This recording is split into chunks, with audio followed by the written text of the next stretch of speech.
fuck it, we ball becomes far more weighty once we account for the pre-existing axiom that is, ball is life. For the latter effectively transforms the former into, fuck it, we live. And what maxim could be more gravely important than that which urges man to persist at all costs? Oh, holy shit. They just fucking ripped her clothes off. Fuck it, we'll do both. I'll use my tongue. I have no idea what's going on. Oh, yes. Yes, brilliant. It's just like a child. All you need to do is beat it hard enough, and it'll work. Oh, yes, Daddy. No, not that. No, that was the wrong one. I know, Fandral. That's the fucking point. What the fuck? Oh, that was. No, fuck you. No. Woman, don't hurt her. Are we back?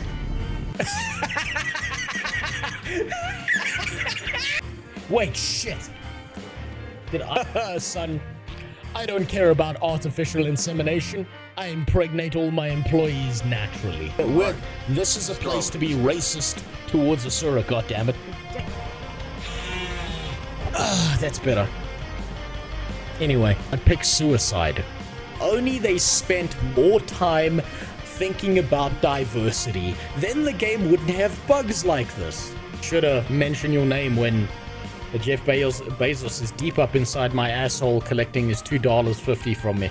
What the fuck's this red stuff? Why didn't he explode into light and wave goodbye? I can't do shit, I'm stuck. He can't. I'm printing everything. I can't do it. He's fucked. Take this out of context. What you're telling me is that these fucking riggers are a problem in our society. Community has had over the course of these last several years Of being and insane. be polite. Give them the Get a 24-inch cock around. Retarded's coming back into fashion. I tried to say that without laughing. Oh shit! Really fucking shitty to me. Oh Jesus, fuck. Only the real connoisseurs will understand this one. Fuck them kids. How wide my fucking legs are on this thing. I've ridden a before, it wasn't this wide. His sister drank his ball water. By that same standard, Sawman, you're 100% responsible for murdering ESO. Now, I know that a lot of what I said is very non-acceptable in society and stuff. But there's two things I want you to understand. Number one, a lot of what I do is jokes. And number two, I'm allowed to do these racial jokes because I'm actually mixed race. You see, my dad's white. I wouldn't do that if I were you. And my mother's Italian. What up? Hey, what's up, Wojciech? How you doing? God. It is fucking freezing in my country. It is so goddamn cold. And I think my multi-chat might be broken, but that's fine. That's just life sometimes. Holy shit. All these houses in my country are just not fucking built for the cold. And it's like -5 outside. And I know someone out there's gonna be like, you're thinking, yeah, where I live it's like -200. Good for you. Oh, but I'm fucking sick. I'm hopped up on pain meds. It's the perfect time to stream.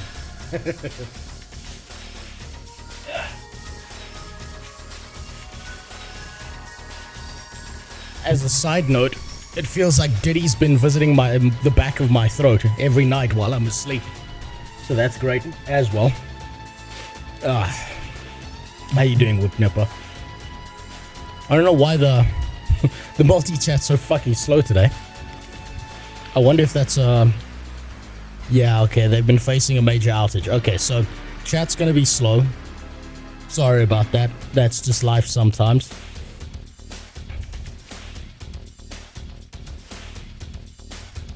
See, there we go. See, now the chat caught up. Just takes a while. It's Africa, how can it be cold? Well, you see, because of the way Africa works, right? Electricity is expensive.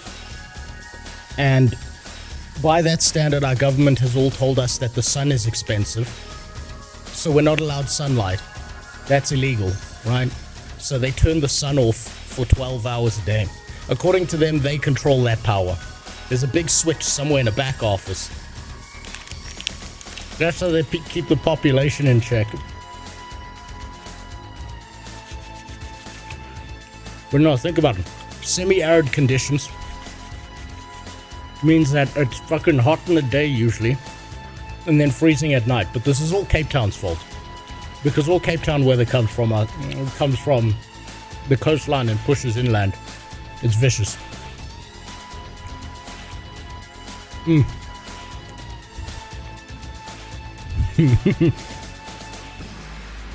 I was thinking of you last night, actually. I was going through the Steam store and couldn't find shit in any MMORPGs.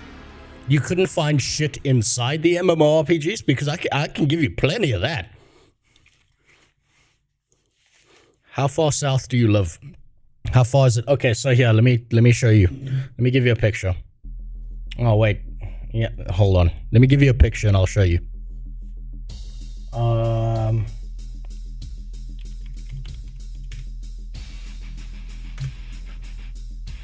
So, if you take a look at the world map,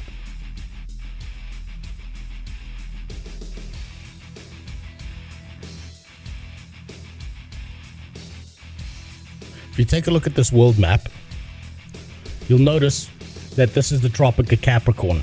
I live south of the Tropic of Capricorn. There is literally nothing between where I live and the Antarctic, which means that every single piece of shit cold weather flow ever that moves up from here, and guess what, there's a cyclical Coriolis weather thing that's happening right here, that always happens right here, and then pushes into South Africa and freezes fucking everything in the winter. I don't know why everyone's talking about this global warming shit. I don't know why everyone's talking about that shit. I could use some of that global warming, because it's fucking freezing right now.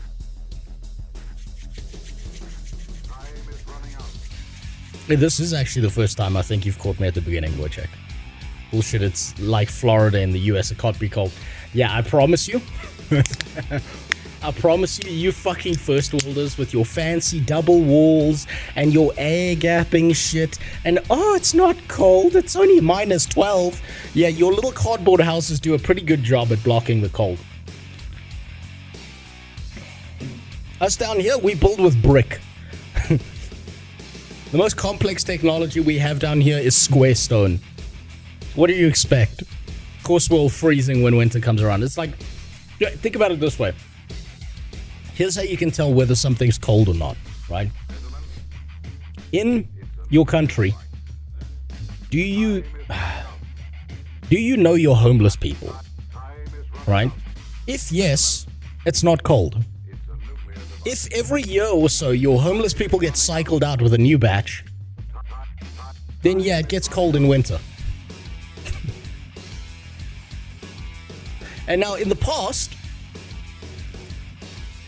I'd be able to recognize homeless people by face, right? It used to be like, you know, my mom would take me to the store and I'd be like, I've seen that homeless man for 3 years. Look at him still being a crackhead. Look at him begging that old lady for money and then he's gonna go spend it on alcohol. I'm not even mad. Hey, what's up, Super? How you doing? Now, for some reason, I don't know what's happened, but in like the last 5 to 10 years or so, so thanks for the resub. Jesus, it's been 10 months already. It's nearly been a year, dude. Wait, no, it has been a year. Jesus, dude. Congratulations. You're a 1-year-old.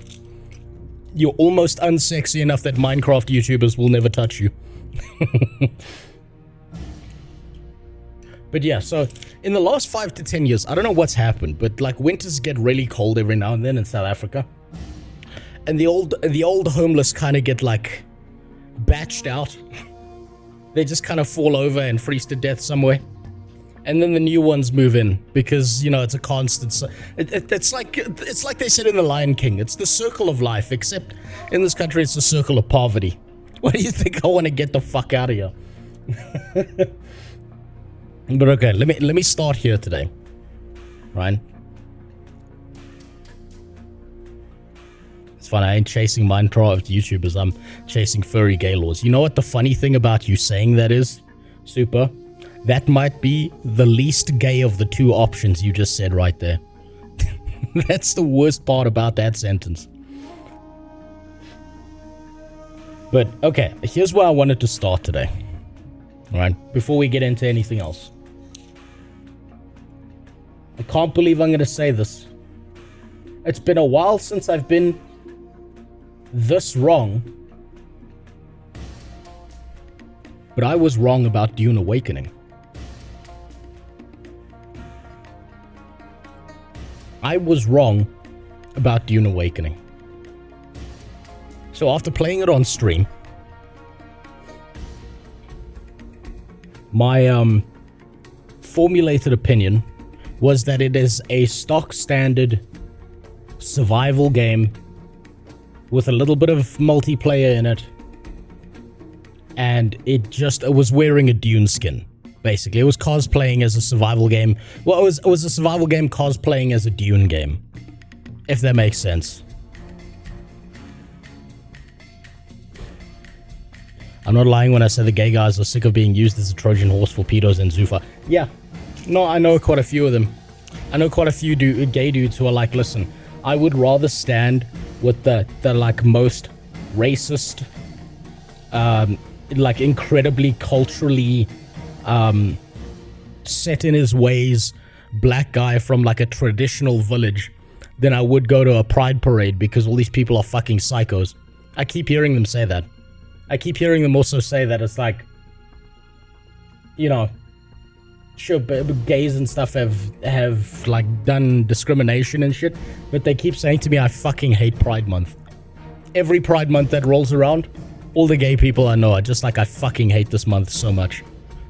Which is an interesting, like, duality of man. It's for them, but they hate it. Why can't they just take it? In the UK, the homeless are professional. Yeah, they've probably figured out how to survive, Barrow. So, I was wrong about Dune. And I'll tell you why I was wrong about Dune. So I played the game for 5 hours on stream. Last stream. And this is the opinion I got to.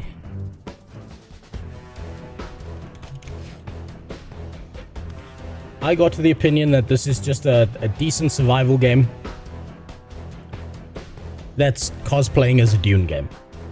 But the problem is with the Dune game is that there's something in gaming. I don't know if you know this term. There might be a different term out there. I'm not a games dev, so I don't know what their actual terms are for this. But there's something where there's like a downtime or downbeat in gaming, and then there's an upbeat intensity time.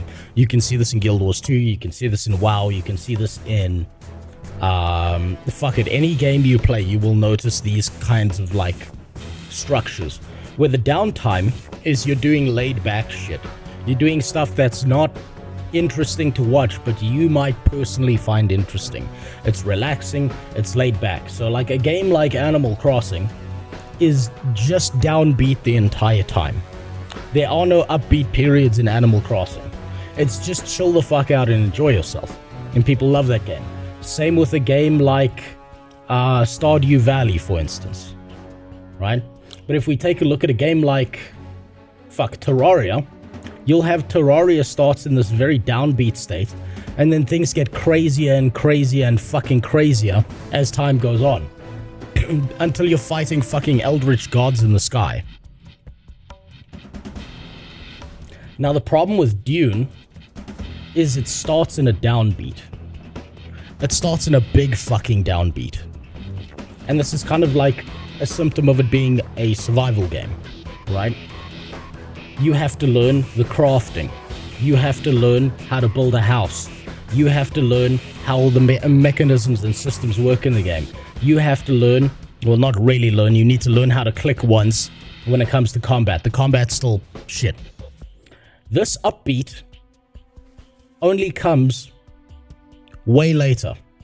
My concern with the Dune game is that because of this... What's up, Filter? How you doing? So, because of this downbeat time period, a lot of people are going to play this game for 5 hours like I did, give up, and not play it again. So when that stream ended and I woke up the next morning, I was like, something doesn't quite feel right. Something feels a little bit off. I feel like I've missed something trying to figure out this Dune game. So, we're not going to play the Dune game, but I'm going to show you a little bit of this game and why I say I'm wrong about the Dune game, and that it's actually more worth your time than I originally thought. And then I'll tell you exactly why it might not still be worth your time.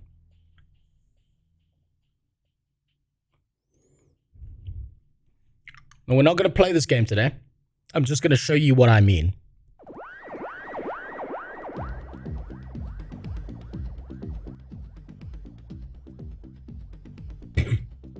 And I think this is the game I'm probably going to be making a video on.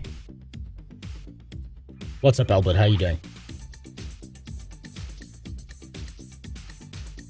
Now, we're not playing this game today. I'm trying to illustrate a point to you about the way this game is designed. I just want to express to you why I was wrong. So what's up, Devless? What I've seen read, it seems like it's good if you like survival genre. It is, if you like survival genre games, I would honestly say if you're a fan of survival genre games, go play Dune. It is right up your alley. You're gonna fucking love it. If you were hoping for a more MMO experience, you're not gonna get that.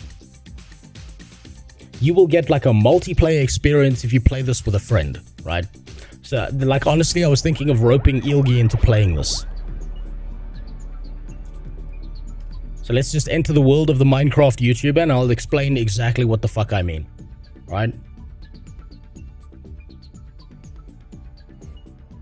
Got a new Asura to groom in Guild Wars 2. You should groom it right into suicide. That's where all Asura belong. Or the oven.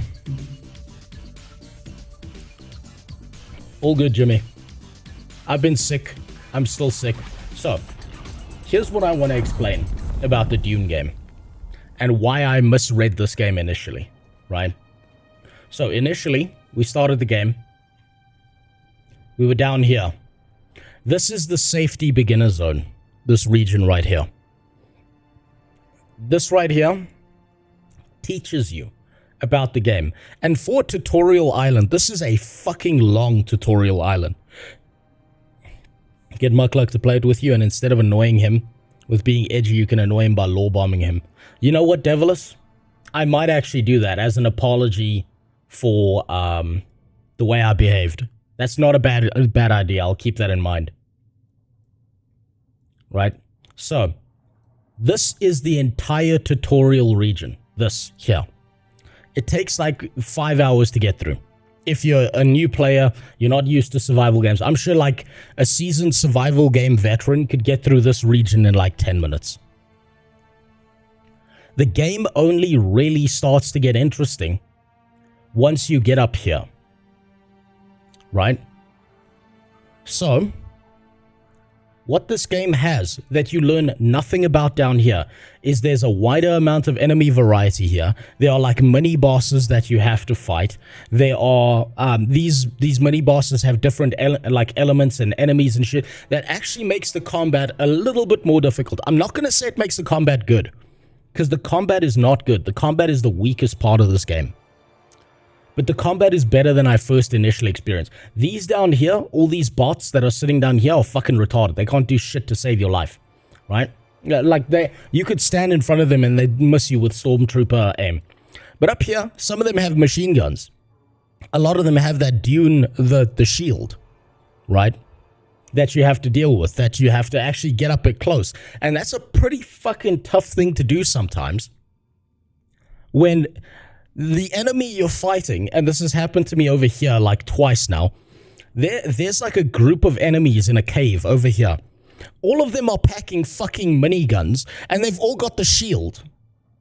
So you have to run up to them and try and stab one and kill one through the fucking shield because your bullets don't work because they got the goddamn shield on them. And then run for your fucking life and hope they don't kill you in the process. And all the while, they've got like 3 or 4 miniguns trained on you. Now, what this told me, this area educated me in, is I need to get a shield of my own. Right? So this game has good positive pressures. Stop going live when I go to the gym. No, go live your life, Green. I promise you the VOD's always there. Right? So there are better elements to combat than I initially thought in this game. But I'm not going to, again, I'm not saying combat's good. I think the combat is the weakest element of this game. On top of that, as I started getting into this region here, I did a little PvP. I stabbed someone in the back. It felt really good. He screeched at me over voice chat while he died.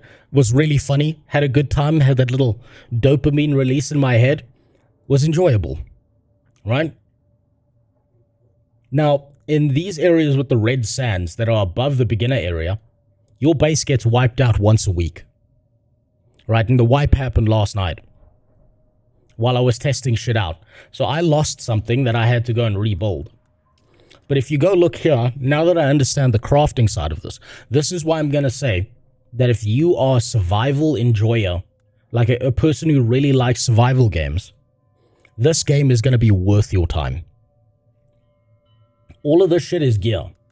And every single piece of gear that you get actually does something. It serves a function. It serves a purpose. It's not a waste of time to get any of these things. So far, anything I've unlocked has not been a waste of time. On top of that, the vehicles are much better than I thought they would be. Right? So here, let me give you an example. This little speeder bike here that I've got stashed away conveniently in a gun. Oh no, fuck, I forgot I lost my vehicle. I actually lost my vehicle to a sandworm.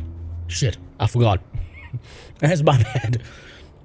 But anyway, the vehicles, the sand jet ski is really fun, right? The fact that you have to build and you have to like combine all these elements to make your own vehicles. So like the next thing I'd probably be going for is the buggy. And then getting all the components. You've also got modular elements to the buggy or any of the vehicles you have that makes your life easier. You can mine in this game using a fucking vehicle, right? You can run around in your vehicle, and if it's fast enough, you can outrun some of the worms, right? You've got to worry about drum sand. You've got to worry about quicksand. The environmental elements in this game are really, really fucking good. And all of these vehicles tie into it. At some point, you can fly. You can get the ornithopter and you can fly. And guess what? If you fuck up and you lose your vehicle, the game does not forgive you for that. I like every single one of these survival elements in this game. And I think they've done a really good job. These are the uniques I've unlocked so far, right? But all of these things add to the gameplay elements.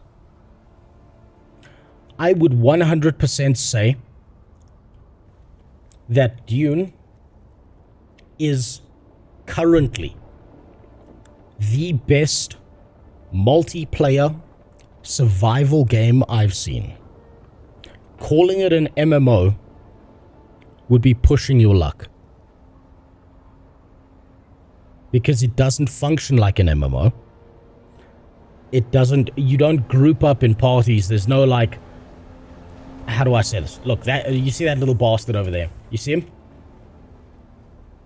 Don't know where he went. But essentially, it's a good online multiplayer game. I wouldn't call it an MMO. There's this little shit. Look at him. He's gonna come up here. You see, he's got a buggy already. He knows what he's doing, and he's coming up here. No, he's just exploring around, figuring out what the fuck's going on. So, if you are a survival game enjoyer, this game is fantastic. You have to make certain critical choices when it comes to gear.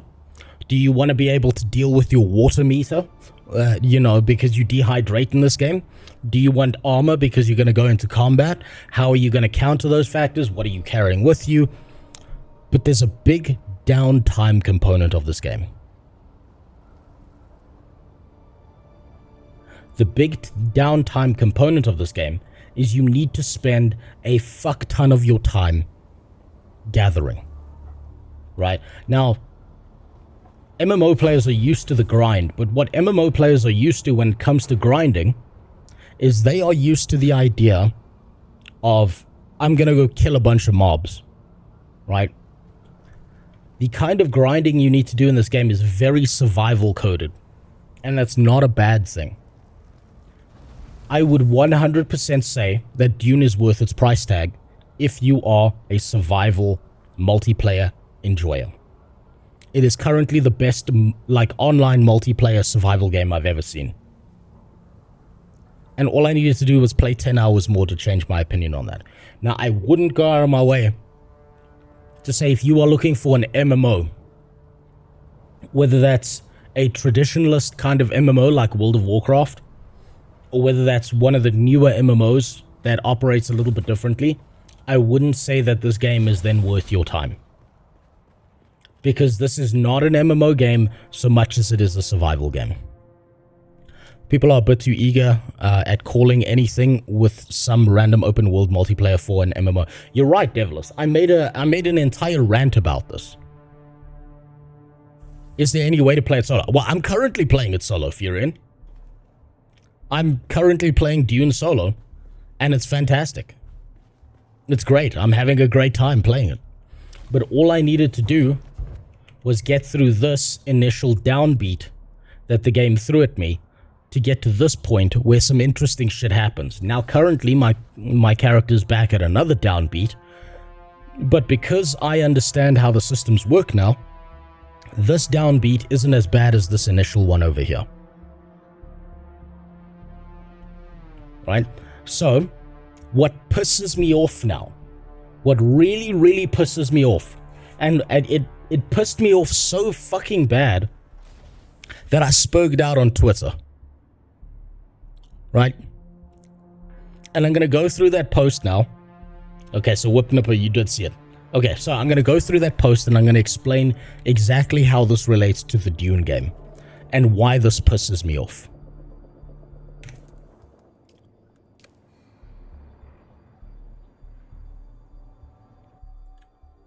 So, I spoke out a little bit. Should somewhere here. Okay.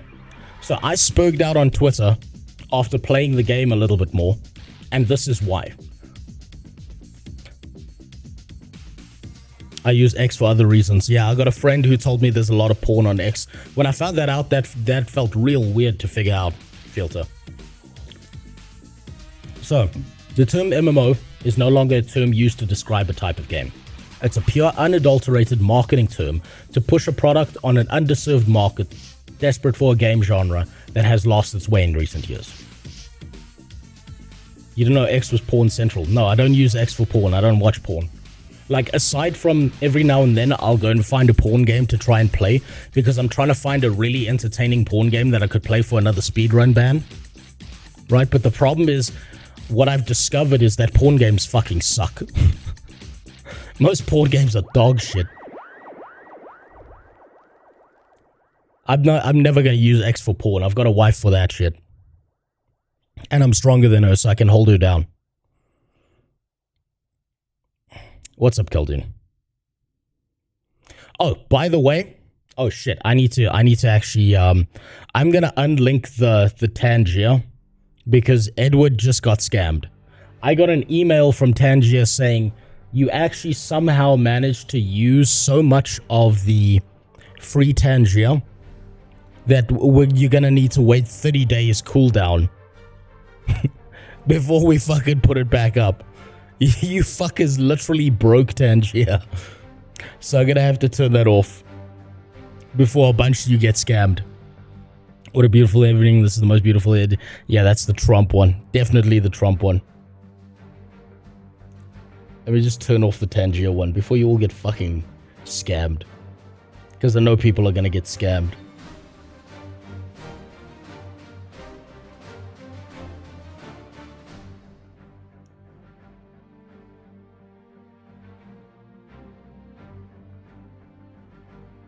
Just gonna take that off.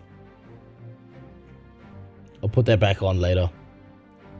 When I have like, so when Twitch pays me out in Twitch subs, the first thing I'm gonna do is I'm gonna have to buy more free Tangier redemptions for you idiots.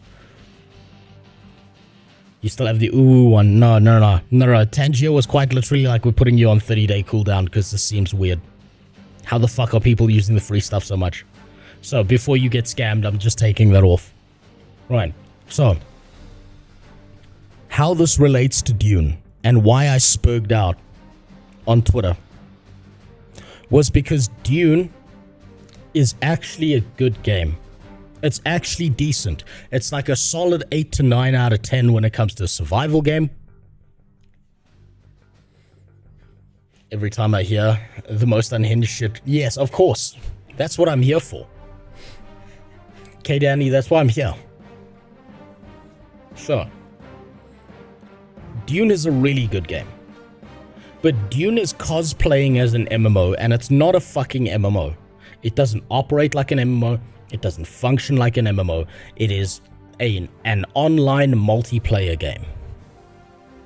And and what pisses me off the most is Dune does not need the MMO label. It just doesn't. It's good enough as is without that fucking label. Just say online multiplayer like Rust does. Actually, that's the perfect comparison. It's so close to Rust. It's so close to what Rust is. And that's why it's good.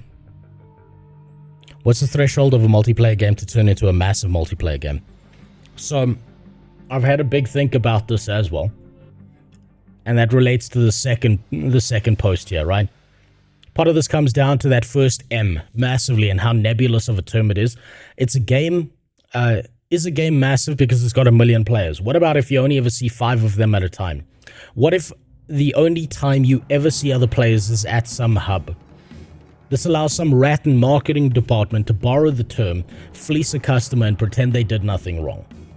So, I think personally, the point where a game becomes a massively multiplayer online game is a game where if you go out into a seamless open world, you will see a bare minimum, right, in any particular area, a bare minimum of at least 200 players walking around doing their shit. Not 200 per server, 200 per region.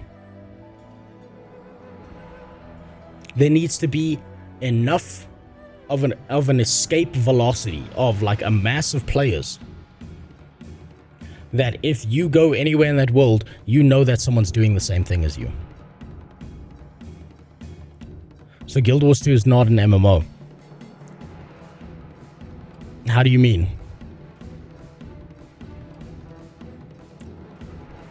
$200 sounds a bit high. Okay, so I'm specifically saying 200 for a game like Dune, right? It's going to be contextual on the how do I say this? Maybe I'm focusing down on Dune too much. Okay, if it was Dune, I'd want to see 200 people per region, right? That's what I'd want to see, bare minimum. And you know what happens is you see 1 or 2. But let's say World of Warcraft, right? Let's use World of Warcraft. Let's say this is Elwynn Forest, right? Over here is Haga.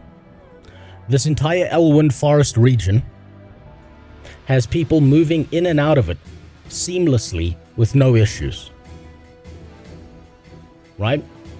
But in this one little region, there are a ton of players running around and doing a bunch of shit.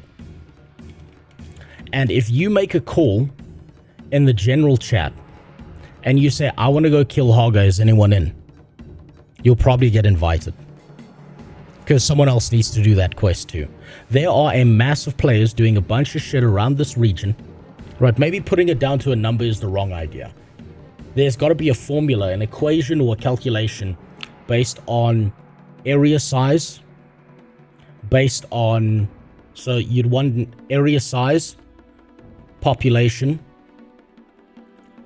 interactions with the population versus the world, PvE elements that each player has to deal with, and objectives. If you could take these variables, you could probably come to some generalized number that would tell you how many people should be in any region for to call it an MMO, right? But I think putting it down to a number is probably the wrong idea. But Dune specifically, with how fucking big each region is, I would hope to see 200 people running around, bare minimum. New World needed at least 5,000 people per server. And it should have been actually higher. It should have been closer to 20,000. Dune is 40 people per server. That's why I call it online multiplayer. Right? But at the same time, at no point in this... Okay, so let's not look at Elwyn Forest. Let's look at Dune. This is the starting region. If there are 40 people in the starting region, you will go through this entire starting region and you will see maybe 2 people.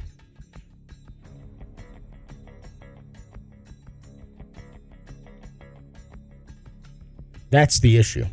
If you go through Elwyn Forest during the heyday of WoW, you're going to see like 80 to 90 different people. There are so many people you won't remember names. Maybe density. Density wouldn't be a bad argument for how to design this, but here's my problem, is I think that Dune is online multiplayer, not MMO. Right, and that's the problem is it's such a fucking nebulous term. And I wish there was a way we could define it that would like make it make sense to everyone everywhere. Right? We had an inarguable term, but we don't. And that's why a bunch of filthy fucking marketers, what they do is they put MMO in every single title they can, because they know there are people who are desperate for that fucking genre. Now try Warframe. No, I don't feel like disappearing for seven months. I will not be streaming or doing anything. I'll just be fucking playing Warframe.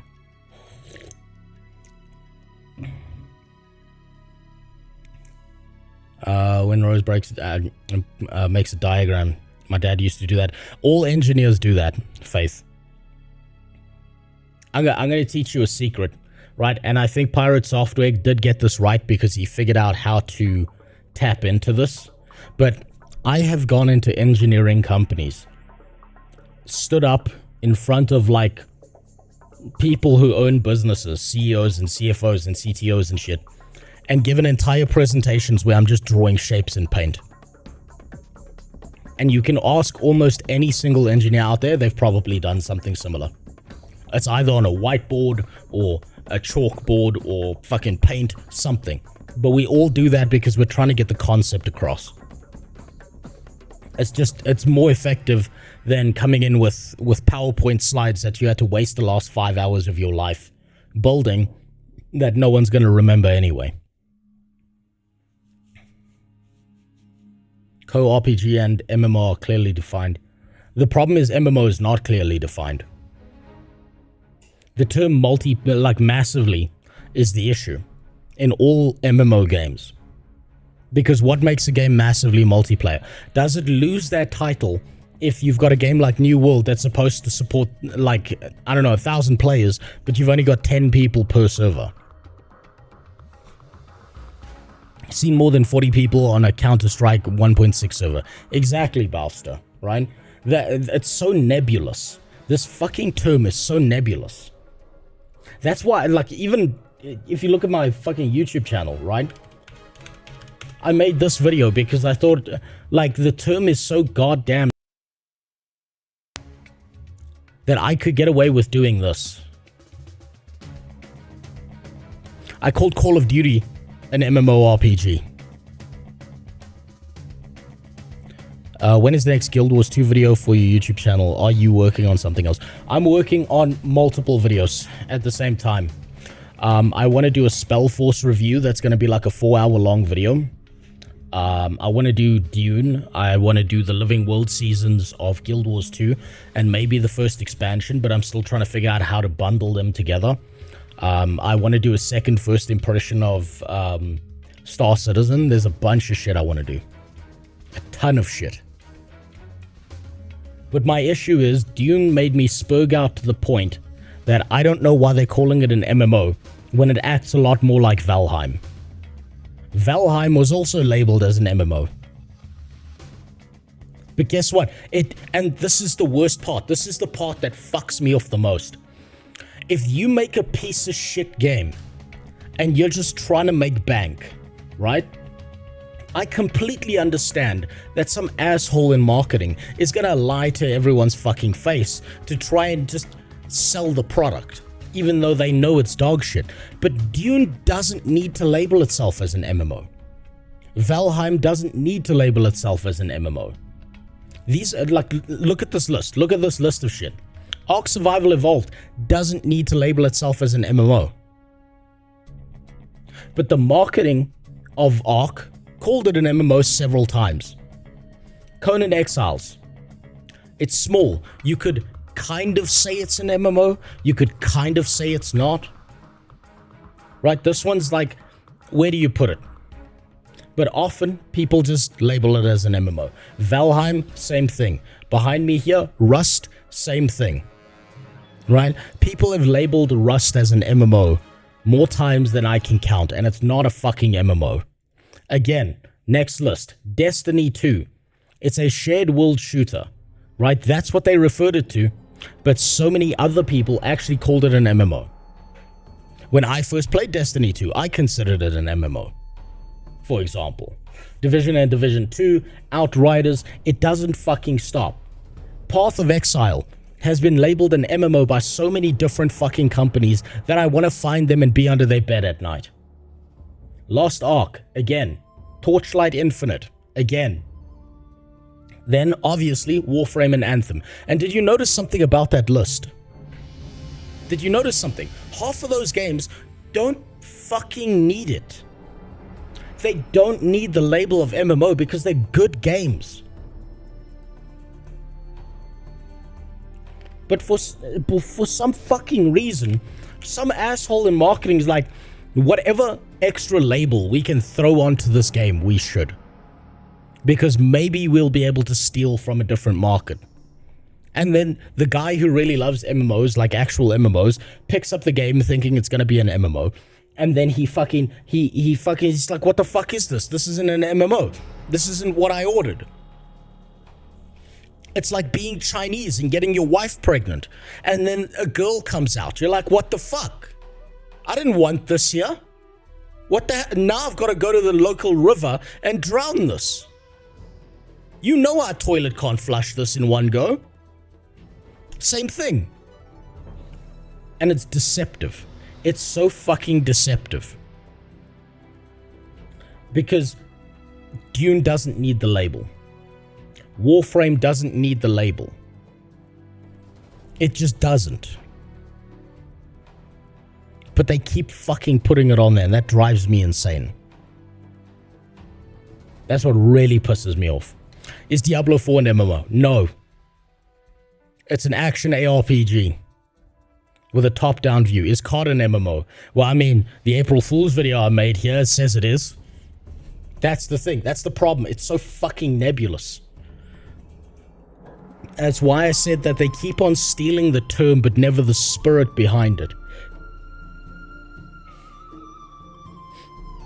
And I think it's deceptive, and I think it's manipulative, and I think it's the most piece of shit behavior you can ever see, because if you look at like someone who loves MMORPGs and they see an MMORPG label, they're expecting a specific thing.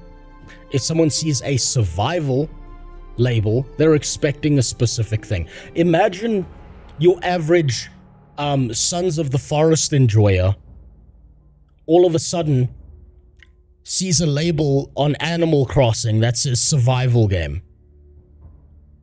He would probably shit his pants right there out of pure rage. It's like the Victim Olympics, kind of. That's the problem here. I think player diversity also plays a role for an MMO, because what makes an MMO magical are all the different weirdos you meet in the game. If you play an ARPG or Valheim, etc., they're generally doing more or less the same thing. You know what, Khaldun, you just pointed out something incredibly important, right? All of these games that you're talking about, Khaldun, thank you for pointing that out. They have like a channel that you go down, right? And the players might bounce between different channels, and these are like builds and strategies and what I'm doing. But let's say this is PoE, right? This is an action ARPG game that's got a few multiplayer elements. When you're playing an MMO, you have one lane that's over here. You have another lane of shit you can do over here. You have another lane of shit you can do over here, and then there's like a million different lanes, and you could be the player who just wants to do the shit here, but you could also be the player who's like, okay, I'm gonna do this, okay, now I'm bored, and they hop to a different lane and they play with a different play style, or they're going down a different direction, but they're still making progression. And then they're like, you know what, I preferred this stuff, so they go back up here, and then they're like, you know what, let me try out raiding, and then they go back down here, and they're like, you know what, I've done enough raiding, I would like to do the crafting. But the problem is, Dune is a single pathway game, and there's nothing wrong with it being a single pathway game like this. There is no variety of how you're going to develop your character in Dune. You're all going down the same path. You're going to pick either Atreides or Harkonnen at some point. You've got to go to the same areas. You're grabbing the same intel. You're all doing the same thing. An MMO does not force you into one of those unique specific cases. So thank you for pointing that out, Khaldun. You're 100% right about that. To be fair, all of them call themselves an MMO, but Warframe calls itself an MMO Lite. Yeah, Warframe does call itself an MMO Lite, but the problem is a bunch of other people mislabel it as well, right? Now, I'm thankful that they are brave enough to call themselves an MMO Lite, but they shouldn't be using the MMO title at all, because Warframe is a good enough game that it can stand on its own. Valheim's a good game. It doesn't need the MMO title. By the standard of these fucking people, do you know who the biggest MMORPG streamer and player is today? On Twitch. It's this motherfucker right here.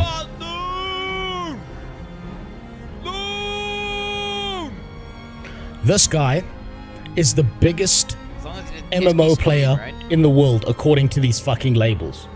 He plays D4, he plays Path of Exile, he plays fucking all those games, right? Quinn69 is quite literally the biggest MMORPG streamer.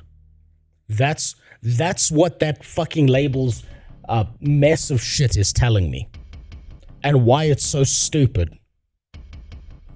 I don't care about spoilers, Barrow. I don't even know what he was doing there. I haven't played Expedition 33 yet.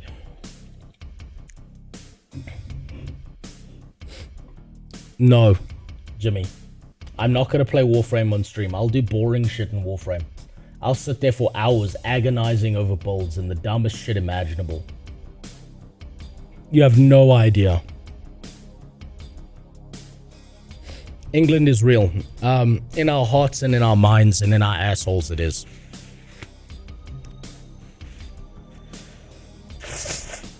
Ugh. God, I hate being sick.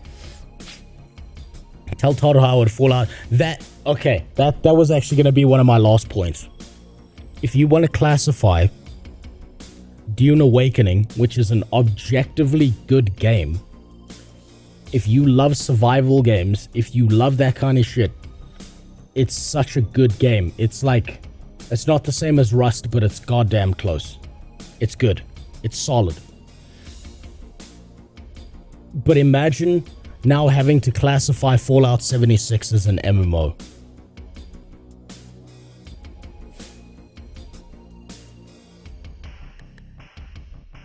Tell Todd Howard Fallout 76 is a failure. That's exactly my point, though.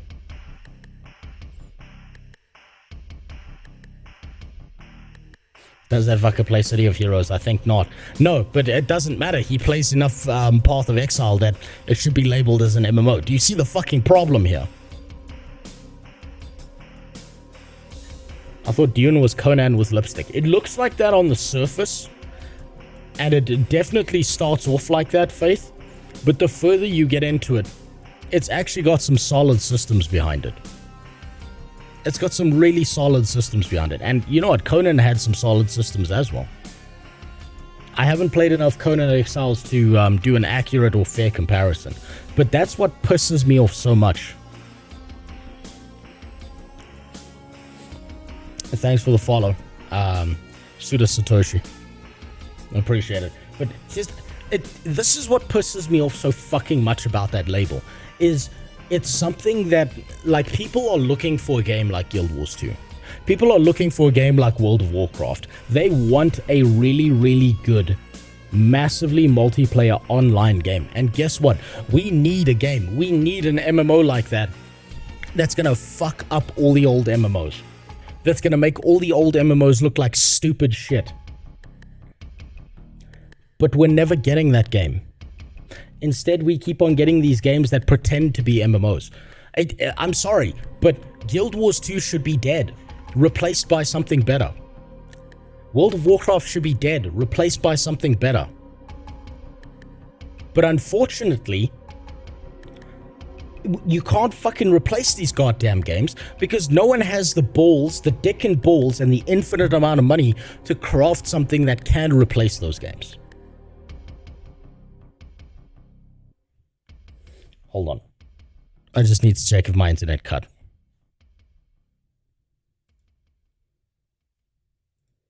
Did my internet just cut out? It's okay. That's Twitch. That's Twitch. Because the YouTube stream is fine. I thought that maybe they stole the cables out the ground again, but we're lucky. Yeah, that's Twitch servers being a bitch. Another W for YouTube. It just keeps winning. Fucking bastards. Game is very fast paced with nuanced. Oh, hold on. As a Warframe veteran, I agree that streaming that game isn't the best idea. Although I'm not a streamer, but I see other streamers not managing to get high views. So it's not just that. There are certain games that are really fun and enjoyable to play. This is actually something I can say about Dune as well. Right, Danny, is that Dune is enjoyable to play. It's not watchable to play. There are not interactions that happen inside of Dune that are going to make people want to stick around to watch you play the game, right? When you look at streaming and you look at video games, there are objectively really good video games that when you stream them, no one wants to fucking watch that shit. Right? Warframe's one of them because you're gonna spend like hours theory crafting. MMOs are pretty decent at it because if you can hold a conversation or you can say some funny shit, it doesn't matter how bad the game is in the background, you can talk to your chat. You can do things, right? That's how Asmongold got so fucking big. He was just playing WoW. And he just kept talking to his stream. CIG has the money, but they still, but they have too much, so SC is still underbaked. Man, SC, my conspiracy theory about Star Citizen is that it's never coming out because it's just too profitable to ever leave alpha. Star Citizen sucks to stream sometimes because there's like 30 minutes of downtime. Exactly, right? The downtime period I spoke about is fucking excruciating for like a streamer to try and deal with because he's trying to focus on, I need to build some cool shit. But a lot of people seem to think they've got this idea about streaming where they're like, I'm going to play this one game that's really popular and that's why people are going to watch me. But that's generally speaking not what people watch streams for. They watch it for the drops. No, they actually do. But it's more like they're watching the person who's playing the game because they've either played the game and they want to see this person's reaction to it, or they're watching this person play the game because they enjoy seeing what this person has to say about it. There are objectively amazing games like Warframe, but if you stream them, no one wants to watch that shit. Everyone's going to bed. Is that pajamas thing the fleece? No, this is like my 4th layer of clothing. This fleece thing here is something I got for myself. I saw a homeless guy walking around with one, and I'm like, hey, where'd you get that? And he was like, you gotta go to this place. So I went there and I got one. It's keeping me warm. That homeless man, I'm gonna see him next year because he's the smart one who's gonna survive the cold this year. But man, it's such a bitch. It's such a bitch to me that they keep on using that label when they don't deserve it. And they don't need it either. That's even worse.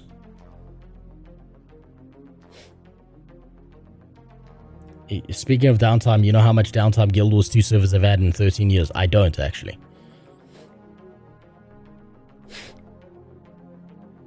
MMOs were like social media before, so yes, that's another huge component as well, is the social aspect was there because your options were Facebook, MySpace, or World of Warcraft, and people would rather be in World of Warcraft because they can pretend that 300-kilogram trucker who's digging in his belly button is actually the hot night elf girl that said what was his GF.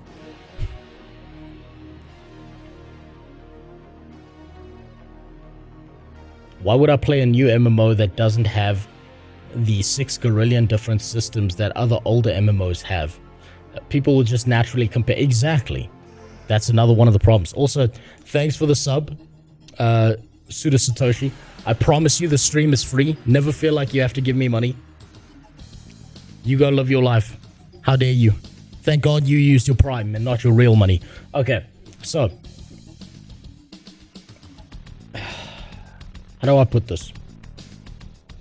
Everyone's gonna take a shit on newer MMOs because they don't have the backing of older MMOs. And so you have to kind of rely on something like the fuck? You kind of have to rely on something like novelty. Here, let me give you a question. Here's an answer that you might not get out of the Cyro. The Tangier's broken. I got an email from them saying we're putting you on a 30-day cooldown, so it's not gonna work. Sorry about that. You just got scammed. It's like the last proper MMOs were made before 2016, like ESO.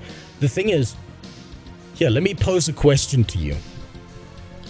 If a game company went out of its way and made the Mass Effect MMORPG, would you play it? If a game company went out of its way and made an actually good Warhammer MMORPG, would you play it? Not the shitty ones that currently exist. If a game company went out of its way and made a StarCraft MMORPG, would you play it? There's like a backing and a history, and you're already invested in the world and the story, right? So Riot's doing this. Riot's trying to do this with their world. You have a better chance of backing up your MMO with an already established world that people give a shit about. Okay, well then, okay, fine. No, that's all sci-fi. Okay, then what about Riot? What about Riot's MMO? Would that be worth at least trying out? Probably.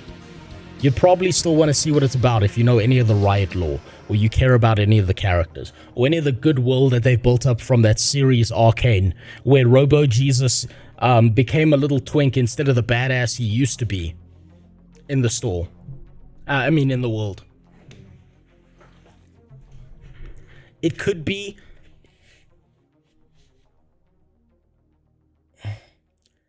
You could take an established world, and that's the only way you're going to be able to compete. But if you take something that doesn't have an established world and story and lore, and your gameplay isn't fucking leaps and bounds ahead of the current MMOs that have been existing for the last 14, 15, 16, 20 years, you're fucked. You can't say the R word. What? Riot. Listen, Riot's a big name. Riot can maybe pull it off, but I'm very concerned that they're going to do the same cash grabby dog shit that all these other companies do. I spent years in LoL, but it's so stupid these days. Exactly. That means you're the perfect target for this, Faith, because you're fucking tired of all their old games. If you've watched Arcane, if you've watched any of these stories, you are the perfect target.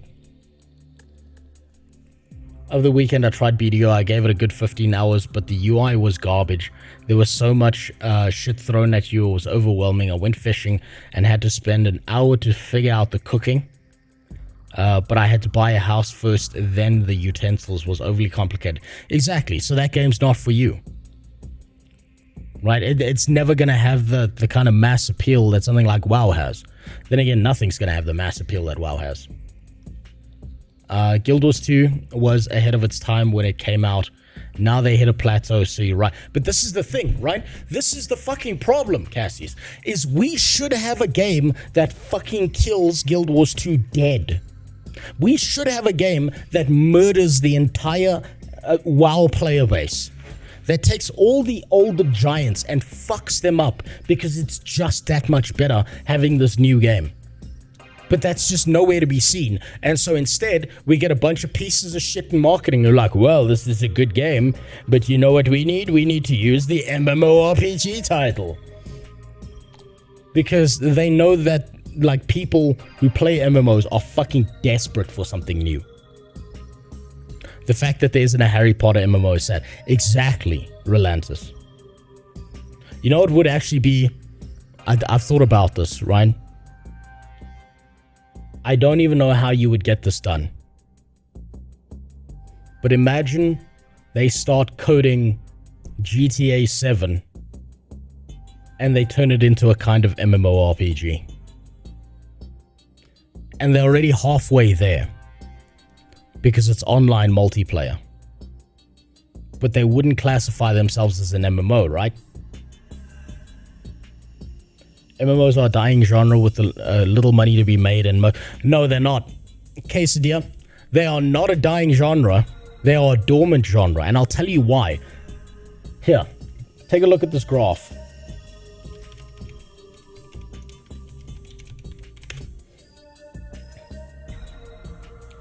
See all these players? Nearly 1 million players when it launched. Nearly 1 million. What this means is it's dormant, not dying. There are so many fucking people who want a really, really good MMORPG, but they never find it. There's a ton of money to be made in the genre if they just put the effort into designing their game instead of a fucking dog shit fucking cash shop that they strap to everything and then they manipulate a bunch of people and they're like, oh well, we gotta go mobile first because they know that's where the money is because they're all beholden to shareholders. There are people who love MMORPGs. There are so many fucking people, and guess what? Guess what all these people are? They're fucking boomers and they're old pieces of shit like me. They're people who are 30 plus, people with money, people with families, people with an hour or two a day and a bunch of money in their back pocket that they would spend on an MMO just to get that feeling. This is where the money is. But you are right about there being no quality competition. So everyone just defaults back to Guild Wars 2, to World of Warcraft, to Final Fantasy. They go live at home. They go live in a fucking old-ass MMO that might be older than them. Because there's nothing good new. So you are right about that part. And then a bunch of piece of shit marketing people are like, we know how desperate these guys are. We're going to use the MMO label whenever we can. I bet the marketing department would instantly market it as an AI-powered MMO if they heard about NPC AI and oh my god. You know, I would say that AI-powered shit in MMORPGs is a bad thing, but based on the writing quality of a lot of video games that come out of big companies these days, it might be a fucking improvement. That's the issue. A Harry Potter MMO could be lit. Maybe we can bang Harry's mom. Yeah, no, just raise her from the dead and fuck her corpse in front of Harry. PTSD them. I think it's fair to say there's more money to be made elsewhere.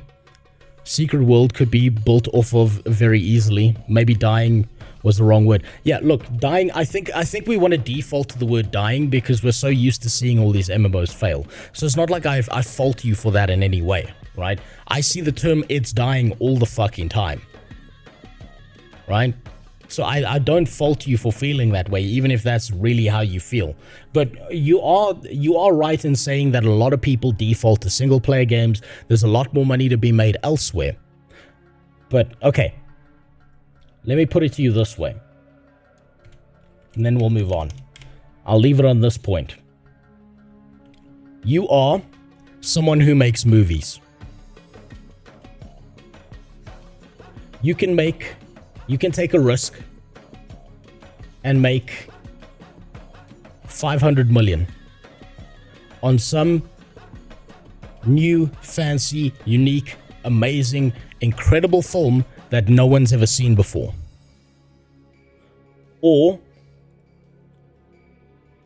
you can go to Disney and it's the early 2000s and you can say, "Hey Disney, I'm gonna rehash this dog shit trashy fucking stories, but I can guarantee you a profit of 100 million.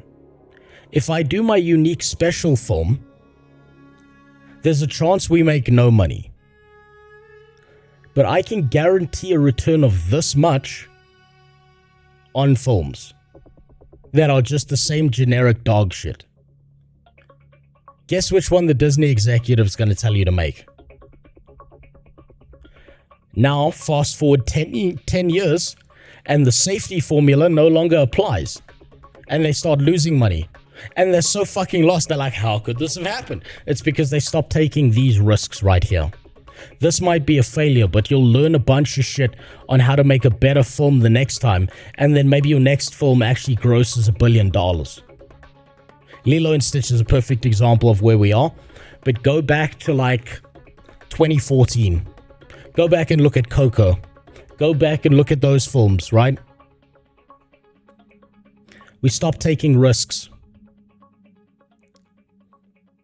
It's such a fucking problem. Same thing's happening with MMOs. We don't want to take risks because risks are expensive. And we know that people are desperate for that shit.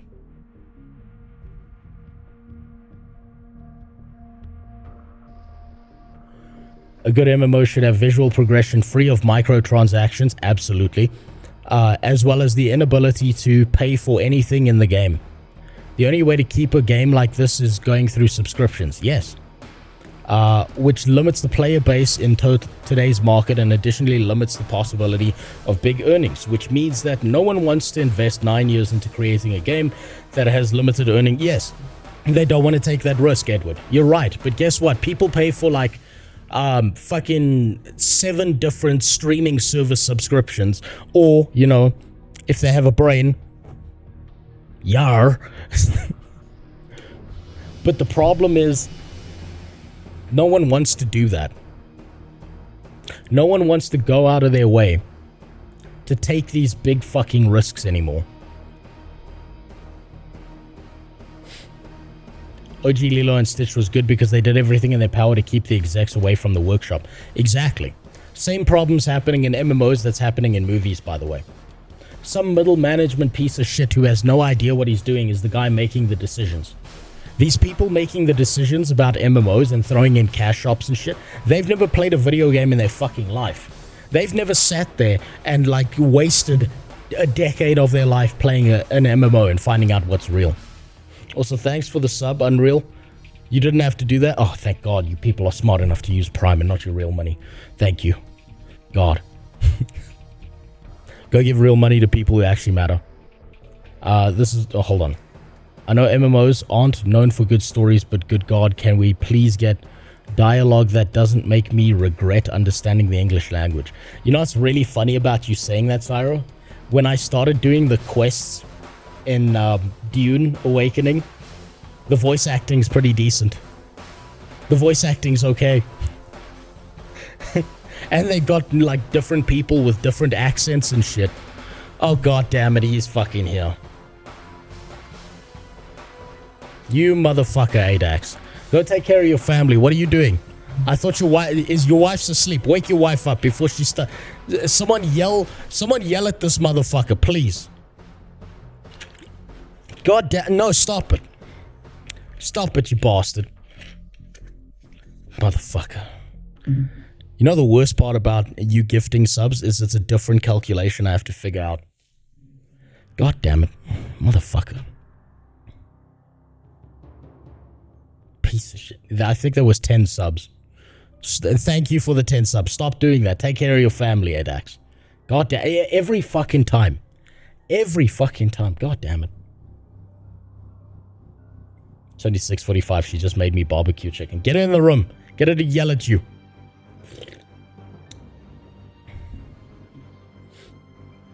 Take care of your family. Stop doing that, you motherfucker. But okay, I'm going to leave it there. I'm going to leave it on this point. Dune Awakening is a good game. It's a much better game than I initially thought because of its downtime period that turned me off. It's not a watchable game. Dune is not a watchable game. It feels much better to play the game firsthand than it does to watch someone else play it. If you are an enjoyer of the survival genre, outside of Rust, you probably want to play the Dune game. If you are looking for an MMORPG game that is like, you know, coded to be an MMORPG first, do not play Dune. It's not for you. If you're not an enjoyer of survival mechanics, it's not the game for you. Like a responsible adult, I have a budget and set aside discretionary spending, whatever the fuck. You should be setting that discretionary spending aside to do something good for yourself, goddammit. Do something for yourself, you piece of shit. Fuck's sakes. Okay, so I'm gonna end off here on this video because this is the most important video we can watch when it comes to Dune. After that entire nag session I had about why I was wrong about Dune and why it was better than I thought. Why play Dune when I could play modded Minecraft? If that works for you, play modded Minecraft. If modern Minecraft feels better, I'm a sucker for the Dune universe. I like the sandworms. I like the fucking House Harkonnen and House Atreides and their little battle that's going on there. I like everything that's going on in that game from a lore perspective because I'm a gigantic Dune simp. Now, Minecraft doesn't have that yet. Minecraft has some weird shit. And you know what? Okay, this is a tangent. I know this is a tangent.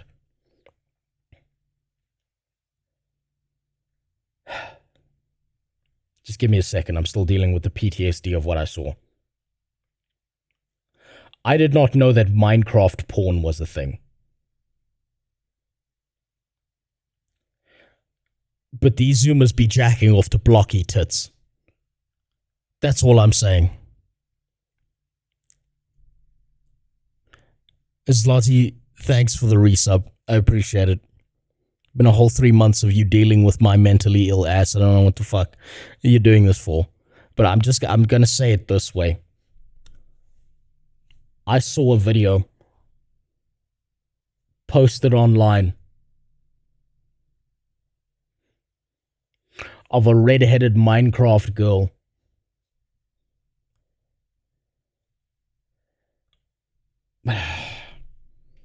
and it concerned me. It concerned me for the next generation. I think my generation's fucked up because we can't even figure out what's between our legs. These kids out here want to fuck blocks. They're fucking squares. They're literally fucking rectangles.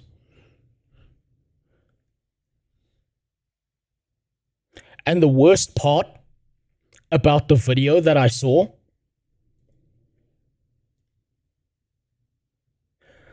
the animation wasn't bad. It was really smooth 60 FPS good-looking animation, and I was like, what the fuck? That was the most confusing part. That's not bad as the Among Us stuff I've seen. Oh, God. Among Us became a meme. I can't imagine someone's fucking having sex to the Among Us stuff. Can you please stop looking for porn and everything? Just assume Rule 34 is real. And accept someone is going, yeah, no, I wasn't even looking for it. That's the worst part, Relantis.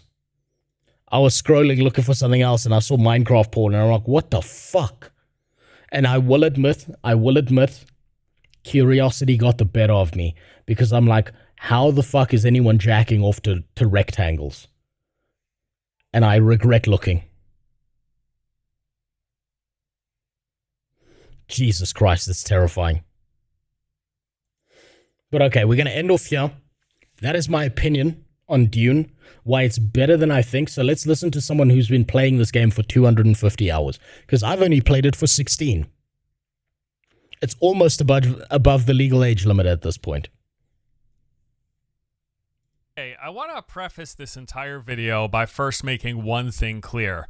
I really like this game. As of this recording, I've now got north of 200 hours playtime between preview events earlier this year, the beta weekend back in May, and over the past couple of weeks, I've been participating in the private closed beta, which I can now finally talk about. Yeah. Overall, I've had a lot of fun. In fact, even after all of this time, I am still excited for launch and expect I'll probably double my playtime at least. So yes, Completely understandable.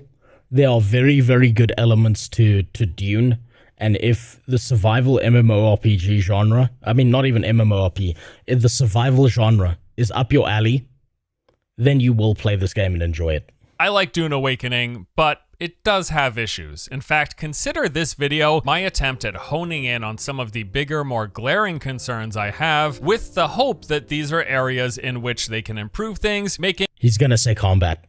Combat's one of the shittiest parts of this game, I promise you that. a game that I already enjoy even better. Okay, let's just jump right into it. First up are some server concerns, and there is a couple of layers to this one. So for starters, I expect launch day, if not the entire first weekend, to be a bit of a mess. If you are watching this video on release, I think there's a decent chance that we are dealing with long queue times or servers that are straight up down. Shockingly, looking at the way that the Dune guys dealt with the server issues, they were a lot faster, a lot better than WoW was with WoD back in the day. Most MMOs are with launches back in the day. I think Dune's done a better job with their servers. They also dropped their servers last night, right? And this is what's pretty interesting. The way the game resets in Dune is that every week there is a Coriolis storm that builds up in the game and wipes out everything in certain regions, right? So there's actually, it's built into the gameplay. The servers go down for 2 hours and then they're back up. And they've been pretty fucking spot on with that. Now, we were playing Edge of Tomorrow on the very first day of launch because their servers set themselves on fucking fire. But I'm shocked at how good they've actually been with it. The Dune team, the guys making this with their servers, have done a great job. Have you tried Enshrouded? The combat blows RuneScape Wilds and Valheim combat out the water. I haven't tried Enshrouded, no. I have too many games I want to play. I have so many fucking games I want to play. Also, I do have those links open, Jimmy. And if you do get in and actually get to play, there's an equally strong chance of dealing with a lot of lag, rubber banding, rollbacks, the whole shebang. Now, they have rubber banding's a bitch. already released the launch day server list, and for NA alone, I counted 40 servers in total, which are further divided into 20 sietches. You can think of those as just sub-servers that feed into the main server, and the sietches are where all of your progression and character live. By the way, this thing is so fun to ride around on, but he's made one massive mistake about this game. He put the, he might be traveling from the safe area to the dangerous area, and he's got like a bunch of stuff stacked away in the inventory. But whenever you get the Dune sand bike, if you play this game, get the fucking boost. Get the boost. It's so much better. It's so much fun. You can outrun sandworms with the boost, and it's really, really funny watching this big fucking worm show up behind you as you're fucking boosting towards the nearest rock to try and get away. It's so good. I really like Enshrouded. Stopped playing intentionally because I like uncovering the story, but I don't want to spoil it for myself and be sick of the game before 1.0 release. I'll wait for the 1.0 release then. If Enshrouded is really that good, I would rather wait for the full game release than playing it beforehand. One of my greatest regrets, actually, recently, that I stumbled across was playing this game right here. Before its full release. It's still in early access. Hades 2 is actually a pretty solid game. And I'm sad that I started playing it and I know all these story elements and I didn't get to experience it as one collective thing. Also, thank you, Super. In the first half of the game when you're playing in the Haga Basin map. Now, we know that sieges can hold between 40 to 60 players simultaneously, and they upped that cap from what was previously 40 up to 60 fairly recently. So the napkin math here means that they have got enough servers and sieges in North America to support between 32,000 and 48,000 concurrent players, with there being additional servers for EU, as well as some for Asia, Oceania, and South America. And that sounds like it might not be enough, to be honest. I mean, who knows how many people are going to play this game, but 48,000 concurrent just for North America might be on the low end. Now, I assume they could have... 48,000, hold on. Let's look at the... Okay, the game has released. The game technically released yesterday, since we're now the 11th.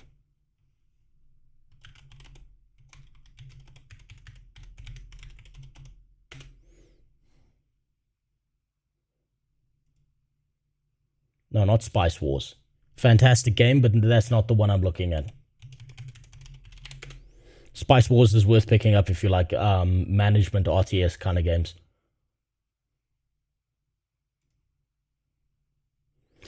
Ooh, look at that. Look at that. That's a healthy player base. 142,000. And you can see when everyone goes to bed and wakes up. This here was the server rollback. Was about, it was like 7 this morning. Everyone was offline because we got kicked out for 2 hours and then it's back. Of course, spin up more servers and subsequent sieges if the demand is there. But if North America alone can only hold a max of 48,000 players logged in concurrently, I do expect there to be issues. Basically, the entire litany of problems that tend to affect many big multiplayer games on release when you've got thousands of people trying to log in simultaneously, clogging the servers, resulting in poor play experience if you can even get in to play at all. This will probably happen. It's not Dune specific, but I would say there's a decent chance that that fun experience that we are all unfortunately so used to could happen here as well. And if it doesn't, and if launch day server stability is great... So I've been playing from Africa, right? Which is like the worst place to play from. I have the highest ping. There has been rubber banding. I've had very few server issues aside from when they say the servers are down. The pre-launch day, the servers were an issue. I didn't see issues with the game on launch day, which was yesterday. So I think they've done a pretty good job. Worse than Australia, yes, because Australia at least has the infrastructure. Those criminals in Australia know how to build pipes to the Oceania servers. We don't. We just sit here crying. You got to remember that people in my country tie 2 sticks together and they think that's an internet connection. I want a game like StarCraft 2 arcade games. Core Punk is kind of that, but the future is bleak. I think, I don't know, probably is a bit bleak at the moment. There's never, I don't think there's ever going to be that game that hits. It's like a 1 in a million black swan chance. Nope, Relantis, I've said this a million times.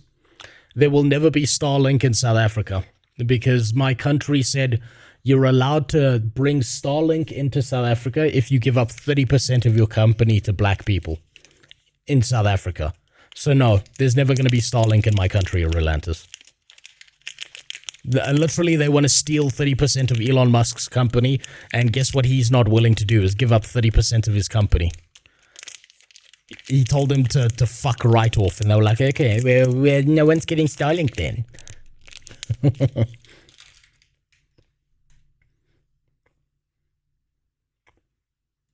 And we can all get in and play. I will be pleasantly surprised. I'm not expecting that, but I hope it does happen. That'd be great. I would love to be surprised and for that launch experience to be fine. But my server concerns actually extend beyond any like launch specific issues. It is also just with how the whole server and siege system. Does that prevent you from crossing the borders with a dish? Yes. If you've got a set location with a dish, and I know this because my dad did this. My dad bought Starlink.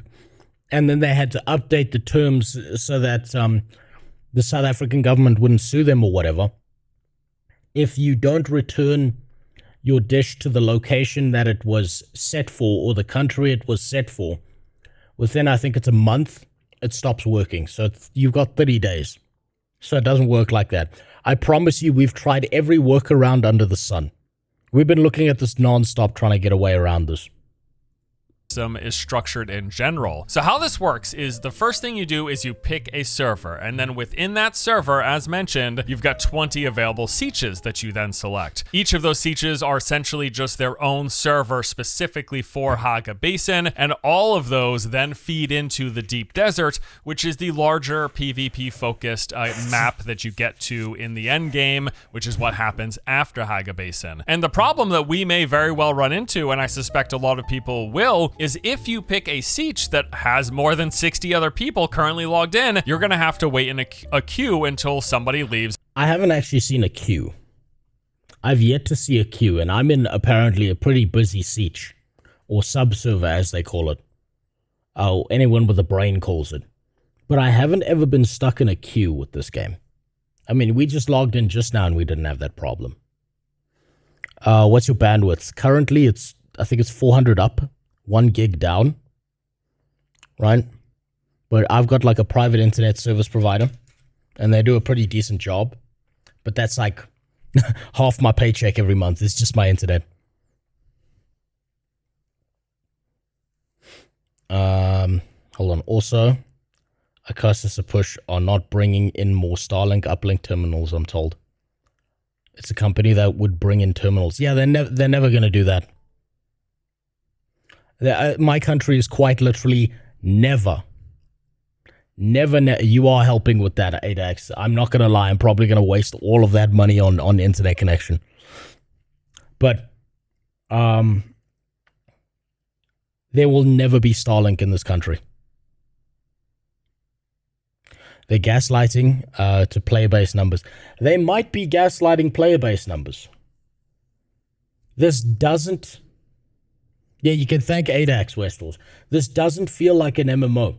I'm very concerned about the amount of people you see in the game because you just don't see that many. Like, I'll play for like 3 hours and maybe I'll see one person by happenstance, by mistake. And the only reason when I logged in that we saw anyone at all is because I've built my house, my building, exactly where everyone is, around one of the central hub towns. And opens up a spot, and if there's a lot of people doing that, you're gonna have to wait that much longer. Now, dealing with full servers and queues in order to get in, that's not uncommon in these kinds of games, but when the full server size of a map is 60 people total, that could... Hence why I don't want to call this game an MMORPG. 60 players max. Now, that's still double what Blue Protocol was doing. But it's not something I can comfortably call an MMO. Is it an MMO or more like a survival builder? I'd say it's more a survival builder like Rust that's got a few MMO elements to it. It's I would not classify this game as an MMO. It's a good game. It's decent. But it's not an MMO. It's not what I would call. could be a problem fairly often. It's going to especially be a problem if you are unlucky enough to pick a siege that is already crowded, or maybe even worse, what if you pick a siege that gets crowded after you picked it? So you might be progressing your character, playing for a few days, building up your different bases and going through and doing the whole thing, and then maybe you log in on Sunday and the server's full and you can't get in for 2 hours. Like, that might very well happen, and all of your... It hasn't happened, so they might be gaslighting players. But then again, if we look at the Dune servers, they opened up like a fuck ton of servers on the launch day, not the launch day, the like early access day. Progression, you can bring your character across sieges, but all of your base progression, all of your storage, everything that you've built up over the first few days, if the siege then becomes crowded later on and you just can't log in because you're in queue for nobody's leaving, like that could be potentially very, very annoying. Another problem is going to be if you happen to be a person that's playing with a large group of friends or even a big guild. Now, currently the guild size is capped at about 32 people, which is about half of the total cap per siege. So I haven't gotten to those multiplayer elements yet. So that's concerning. And again, what MMO do you know? Also, what's up, Keith? Yeah, my beard grows back fast and glorious. It's going to grow back thicker than it ever was before. I'm jealous of the network speed, though. I have 1,150. Yeah, you see, I pay a lot more for mine. That's why. Imagine calling this an MMO when 32 people will be the maximum faction, like the maximum guild size. And that's half the player base. That's not an MMO. That's why I keep saying this. That's not an MMO. Multiplayer online game, but not an MMO. Doesn't leave a lot of extra room for any non-guild players before all of a sudden the siege that you're in and all of you have progressed your bases on and all of your storage and your inventory. If there are more than 60 people trying to get into your siege, your sub-server of the main server, you might just be locked out for half a day. I mean, we don't really know. We're going to have to see how a few subsequent days post-launch end up going. And then there's the whole deep desert. Now, in a recent interview with Shroud, we learned what to expect in terms of player counts for this map at release. And those numbers do have me a bit worried. Currently, at launch, the Deep Desert looks to be capped at 300 concurrent players, quite a bit lower than the roughly 1,000 that we had heard previously. See, again, I feel like this game is falling into the New World trap. Remember where, like, I don't know if anyone remembers the marketing material of New World, where they were saying it was revolutionary, that you could have, like, 20v20 battles on the same server. And I wanted to laugh my ass off at that. This is weird, to be honest. What do you mean the population sizes keep? It's not surprising. It's gone up today because today is the actual release, and 5 days ago was the early release. Solution, don't log out, just wall run in your base. You know what the funny thing about that is, Sasha? That will kill your character because you have to manage your water consistently. It was revolutionary for them. Yeah, they should have been taken straight to the revolving door and kicked the fuck out. I don't know how Amazon paid the best devs in the world to make the shittiest MMO, but they managed to do that. Meanwhile, in Guild Wars 2 50v50, exactly. This is what I mean when I say the old giants have got it right. This I cannot call an MMO. 300 people maximum? 60 people per siege, and that's like half the player base is one guild? Yeah, fuck off. That's not an MMO. Why do companies hire marketing people to oversell the game and end up under-delivering when you could just do the opposite? Build up over time and eventually dominate your space. Because they are looking at... it's a time dependency issue, right? The time dependency issue is that you are beholden to shareholders, and shareholders don't want to wait the next 10 years to see a return on investment. They want their return on investment within like the next year or two. And the issue becomes, if a company doesn't go after the biggest pile of money, then the shareholders can vote to get rid of the people who are in power of that company because they didn't go after the biggest pile of money. That's the way it kind of works. if you are ever beholden to shareholders, you're fucked. That's the real issue with a lot of these gaming companies.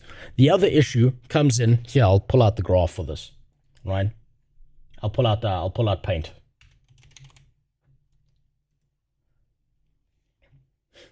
The patience issue. Get rid of the shareholders. Yes, exactly. But there's also another issue. Let's say you have a really, really good team of devs, right? These really, really good team of devs build a game. The game is incredible. The game is amazing. This is your population size. This is your time. Over time, people realize how incredible this game is. And the population chart goes like that. One of these game devs who's the team lead becomes the CEO. One of them becomes like the game director, whatever the fuck. Now let's look at another scenario. Here are your game devs. Surrounding your game devs are the marketing team. Game devs make a decent game. Or they're trying to make a decent game at least. But guess what? No one wants to wait 10 fucking years to see that return on investment. But what one of these marketers in here can do is they will push this game. They will AstroTurf YouTube. They will put out a bunch of trailers. They will lie through their fucking teeth. And on launch, you'll have this many people instead of this many people. Whereas if it was just the game devs, you'd have that small chunk of people down here, right? So now, if this is a big company, the CEO who doesn't play MMOs anymore, or who never did, looks at this business model and goes, wow, this guy in marketing fucking 20x'd the sales of our dog shit game. He needs a promotion. This guy who has no fucking clue how video games run, how they work, becomes the game director, becomes the fucking CTO, becomes something else important. These guys become little wages in an office who are always at the same level, always deving games, never making decisions, and this fucking guy in marketing is now telling them what to do. Because the game's player base started up here and collapsed into nothing after 90 days. But wow, look how good he did. Wow, he 20x'd the sales. We can go back to our shareholders and tell them how amazing our product is because we made 5 billion sales instead of, a few 100,000. And then the game's dog shit because instead of spending all your resources on making a good game, you're spending maybe 20% of your resources on your devs, and then the rest of the resources are on the cash shop he told you to put into the game. They're on the fucking marketing and advertising of the game. They're on a whole bunch of pitch meetings to a bunch of investors. You're spending 80% of your resources not actually building a good game.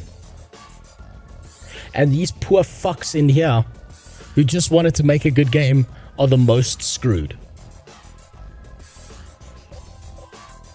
That's how that works. To be fair, hold on. Okay, no, that's Guild Wars 2 you're talking about. 3 of them become child molesters. Yeah, no, that comes later. So when the game's about here and everyone knows about the game, that's when you find out that the CEO who never played MMOs and the CTO who was a marketing guy have all been on Epstein Island fucking toddlers the whole time as well.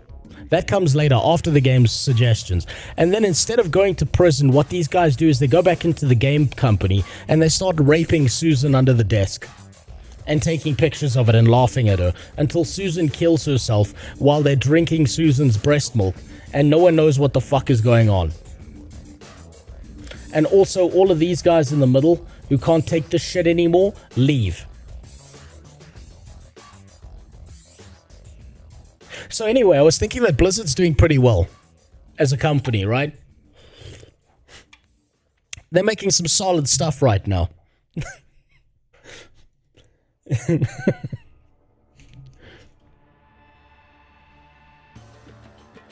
Have you ever played Genshin Impact? Yes, I've tried it out. It's not for me.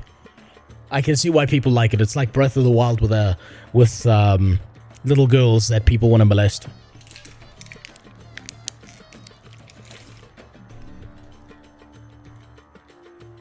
And as just covered, we know that each server has a single deep desert that the 20 sub-server sietches all feed into.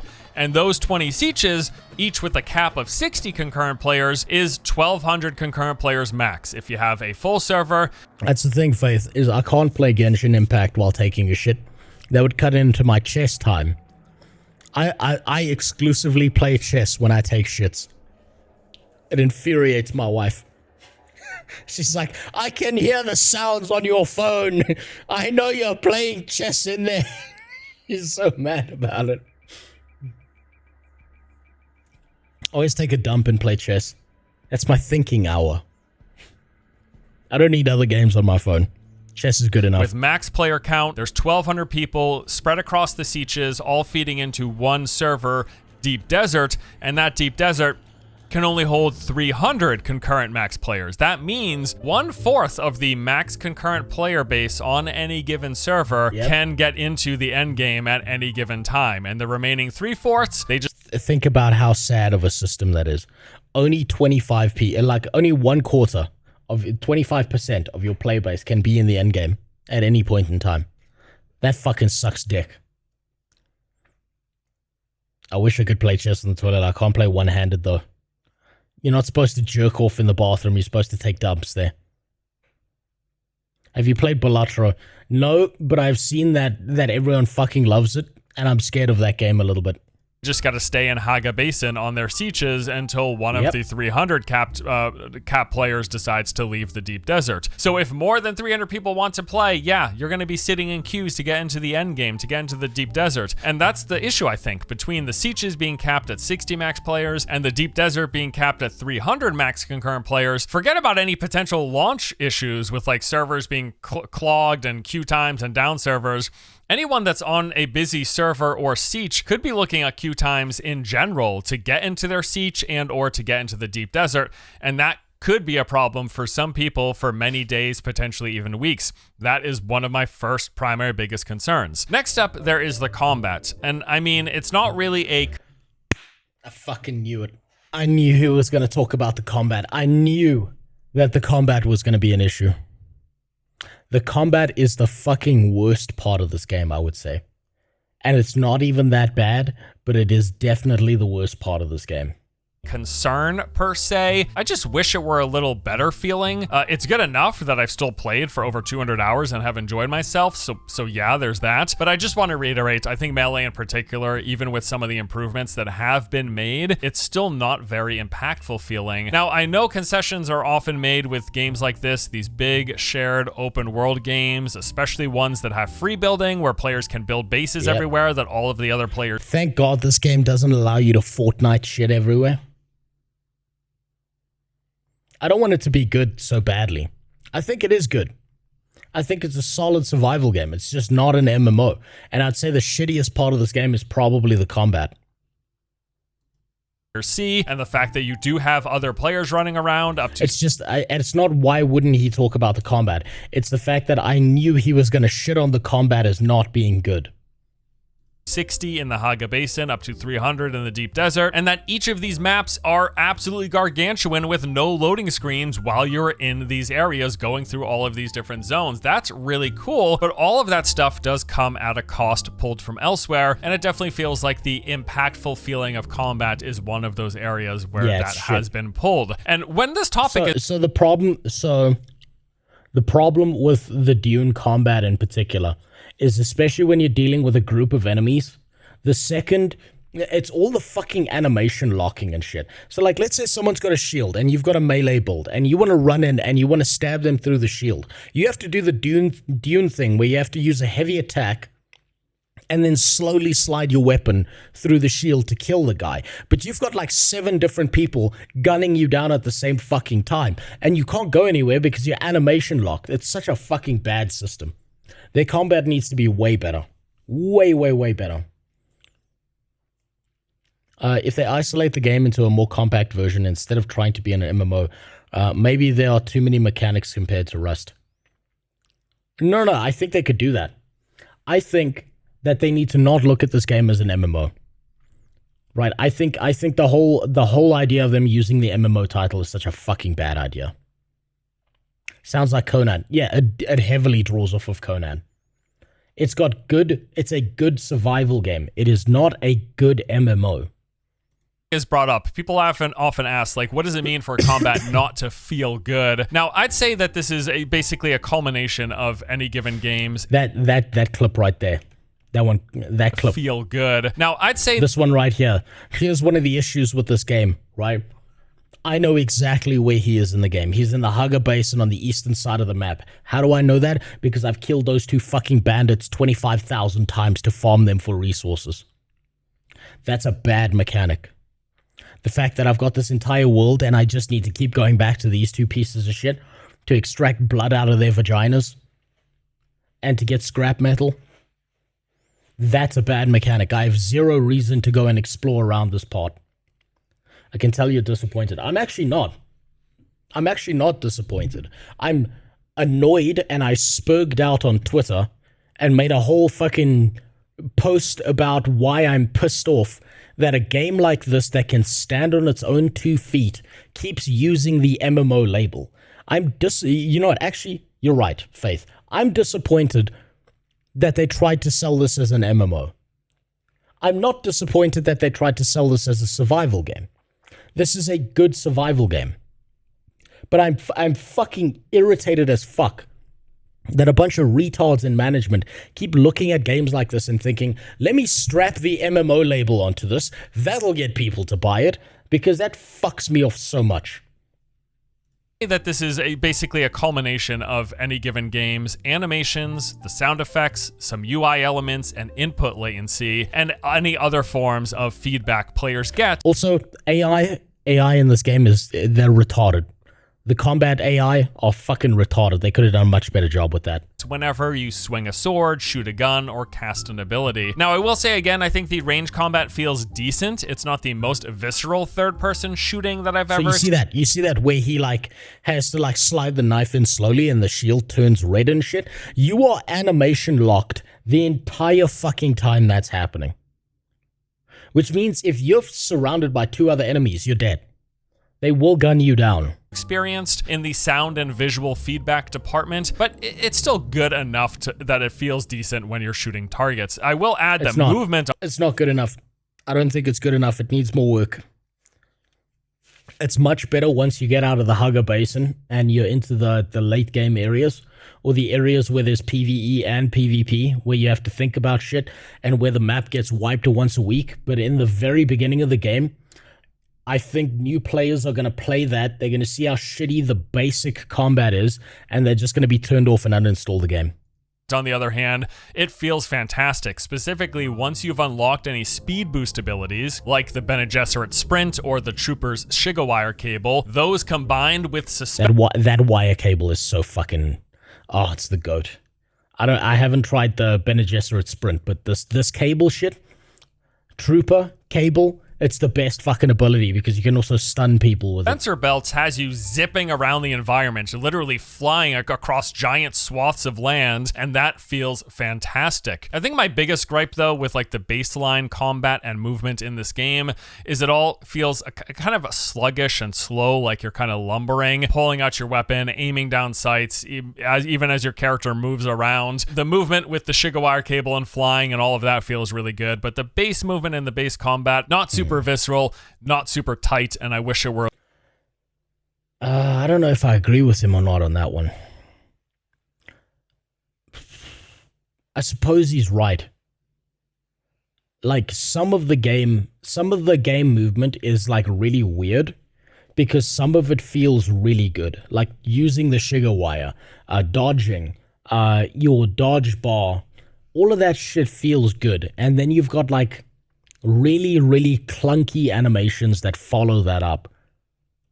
Right? Like, for instance, when you swing a sword, when you reload a gun, some of the movement stuff that you do feels really fucking clunky.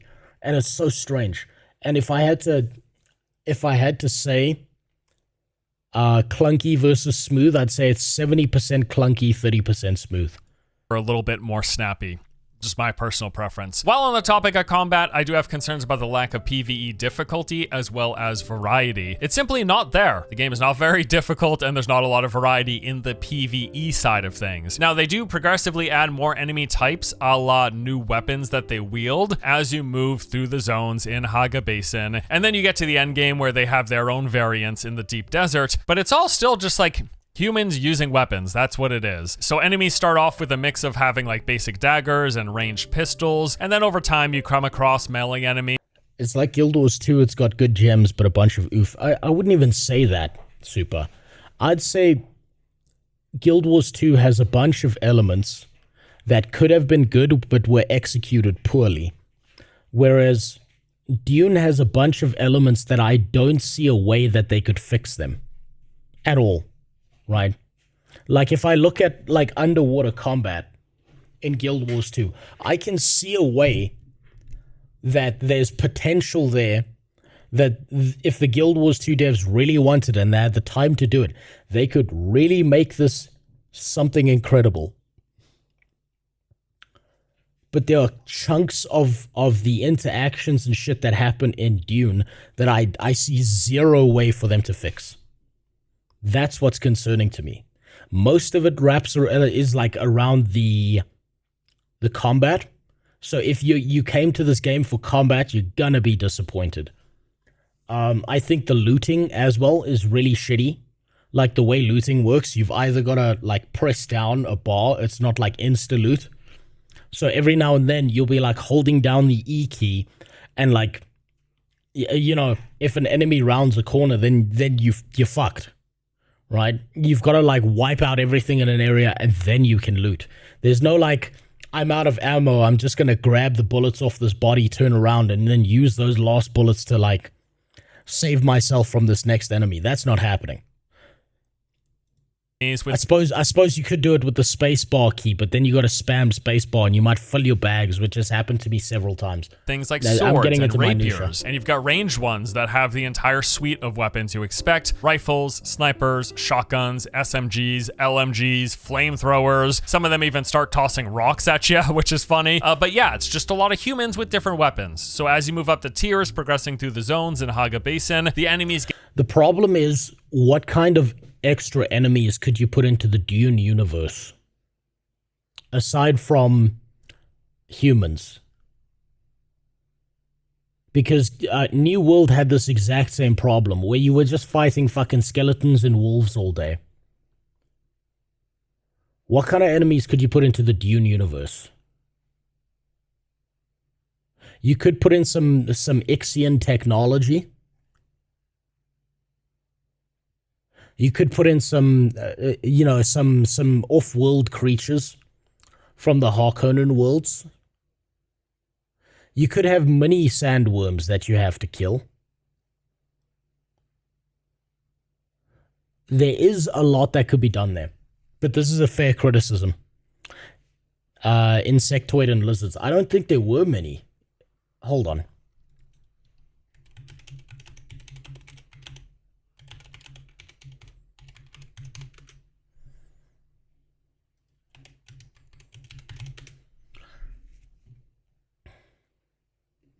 Arrakis Dune Wiki. Here you go. Burrowing animals such as the kit fox, kangaroo mouse, blah, blah, blah. Okay. Fauna. So there are things that they could put in here. There are creatures that they could go out of their way to put into this game, aside from you're going to be fighting just human beings. That is a sad thing. This is one of the reasons I probably say, if you're in it for the combat, if you're in it for playing this as an MMO, this is not the game for you and it's not going to be worth your money. Get tougher, they'll have more health and deal more damage and have more variety of weapons, and that challenge remains. Faith, I do this with every game as well. I did this with New World as well. When I see a game that does have potential, yes, it makes me want to theory craft the fixes. That's why I keep on theory crafting the fixes for Guild Wars 2. That's why I think that they should take a look back at underwater combat. That's why I want them to revise the base game story of Guild Wars 2, because they could do a much better job with it. Pitch black monsters could be included as a mechanic, things that only come out at night. They could do that shit. Until you make that tier's corresponding weapons, gear, and personal shields, which then makes it easier for you to deal with them and take them out. I really need to get a personal shield for all of this shit, because a bunch of the combat feels like bullshit, where it feels like if you got a personal shield, you can just steamroll everything, and if you don't, you're going to fall over dead all the time.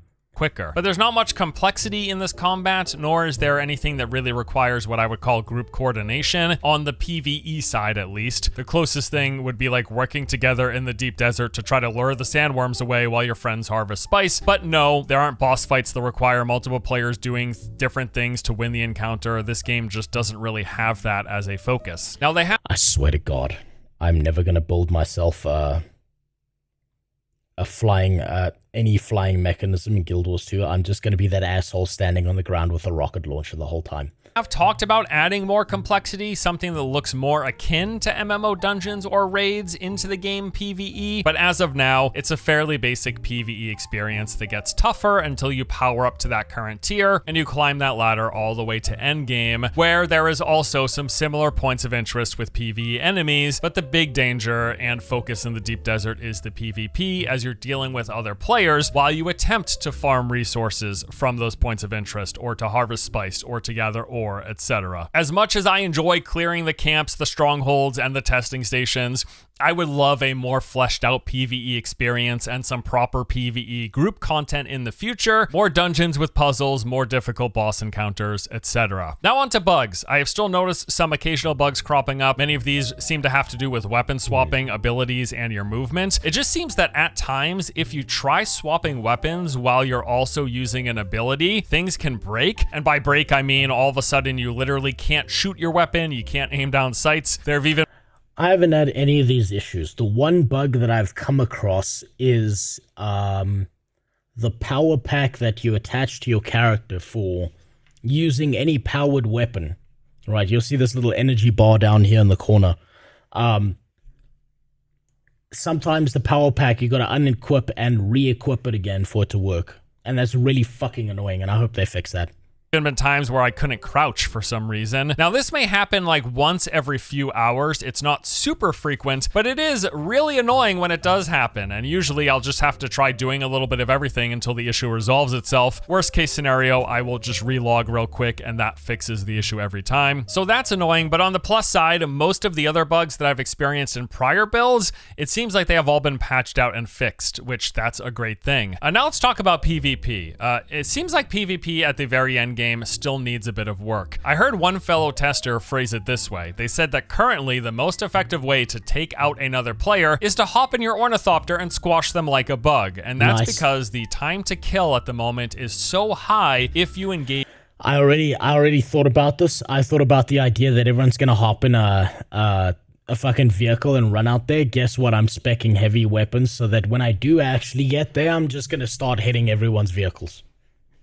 I don't care if I die, I just want to ruin their day, because crafting vehicles takes for fucking ever. In any non-vehicle forms of combat, that being the melee, using ranged weapons, or abilities. Shields are very strong, that is true, yes, you have to contend with that, but more so, it's just the fact that you get iframe dodging and can literally just keep avoiding damage so long as you maintain enough stamina, and as you progress into the late game, you get the better gear and you get more stats in the various class skill trees. You have a massive pool. Can you spec into summoning a sandworm? Yes. You can get a thumper, and I know there's a way you can get the hooks to ride sandworms. I just haven't figured that part out yet. Stamina, so you can just— as far as I know. Maybe I'm wrong about that, but I know you can summon sandworms. I've actually watched a guy do this to Co Carnage, right? Where I was watching Co Carnage he was playing Dune, and he like crafted these boots that's supposed to like stealth him away from sandworms and shit. And so he was like running through the desert thinking he was perfectly fine. And then a sandworm just shows up and he's like, why the fuck aren't my boots working? And then on the VoIP channel, a naked guy behind him is like, damn, I don't know why your boots aren't working either. So you can summon a sandworm that'll fuck up other players if you do it right.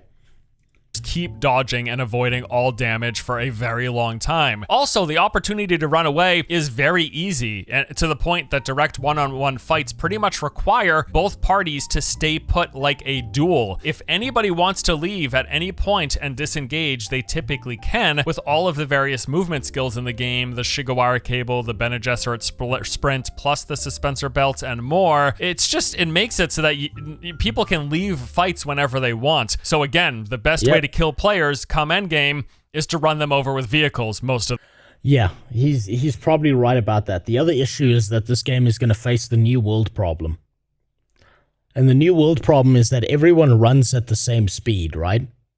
So if you're chasing someone down and they've got a shield, shooting them does nothing but give them distance on you. And there's almost zero mobility stuff in this game. So like the combat is not the reason to play this game. I have killed someone in PvP, that was fun. But I think I was kind of beating up a child, which is the way it's meant to be, but it wasn't a fight. It was more like I was just fucking, I walked into a kindergarten and started stomping on the nearest 5-year-old. It really wasn't a fight. How will they handle the ultimate PvP combat technique, DDoSing the router? Well, you see, there's this other thing you can do where you dox the guy back, you find out where he lives, and you ruin his life. If they're going to bring PvP into the real world, so should you. That's a joke, by the way. FBI, please, that's a joke. Of the time, like that's the fastest time to kill. And so unfortunately, as of now, it seems that ground warfare, anything that's not vehicle fighting, is just a matter of how long do me and my opponent want to keep doing this dance back and forth until one of us gets bored and decides to leave. Also on PvP, I just want to say here again that I would really love for them to add some official PvP servers to the game. With the recent announcement of there being rentable private servers and those giving players the option to allow for— Oh, rentable private servers. You mean like Valheim? You mean like the game that isn't an MMO? Hold on, my dog needs a shit. Hold on.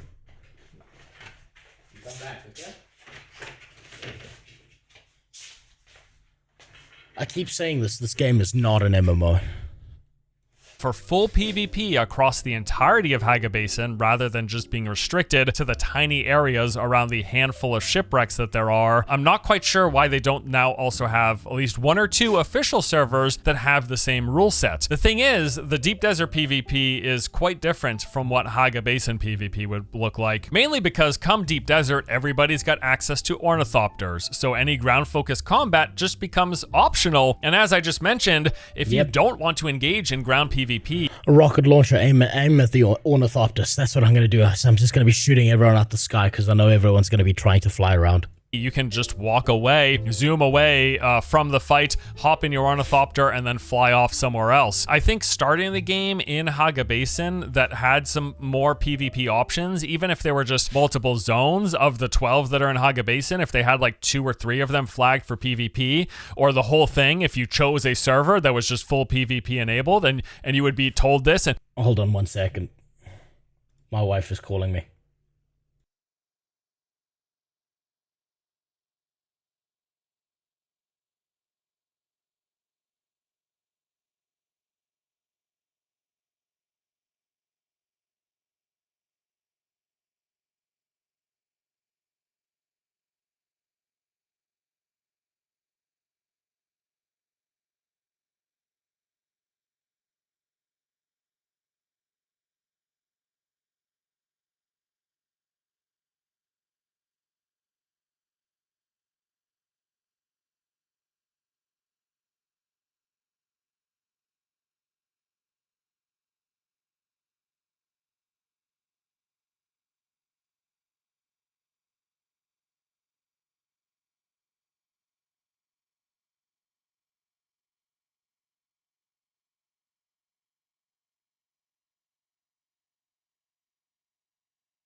Love you, bye.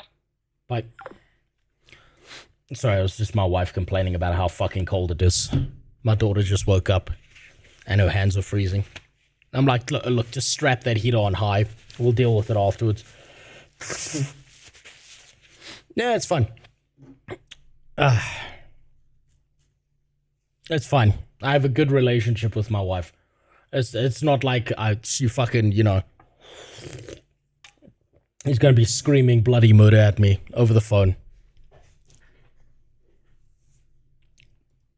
And there would be fewer of them. I'm sure there'd be majority PvE focused Haga Basins, but if they had a couple of official PvP focused ones, give players that additional option, I think. See, he wants that. He wants PvP. But the problem is, the more PvP you put into a game like this, the lower the player base is going to be.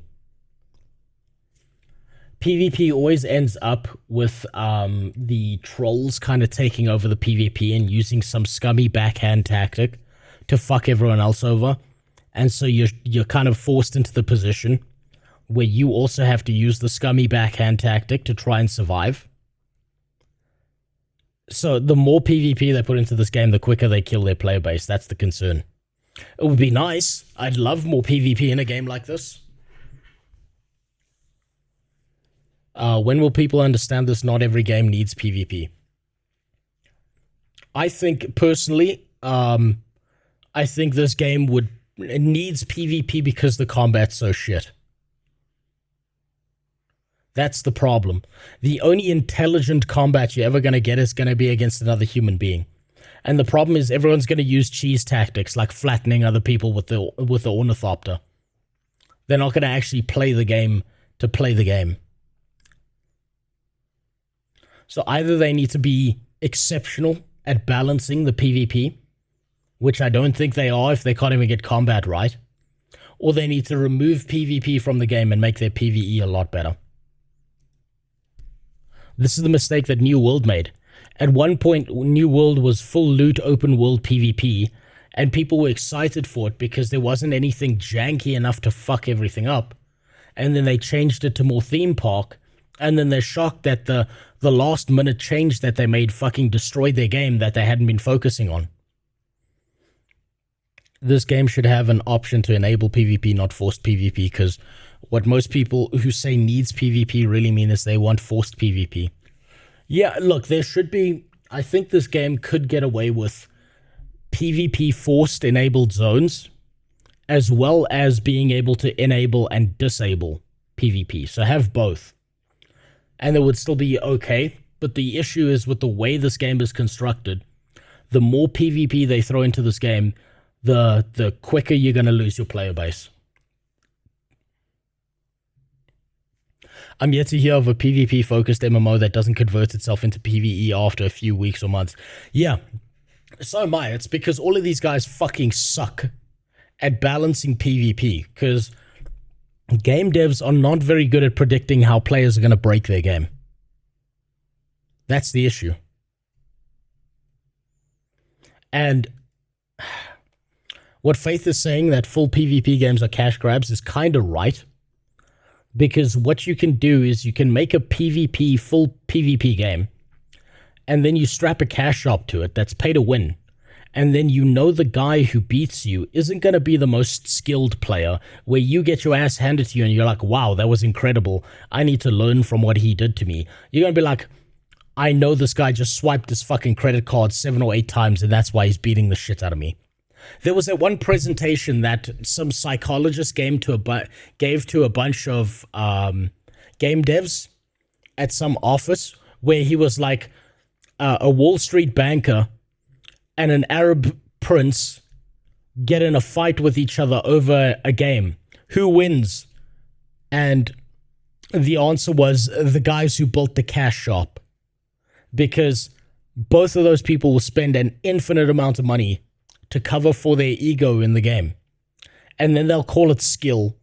But the only skill they have is entering their fucking digits into a video game, into a cash shop in a video game. The way Conan Exiles has PvP set up is you can either have PvP disable or have PvP enable at certain times, like 6 to 6. Maybe they need to port that system over then. Game devs would do well to get actual testers. Yeah, but why would you... Super, why would you get actual testers anymore when Ashes of Creation has proven that you can get people to pay you money to test their game?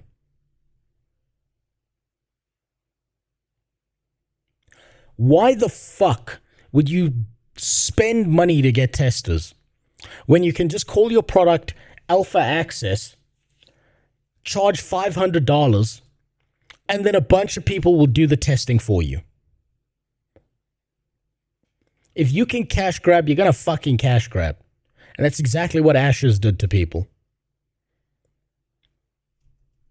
It's never going to stop.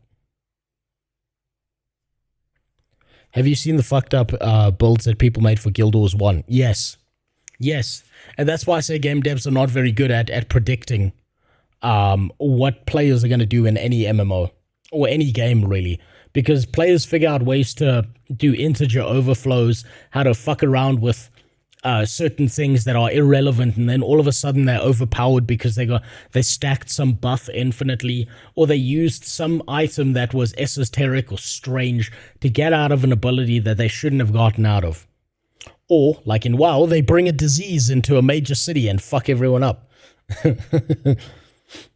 Years ago, I tried Mortal Online for a couple of hours, never made it to the tutorial island. I'd asked in the game chat about something because I was new. Instead, I get insulted for asking a question. I fire back, and eventually the guy threatens to kill me. IRL, so I call him a bitch.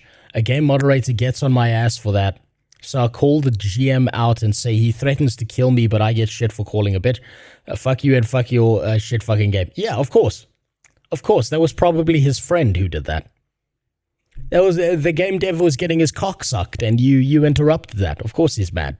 Duh. I think that'd be great because I think there's a lot of fun potential with ground engagement and fights before everybody has their ornithopters, before everyone has the best gear and all of their skill tree unlocked. It's the same reason I enjoy like low-level PvP and MMOs. I think there's a lot of fun to be had as we're going through the power progression and getting in fights here and there before everyone has their optimized setups, just making the most of what you have. So I would love to see that. Oh, and there's one final thing that I want to mention in this section of the video, and that's just the fact that I think the way they presented Dune Awakening, both in what they showcase in videos, but also in that beta weekend, really did the game a disservice. Like, the game has way more interesting stuff and more variety than what people might... This is the same thing as I was saying about the beginning of the game. The downtime element in the beginning of the game is going to turn a lot of people off because it's literally the worst. Like, all the worst parts of Dune are all the worst parts of the beginning experience for the first 5 hours of the game.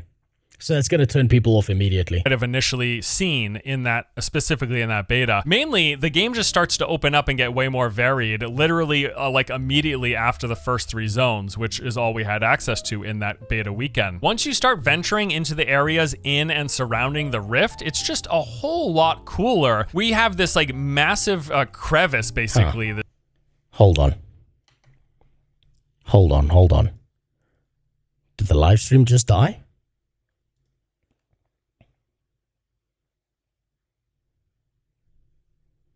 Is it still working? Or is that just my multi-chats decided to shit its pants? Okay, that's my multi-chat having a stroke. Let's see if it disconnected itself from YouTube. Yeah, no, that's the, yeah, that's the multi-chat. They were throwing up warnings earlier. So the multi-chat I'm using so far is a fucking terrible system. And since I'm going to be setting up to stream on Kick as well soon, and a bunch of other platforms, I need to really get a better multi-chat. I need to figure that out.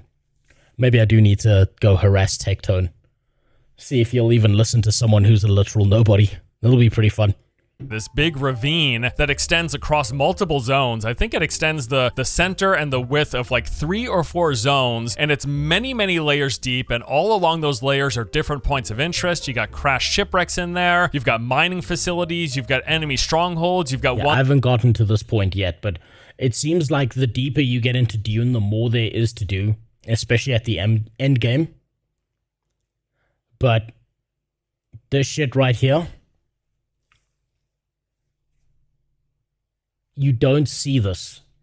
You play the game for 20 hours, you don't see any of this, you think that there's nothing in the game. Ones that run from the top to the bottom, the deeper you Thanks for the follow, Lassere. get in this rift, it looks cooler and cooler. And that is just one example of an area that's way more interesting and varied than what the beta with only having Southern Haga Basin and the Western and Eastern Familius Gap. Everything was basically swaths of sand dunes and islands of rock within. It's not a good game. I think it's a good survival game, Faith. I still think it's a good survival game. I think it's shit as an MMO. I think it needs to not call itself an MMO. Video for you about Tectone. I put in that. Yeah, I'll take a look at it, Jimmy. This is the thing is, Tectone is pretty pissed at Twitch right now, so anything that fucks over Twitch, he'd probably jump at the chance. I don't blame him. Tectone seems like he's quite the emotional guy a lot of the time. I did see that someone on Twitter named Denims leaked DMs, and it's just Tectone messaging them, being like, hey, do you want to play Marvel Rivals and squash this beef?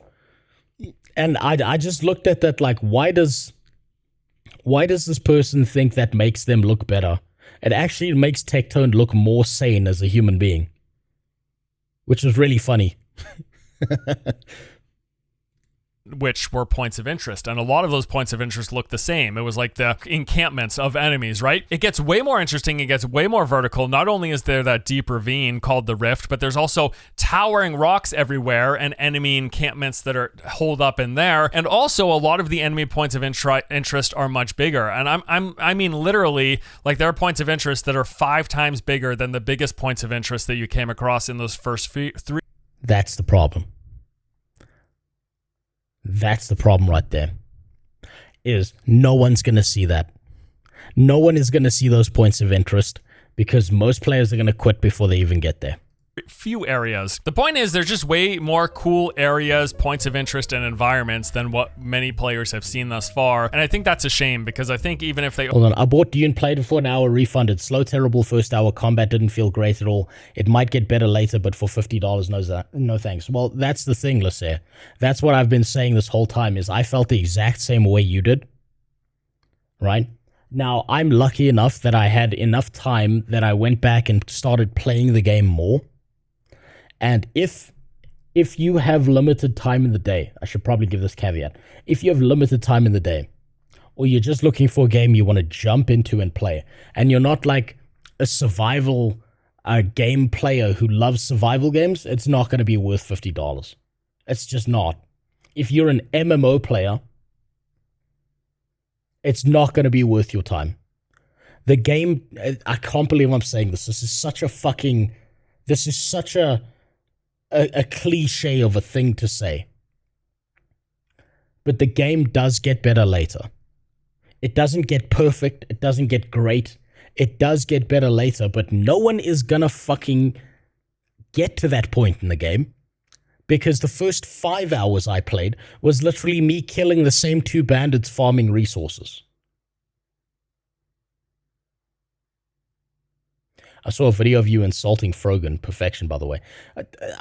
I mean, was I just stating facts about her? I don't remember insulting her. But, Lassere, your opinion on saying that and saying it's not worth $50 to you, I completely understand.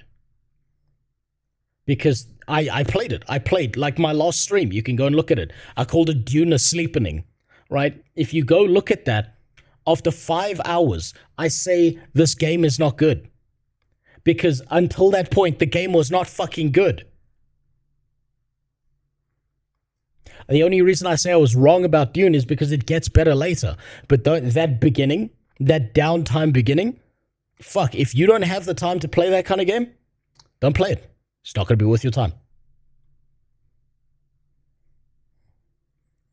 Opened up just like 1 or 2 additional zones in that beta weekend. People Getting would it have on sale might be better. Devilus, I'm going to tell you why that doesn't work. The amount of time you have in the day, the value you put on 1 hour of your time is more valuable than whether you spent $100 or $50 on a game. If you play this game and you feel like you've lost 3 hours of your life, then it doesn't matter if you got it on sale or not. It wasn't worth it. You really want it to be good. I do want it to be good. I'm a Dune simp. It looks so generic. Maybe it is. But I will say that it's one of the better survival games I've seen the longer you play it. But the problem is most people, and they're completely valid for this, are not going to play as long as I have and get away with it. Right? They're going to play for like 2 to 3 hours, 4 hours, and they're going to say this is fucking dog shit and never touch it again. I would have been fine with it, but honestly, the combat felt bad too. As you said, I don't know why they didn't make it interesting at all in the beginning. They could have. That's the part that's fucking pissing me off so much, Lassere, is for the first 5 hours, you just fight retarded AI enemies that have no variety or variance whatsoever. There's guy with sword and guy with gun, and both of them don't know where the fuck you are. You can walk up behind them, molest them, steal their fucking wallet, fuck them, get them pregnant, take the kids in the divorce, and they still won't have noticed you. That's the problem with all of those enemies. The whole Haga Basin area is Tutorial Island, and it takes too long for players to want to go further than that. Have had a better impression, but regardless, I don't really care. I'm not here to sell the game. I just think it's worth noting for people that there is more interesting things. It's still the desert, it's still mostly sand, but it does get more varied. That's just survival games in general. Do people want their diamond armor set in 30 minutes? So it's not about them getting the best stuff and the best progression. It's about interesting things happening while you get to that progression. That's the problem, right? Is nothing interesting is happening until you start hitting the quests, until you start talking to people. What mic do you use? I don't know if you're talking to me. This is a beacon mic. It's fantastic. They tried to like copy the Shure mic, but also keep it so that it's a USB thing, so you don't need a whole XLR thing. I picked it up secondhand from, like, okay, a lot of the gear, a lot of the stuff that I have here, a lot of this shit, all of this, that's secondhand. That's secondhand. This is the only thing that's not secondhand. Wait, actually, no, that's a lie. This was secondhand. I just needed to resolder a connection. This monitor over here, secondhand. This mic over here, I picked up secondhand from a guy who was streaming in my country and gave up. That over there, secondhand. This piece of shit camera sitting on my desk right here, this one. Where is it? Where is it? That one right there. That's the only one that's not secondhand. And I regret buying that fucking camera because half the time it fucks with me and I spend hours trying to fix it. But everything else, yeah. I get everything secondhand from a bunch of people. You just go on Facebook Marketplace. You won't believe how many broken dreams there are on Facebook Marketplace. Now, where the fuck is that button? There are so many. Oh, yes. Also, thank you for reminding me, Wojciech. That might be secondhand, but these are firsthand. Open your mouth.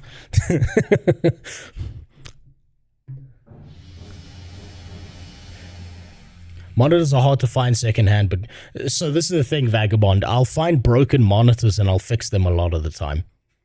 It's a lot easier to find broken monitors and then fix them, because usually a lot of the time why a monitor is broken is not because of any, like the PCB in it or the screen. A lot of the time it's broken because someone can't figure out how to reset the connector in the back and just, like, you know, pull it out and put a new one in. Shure mic is overpriced. You can get something like a Rode pod mic. Yeah, but the thing is, the Shure SM7B is like the pinnacle of audio because it just works perfectly. There's nothing that comes close to Shure, and kind of like, you know how Nike used to make good products and now they don't anymore? They're relying on their brand to sell things at a higher price. People too lazy to go to a repair shop. You won't believe how many people are too lazy or stupid to just take something to a repair shop. And the thing is, there's like a large shopping center, like a few kilometers, like maybe like 20 kilometers away from where I am. And there's a Chinese guy there who runs, like I've spoken about him before. He barely speaks English. And he runs this little computer shop, and whatever I can't fix myself, I just take to him, and he's like, okay, I fix. You come back 5 hours and it be done. and then he fixes it. I don't even know what half the magic that guy does. He's literally a tech priest. I look at him, he's a fucking tech priest. Dude's fucking shaking oils and incense in the air and making stuff work. It's beautiful. Okay, let's continue. Varied and interesting. There are even zones that have legitimate plant life, like an arid desert with cacti and shrubs and stuff, which I don't think a lot of people were expecting. They thought it was all just going to be sand dunes and rock isles like it was in the first 3 zones, but no. For still being a desert, it gets more varied and interesting. The points of interest get far more interesting and varied in terms of how they look and their size. It just gets a lot better than what a lot of people may be led to believe. Yeah, that's the problem. So you don't encounter drum sand. You don't encounter quicksand. You don't encounter the worm mechanics. Aside from walk in the sand for too long, and then the worm shows up. You encounter none of that in the beginning area. That's the problem. It's so dull in comparison to some of the mechanics that exist later, and it fucking ruins the experience for someone. To the point that they're going, yeah, fuck this, I don't want to play. And I get it. I get why people feel that way.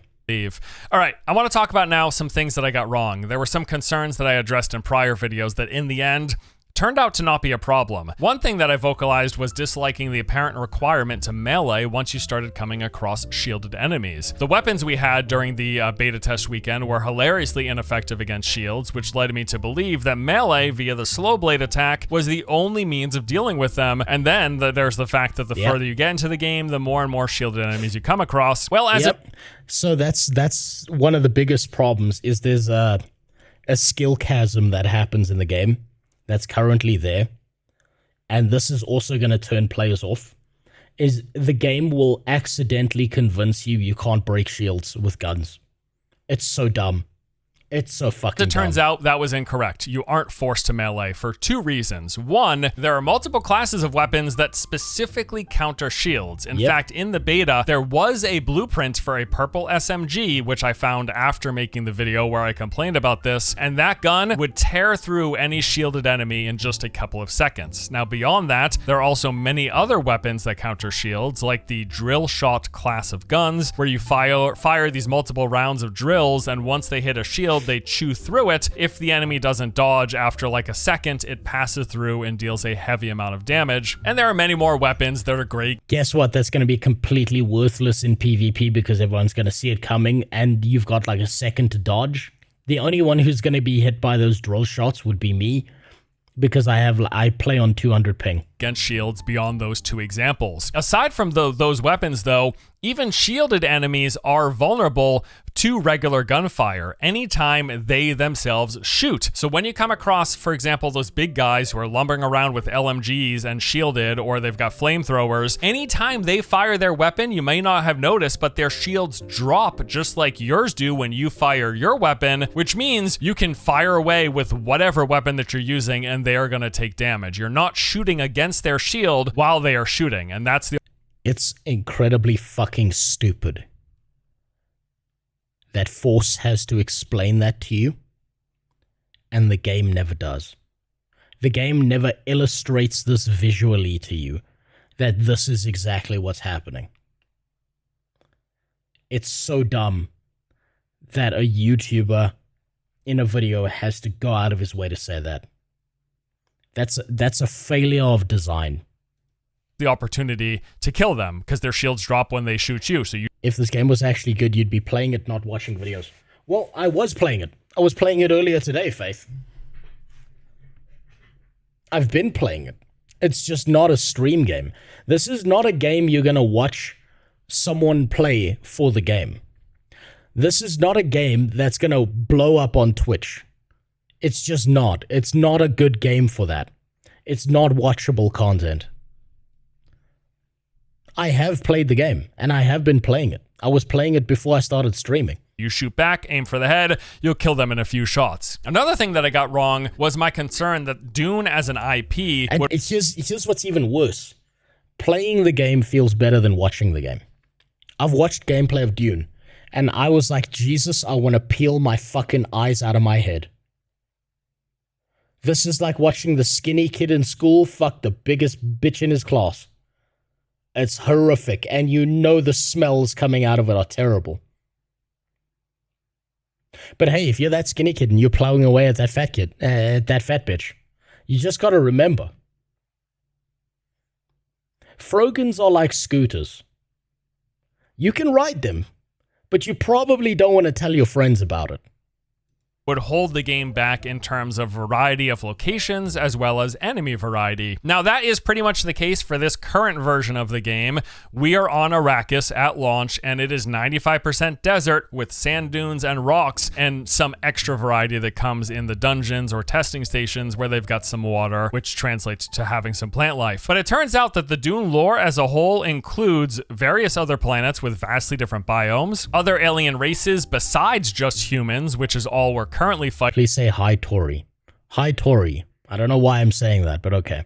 And there are even super advanced AI robots, and this variety of locations and enemies could and likely will eventually make its way into the game, assuming it's successful and they continue to support it for the months and years ahead. I think it won't be successful. Not because the game doesn't have enough in it to be successful, but I think the initial player experience is too low tier, too low brow for people to want to go further. There's not enough in the initial experience. I think the game's going to fail to captivate a large audience or maintain a large audience who play this game for more than 5 hours. She flipped me off. Ahead. Though at release, they are strictly focused on Arrakis and the different factions of humans there. There is definitely still potential within the Dune IP for way more variety. We in fact already know that the first big planned expansion that they're going to come out with is taking place on the polar ice caps of Arrakis, which means we'll be going from the barren sand desert to the barren ice desert. But at least it'll be white and blue instead of yellow and brown, right? Now, yeah, that's not so important. I don't think changing the theming of the background is that important because their weather effects, the dynamic, like, surrounding it feels like a world. What they need to do is they need to have an expansion where they just focus on the combat. They need to patch the shit out of the combat. They need to put in more enemies. They need to put in a lot more variety of stuff. But it's such a slow burn that it's going to turn people off. They need to not worry about new regions. They need to worry about fixing what they have now. This is such a... Fuck. Every fucking MMO always does this. They think that they can fix their problems by adding a new region. It's so irritating. Solve the problems you have instead of creating new problems. having gone over all of that, I do want to wrap up by mentioning the fact that some of the things that we've complained about and been concerned about in the past have improved over time. Changes that I've noticed while playing in the private closed beta over the past few weeks. First of all, the melee, the perma-stun lock issue that we all had a good laugh about during the PvP showcase with a bunch of streamers, that's been fixed. It is no longer an issue. A patch that went still needs work. Still needs work. It's not good enough. Live about a week on the CBT build after the Twitch showcase took care of it completely. Essentially now, whenever you're drained of stamina, you basically get this second wind that kicks in, nearly instantly refilling your bar. This comes with its own sound effect and animation, but the basic thing here is you can no longer ever be permanently stun locked as you were in those prior showcases, and there's also now a stamina cost to melee attacks, which means players attacking you. I'll give it this. The solution that the Dune guys came up with for the stagger and stun locking was infinitely better than what the New World team came up with was. Because New World just gave up on stagger entirely. Whereas these guys at least are trying to fine-tune it. can no longer just infinitely spam that either. Now, while there are still some bugs that remain, I do have to mention it's far, far less. During the preview event where I made my initial like early review, we had players being invisible, we had T-posing characters, we had certain interactions like retrieving all loot from chests not working, we had disappearing textures and clipping through the terrain. None of those issues have surfaced in the subsequent 100+ hours that I've played since. I did get caught on the side, like underneath my house. Like I built a ledge and then my character got stuck underneath it and I had to destroy the floor. So I don't know how many other issues other people are facing like that when it comes to like interactions with surfaces and shit. It's the beta test weekend and the preview event. So a lot of bugs and issues have been addressed. Imagine this game ends up doing better than Borderlands 4. Wasn't Borderlands 4 the game where the CEO or something came out and said only real fans will give us like $100 for the game or some shit? I think based on that alone, based on the attention the game's getting before it gets out, I think it might do better than Borderlands 4, even if it only does live for a month.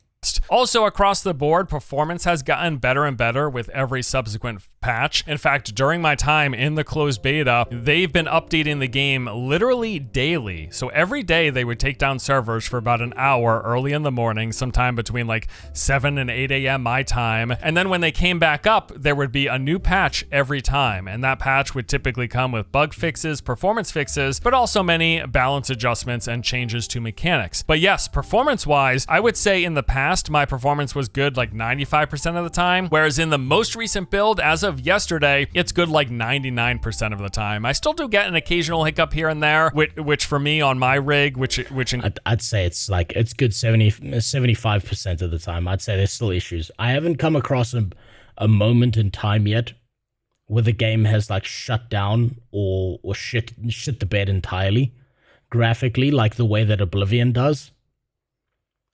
But it still needs work. Includes a RTX 4090 and an i9 14900K. It's been mostly great. Like, yeah, 99% of the time, performance is good. But yes, I do have... And yeah, it was Randy Pisford said that shit. It was something like, you'll find a way to afford $80. Yeah, no, that's insane.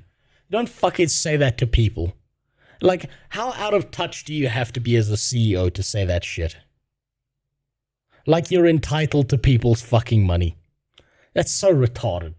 Jesus. I have a fairly beefy PC, so I would look out for feedback from people who are running the game on mid to lower end hardware. Those fuckers are great. What you want to do, if you do play this game to the point that you can do this, is you want to find a group of players running through the sand, and you want to get one of those on your ass. Then you want to hop on the sand bike with the boost and drive past them, and then watch the worm eat them, and then you leave. Where if that's what you have as well. So to wrap up this video, yes, if you haven't heard, while the game's not without its problems, I really like this game. I really do. I am super pumped for launch. I feel like a kid on Christmas, frankly, which doesn't happen all too often as the years go by. So I'm happy to embrace it and enjoy it whenever it does. I would by no means consider this a 10 out of 10 game. It's not even close. I would guess, like, if I were to... It's not a 10 out of 10 game. The first 5 to 7 hours of gameplay makes it like a 3 out of 10 game, and if you somehow force your way through that hymen against the game's will, then it starts to become like maybe like a 7 out of 10 game. A real IGN 7 out of 10 game, you know? Because that's the score we give the games that suck our schmeat in the background. No, I would probably say currently it's a 6.5. It doesn't hit a 7. It's not good enough to hit a 7. Hold on, my dog's barking at something.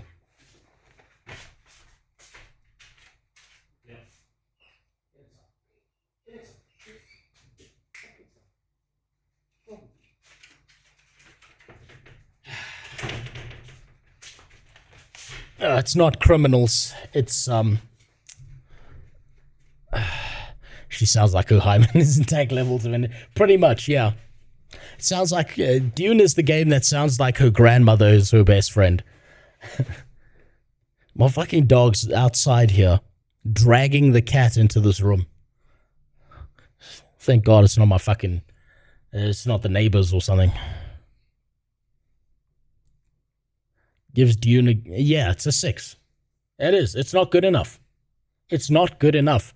I like, look at it this way. I can enjoy this game on a personal level. I like the mechanics of this game.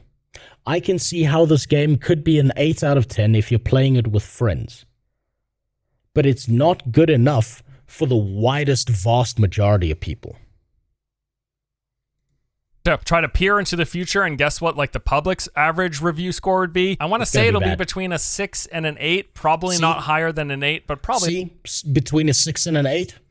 8 if you're playing with friends, 6 if you're playing alone. Not lower than a 6. 6, 7, 8 out of 10 is where I expect like the average review score to pan out. But for me personally, it gives me 10 out of 10 fun. I'm not saying I think it's a 10 out of 10 game. It's not. I'm saying on the 10 scale. Ooh, 10 out of 10 fun. That's damn. This man is so positive.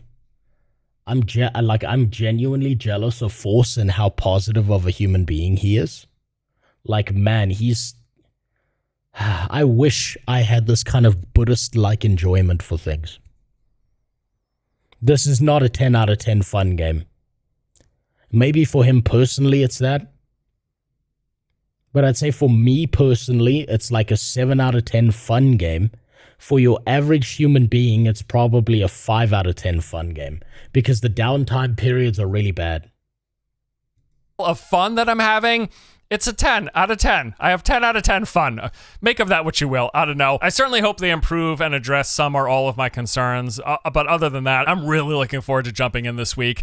I'm likely going to be streaming the game some on Twitch. I've been doing that a little more frequently recently. So if you feel like swinging by, feel free. If you're sick of hearing about Dune, don't worry. We've got some other videos coming up. There's some more games that I'm covering. One that I'm actually really excited about that I'll be checking out during the launch week of Dune, which is kind of a bummer for me because I just wanted to no-life it for at least a week, but I'll take a day off to check out this other game, and there'll be a video for that next week.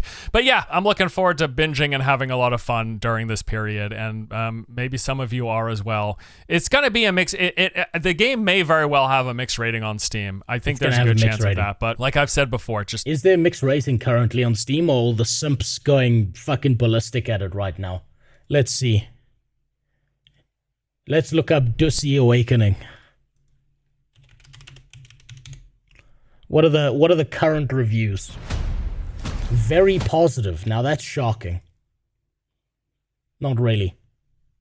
So look at what you'll notice, right, is his review makes sense to me because he's played this game deep into the endgame and found the fun after all that time.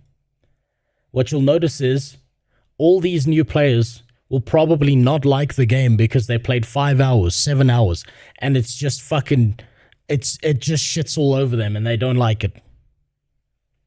And that's completely fair. Did you know Josh, Strife Hayes, and Paul Joseph Watson are twins? Then why do they have different names? What the fuck? Why are my Twitch messages not showing up in the multi-chat? Give me a second, I'm just going to fix that quick.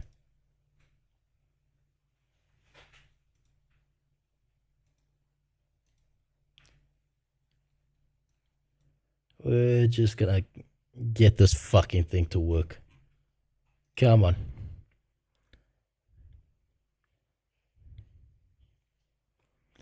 Being a pig eating slop must be peaceful. You know what?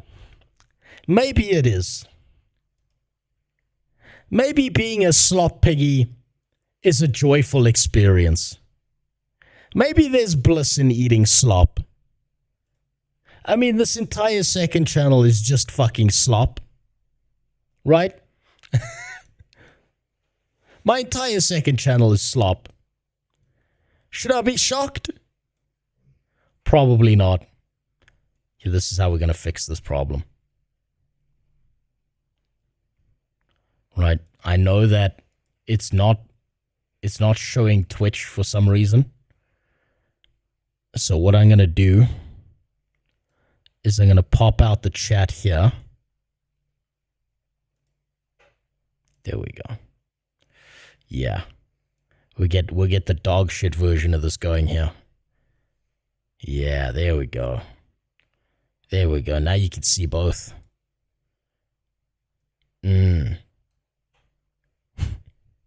Make it look real shitty. There we go.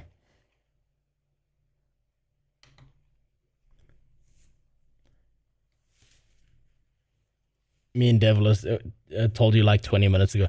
All survival games are more fun with friends because it cuts the grind time down a ton and you're playing with friends. I think it's not just survival games that are like that. Let's say, I think it's all games are always going to be more fun with your friends because if you've got good friends, they're usually more fun than the game itself. If I was to play Fallout 76 by myself, I'd want to kill myself. But if I was playing it with my friends, we'd be having the best time of our lives. Because we would be able to, you know, we would be out of our way to do the stupidest, dumbest shit and just laughing about it all the time, right? So it's like, think about it this way. Playing with a piece of shit by yourself makes you a freak. Finding a piece of shit on the side of the road and your friends are starting to fling it at each other while you're all drunk off your ass is going to be a fun experience. Because you all had a good time. Watching paint dry becomes a 3 out of 10 activity when you do it with friends. Exactly.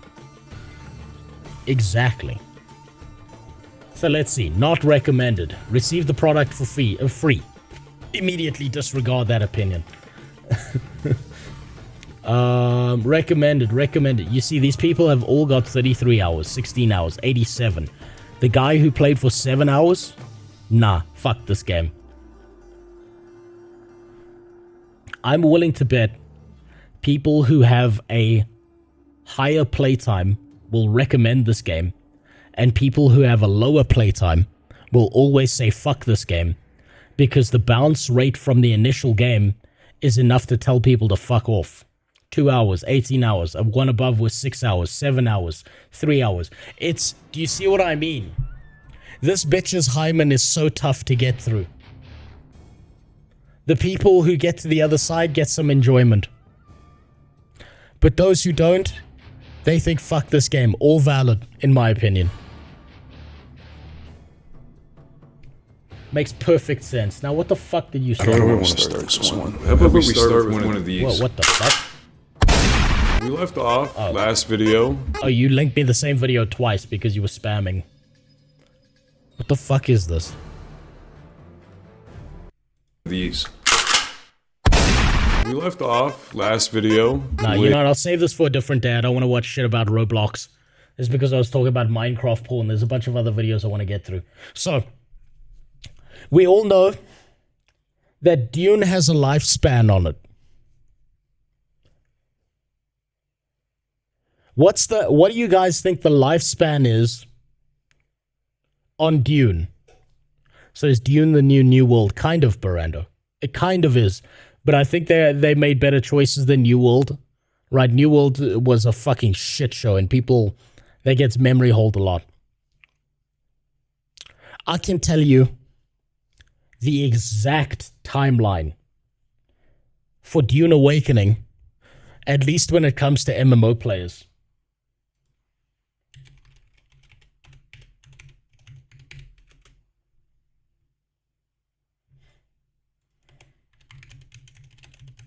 Yeah, let me pull it up for you.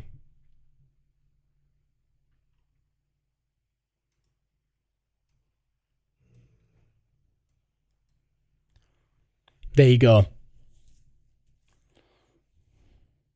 There you go. That's when no one plays Dune anymore. Who's an MMO player? It's done. Old slop out, new slop in. Fuck yeah. I'm willing to bet MMO players are so desperate that if they didn't get deep enough into Dune, they will dump it immediately and hop over to Chrono Odyssey. Yeah, give me that Odyssey. I've heard that a few times now. But here's the thing, right? Chrono Odyssey has been getting brave on us.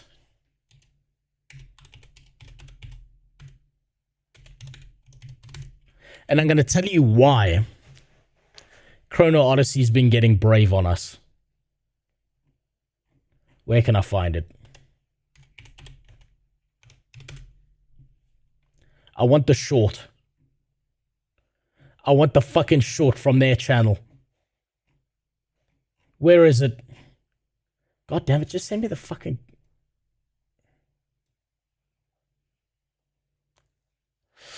They had a short on their channel. It was all over Twitter. Here we go.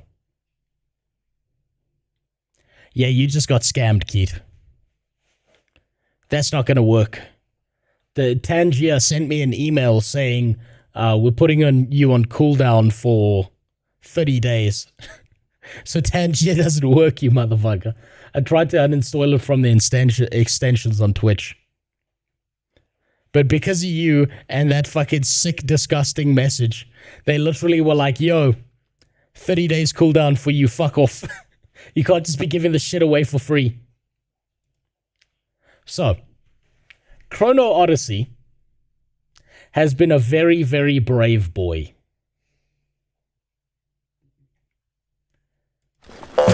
Because this is the short that they released.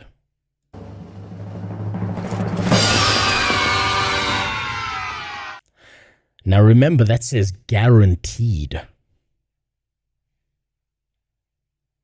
Tangier's the voice operation, like the voice software over on Twitch, Faith, that people can click on to send messages so that what they say is said in like a voice of a character. But the problem is I set it up so that you guys got the free version so you don't waste your money spending like bits and shit on it. But then Tangier was like, listen, you've used the free version too much, so we're going to put you on cooldown. This is suspicious behavior. Dune lore is harder to get into than any backstories I've ever heard. Have you tried Warhammer? Warhammer is like, there's no entry point and there's no exit point. There's just Warhammer. Predictions always fun, since they're either right and you get to brag about it, or you're going to miss so hard nobody will ever believe you. Yeah, no, this is the thing, Barandas. What I can say is if I'm wrong, is I'll just be like, I was just joking, guys. Why you take me serious? I was just joking. And then I can like play it off and then pretend it never happened. So this is the guarantee that Chrono Odyssey is giving us. No pay to win, guaranteed. And then a video popped up in my feed from a guy I haven't watched in a very long time. A guy who unfortunately tends to be right about a lot of stuff, especially when it comes to the bullshit that's happening inside the gaming industry.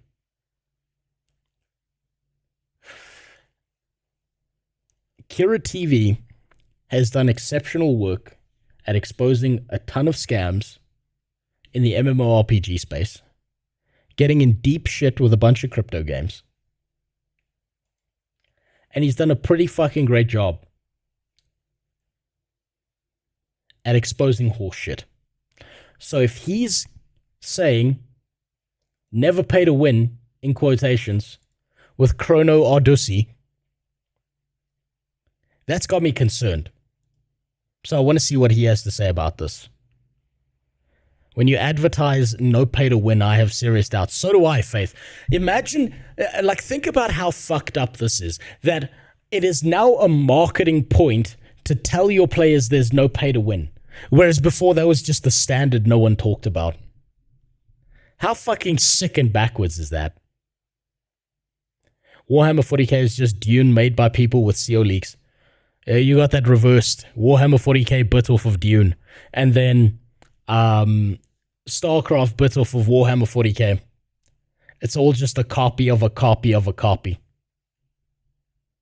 It's a fucking selling point. Can you believe that no pay to win is now a selling point in the game? And do you know where I think this started? I think this accidentally started when Baldur's Gate 3 said this is a feature complete game. They didn't market it as this is feature complete. It's just the CEO was in an interview or something and he was like, this is a feature complete game. That's what we tried to make. And then like a bunch of marketing rats were like, ooh, we found a new way to sell shit. And they started like jerking off thinking about how they can sell a product by saying it doesn't have this thing in it. How fucking God, that's so disgusting and so genius at the same time. It's a Korean game and they say no pay to win. I know this is going to be a fucking lie. Probably. If you want to piss people off, get into the dark and darker crowd and tell them the game is pay to win because the cash shop skins have stats. I'll do that in my off time. You make it sound like the marketing department are filled with Skaven. Okay. I think I've misspoken then. Filter. I don't mean to make it sound like the marketing department is full of Skaven. Because Skaven have a higher moral standing than people who work in a marketing department. So I apologize to any Skaven enjoyers out there. Where's it? There we go. Let's see what Kira has to say. Video recorded friendos. So I had like a 30-minute video recorded friendos talking about Chrono Odyssey, specifically the trailer that got released yesterday at the Summer Games Fest, as well as the fact that the beta's coming on the 20th of this month. So we have like 2 weeks till the game comes out, at least for testing, and we'll get to see whether or not it's going to be a game that could be enjoyable despite, obviously, there's going to be some problems with monetization and things like that. But then I figured, why even release that video? Because it was mostly just, reacting to that information when there's something more important to talk about. Because personally, I'm not a fan. Okay, speaking slow, I'm speeding this up. Keep up. When it feels like I'm being lied to and it's kind of being glossed over or glazed. And people should probably be aware of this. And this is not to say I don't think Chrono Odyssey is going to be a good game. I don't know. Why would I think it's going to be good or otherwise? I never played it. This is just to say that it's very weird when a company just starts saying things that are not true and then immediately being proven otherwise. Okay, so this is what's going to happen. I can see it happening already, right? So this is how it's going to work. They've now put out the call to say no pay to win in the game, right? This is the statement that they're going to live or die by, right? Right, is no pay to win. Now, what's going to happen is a bunch of people are going to start making comments saying, actually, it is pay to win. What the fuck are you talking about? Right, now, what's going to happen in this back office is a bunch of managers are going to go get a bunch of robots together, right? A bunch of bots who are going to go out of their way to fucking bot the comments on a bunch of shit like that using ChatGPT. And then it's going to say, oh, you're lying, there's no pay to win. Oh, but actually the devs said that there's not going to be pay to win. And they're going to astroturf the shit out of everyone on Reddit, everyone on fucking YouTube, anywhere there's a forum where people are talking about how the devs lied. These bots will show up, astroturf the shit out of these people, cast doubt so that anyone who's watching this shit from like the outside perspective, who's standing outside the window, right, watching Sneeko's girlfriend get fucked again by some other dude on the inside here, is looking at this going, wow, there's a chance none of these people know what they're talking about. And these guys who keep astroturfing them are right. I'm going to go spend a bunch of money on the game. And then they're going to play the game, and there's going to be pay to win in the game. But what they're going to do is they're going to be like, nah, it's not really pay to win. It's pay for convenience. No, it's not really pay to win. It's pay for access. No, guys, it's not pay to win. It's just pay for gear. And they will come up with whatever fucking terminology they have to pretend in their stupid little fucking head, because they're dealing with sunk cost fallacy, that there's no pay to win in their game. That's what's going to happen. I can see it already. I can see it. I can see it in my third brown eye. I can see that's what's going to happen. If you took away the Tangier, can you return the cam switch feature for points? Yeah, I'm still setting that up. Super. I'm still setting that up. I'm still fixing that shit. What's up, Mega Crackhead? Chat's fucked again. God damn it. It's fucking... Yeah, it's gonna be fucked. There's nothing I can do about it. If it's a Korean studio, I'll bet that it will have minimum Destiny 2 levels of in-game store. I bet that it's going to have a bunch of manipulative shit. Or maybe not true. You could stretch. But let's go over it and you can make your own opinion. So Canon, who is an MMO content creator who's done stuff, I guess, predominantly around like some of the Korean games and stuff. I like Canon. I like his content. But something tells me that Canon is paid a lot of money to lie about video games. Something tells me that Canon is the guy who's the plant, right? They found an organic streamer, YouTuber guy, and they pay him a lot of money to say good shit. And he knows that that little money fountain ends the second he says something bad. Maybe that's just me. Maybe that's just conspiracy theory. I don't know the guy personally, but that's the feeling I get from watching some of his content.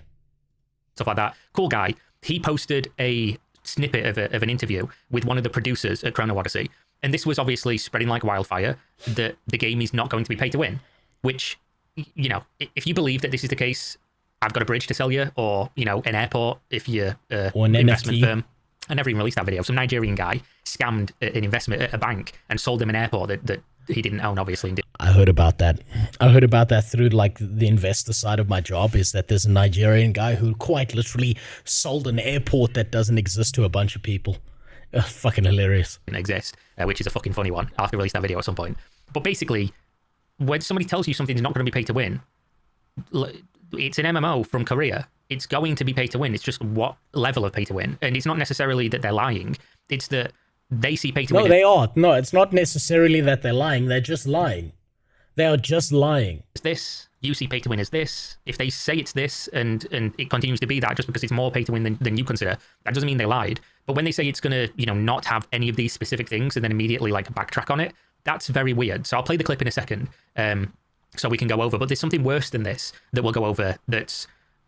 We'll just start. So Canon releases this video. He talks to the guy. Credit to Canon. He asks this question repeatedly so that the guy can't squirrel away with, a non-answer that people typically give. But he basically presents it. Every Korean company has terrible reputation when it comes to monetization in the West. Terrible reputation Let's when it comes to continue. monetization in the West due to the fact that every single Korean MMO has some form of pay to win. I personally went to NC Soft last year and pulled the lead at Throne that the overwhelming majority of Westerners saw the game as pay to win trash, and if they would consider changing it for the global audience. His answer was that they felt like the pay to win elements in Throne were fair. Give it to us directly. We're all adults. The pay-to-win elements were fair in Throne and Liberty. This is a game I've not played myself, but I've watched Blue Squadron play. I've watched some other people play. It looks like they time-gate a bunch of shit at the end game that makes you not want to fucking touch the game. Here. Is Chrono Odyssey going to be pay to win? 걱정하지 않으셔도 됩니다. 저희 크로노 오디세이는 So there's no need to be concerned. There's absolutely no pay to win in Chrono Odyssey. In order to meet this strong commitment to fairness, this is one of our highest priorities. Our current business model is focused on costumes and cosmetic-focused items. Costumes and cosmetic-focused items. So in a sense, like, if I want to be the absolute jihadist extremist, I would say that that's pay to win because now you've removed all visual progression from the game. You see someone who looks cool, you want to spit on them, not be amazed by them, because you're not looking at how awesome their character is. You're like, fuck you, I know you spent $20 in the cash shop for that, you piece of shit. Building a structure that plays and trust is our core priority. What exactly is the monetization link? So he then reiterates the question, asking specifics, what's going to be in the game, give us specifics. And the guy says, Canon continues, he mentions selling cosmetics, is there anything more to that? And the guy basically says the model is going to be changes to appearance of equipment, as well as mount cosmetics, emotes and things like that, as well as a battle pass system. Oh, fuck. Oh, fuck, look at that. What the fuck did I say in my tweet? What did I say? What did I fucking say? Where is it? Publishers use the term MMO as bait because they're a massive audience desperate for something new, hungry for that long-lost sense of new world-building, progression, dynamic economy, community, a shared world experience, deeper lore to uncover, and just a mass of players around, even if choosing not to interact with them directly. Now we get a stupid fucking seasonal pass strapped to a survival or looter-shooter game. A seasonal pass! Wow! Wow, fuck me. Yeah, that's not going to work. Chromov, my TTS, my Tangier, has been fucking timed out Ching Chong, give me your money, Ching. That was a funny one, and I'm kind of sad that it's not going to work. But the TTS is not going to work because Tangier emailed me and they said, the free TTS, you've overused it, so we're putting you on cooldown for 30 days. How do you understand what they say? You see, I've been eating a lot of 2-minute noodles recently, mega crackhead. So, like, I've learned how to do things the Asian way recently. Man. No, we get a looter shooter strapped to a season pass. Yeah, now we get a fucking battle pass every fucking time. God, I hate these fucking systems so much. I think they don't even need to pay people to do this anymore. It's either they hope to profit off of new games, the first content creator of that game, or it's plain Stockholm. Probably. I can see your messages, Faith. It didn't display my last message. That might be a YouTube moderation thing. I'm not sure why it would do that.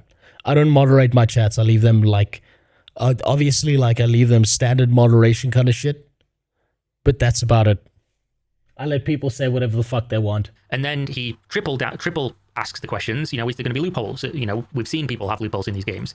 And the guy, again, reiterates that there is no pay to win. Aside from socially oriented content like costumes, emotes, or cosmetic goods. What a fucking liar. What a fucking lying bastard. Remember when I said that the marketing people always do this shit?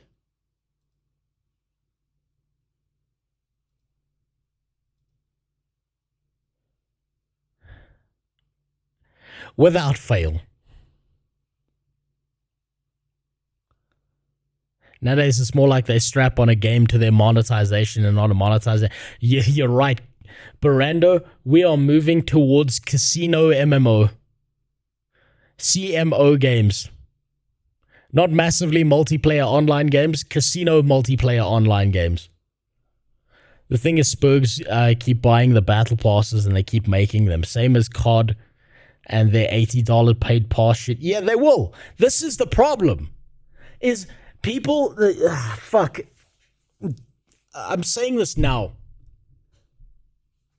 MMO players are one of the weakest groups of gamers on planet Earth.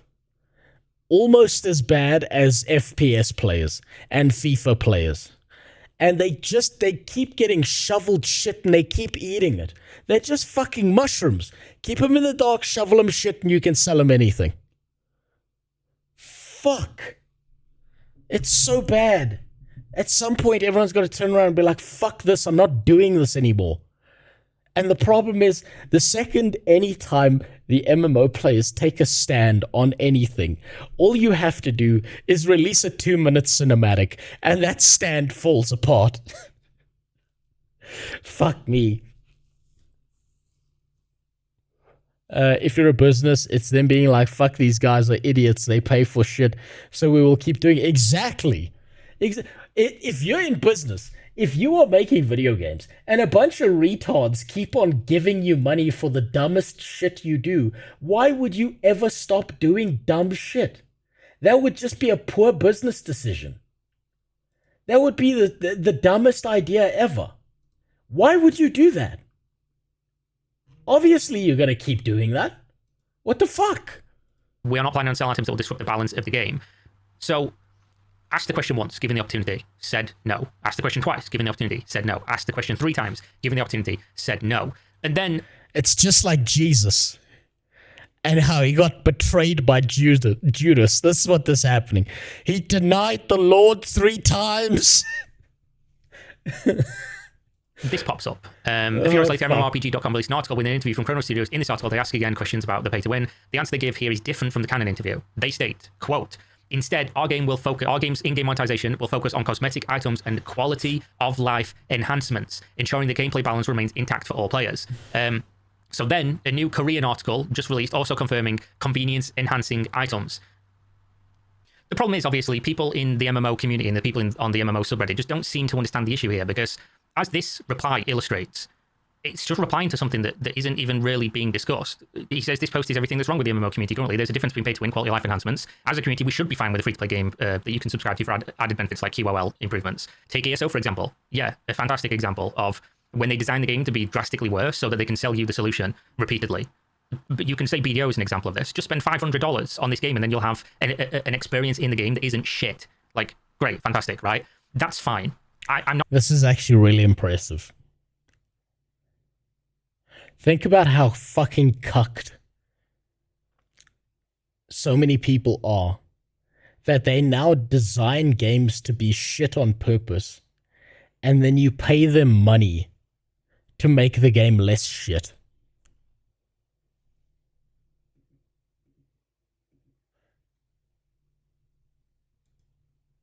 The fuck are you saying here? It's just good business. Yeah, it is. It's just good business. It's just good business. If you're... look, I'm not mad at these guys. I'm mad at the people who keep accepting all this shit. The same as I'm not that angry at fucking OnlyFans hookers showing their pussy for $5 online. I'm more mad that guys keep giving them fucking money. Why? Google porn, Google big boob, get 5 million result. What the okay, let's carry on. I'm not even going to argue with you having that opinion. What I'm going to argue is this is not the issue that's being discussed. The issue that's being discussed is somebody saying on camera in front of hundreds of thousands of people when asked directly, not once, not twice, not three, but 4 separate times, is there going to be pay to win in this game? And he says, cosmetics only, cosmetics only, cosmetics only, battle pass maybe. And then in 2 other publications where another person in your company or even you was interviewed, you say quality of life enhancements. I don't care if you have these in the game. I'd prefer you didn't, but obviously my preference is fucking irrelevant. I don't care whether you do. This is what I expect from the industry. This is what I expect from MMOs. So you're not disappointing me in any way. This is not a shocker. I'm not like, oh my god, you're going to have pay to convenience in there. Like, yeah, obviously, this is what the industry is. The issue is that you've said one thing and then you're saying a different thing to other publications. That's fucking weird. Like, the problem's always going to be... Oh, nice. Nice. I see my fucking... my multi-chat is reconnected and now it's just like dumping all the fucking Twitch messages in there. According to this, you're all still talking about Dune. Nice. Oh, for fuck's sakes. I thought Google filtered their search result to not show porn, so I tried Googling big boob. I got big boob. What did I say? What did I fucking say? If you say no pay to win, it's like a fucking broad sentence, like a broad statement. Nobody can argue whether you lied or not when something is considered pay to win, because pay to win is subjective, just realistically. Like, if you look at the objective sentence of what is pay to win, it's spending money for anything that will give you an advantage. But subjectively, that might be for somebody like, you know, someone might say bonds in old school RuneScape are not pay to win. I'm going to say they are. You can buy gold and buy all the gear in the game, and then you have an advantage over people that didn't do that, because they have to grind for fucking thousands of hours to do it instead. Yep. Like, you can argue, oh, it's not an advantage to have pets in BDO that auto loot for you, because you can't use those in PvP. They don't, you know, help you kill somebody. But obviously they make you get... Do you see this? Do you see how fucking cope-filled and pussified MMO players are? Oh no, it's not pay to win. It's just helping you do things faster. You mean you're literally paying to win back your time? You know the most valuable resource in your entire existence is your time, and you're paying to win that back in the game?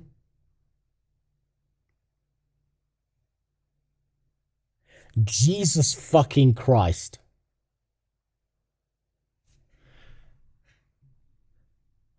stronger faster, which means that you can kill somebody, which would be winning, right? In this very easy to understand example.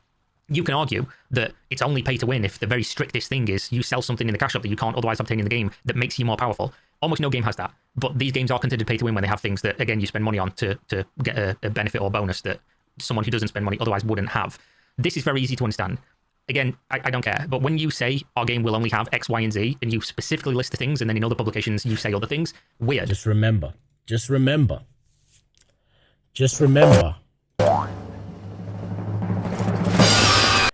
They guaranteed no pay to win. They guaranteed it.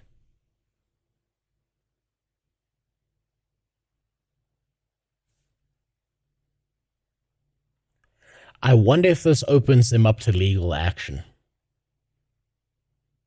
Better download that short before they delete. You know what? You're fucking right, actually. I can imagine that that's going to disappear as soon as the game launches. That's not a bad idea. Thank you for pointing that out. We're downloading that shit right now. Oh my god. Fucking rat bastards. Right now we're downloading that.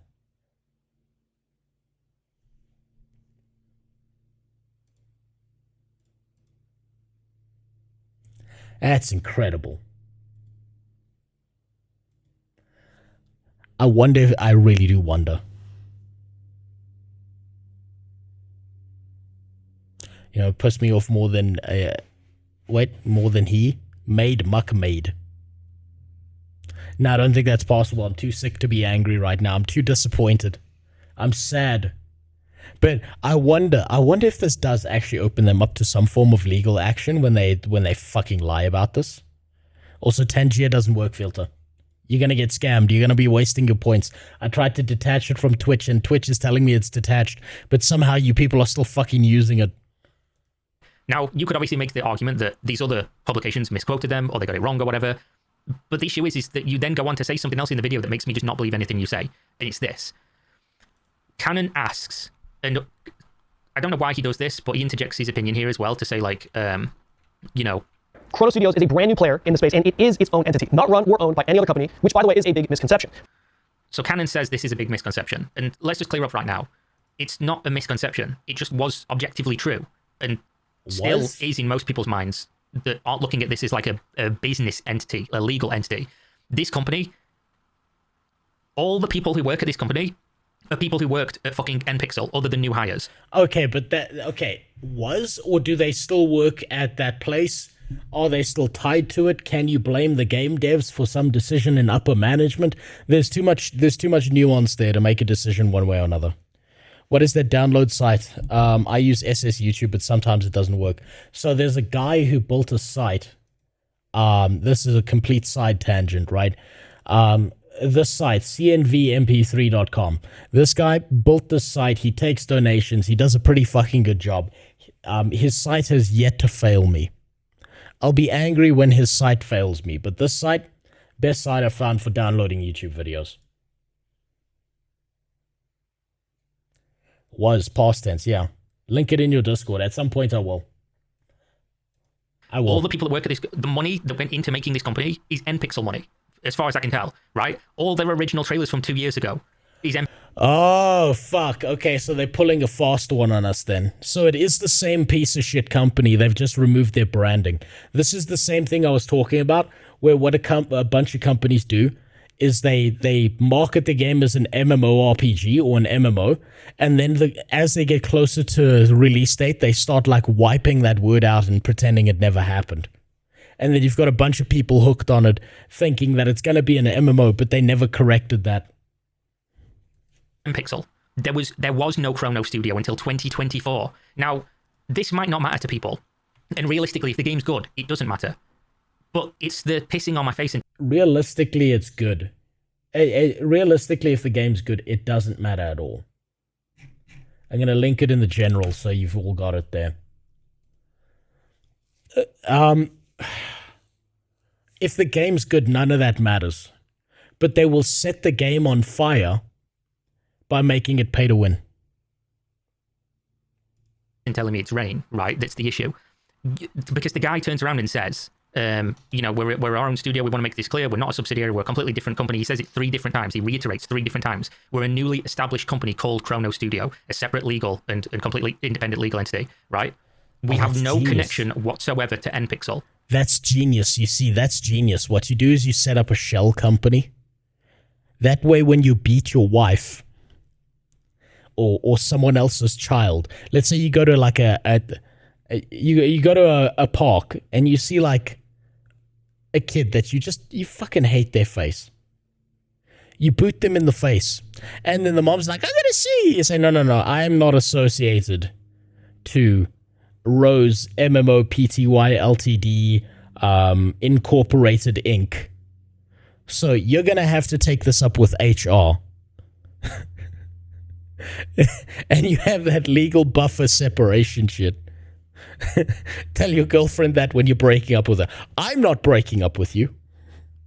Boyfriend LLC is breaking up with you under the fact that you haven't met certain demands. There's nothing I can do. My hands are tied legally. I'm sorry. Now, don't make me get security to escort you out and violently assault you on the way. Oh, you're gonna fight?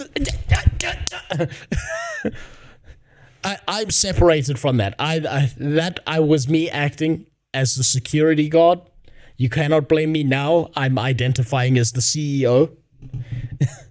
That's what's fucking happening, yeah.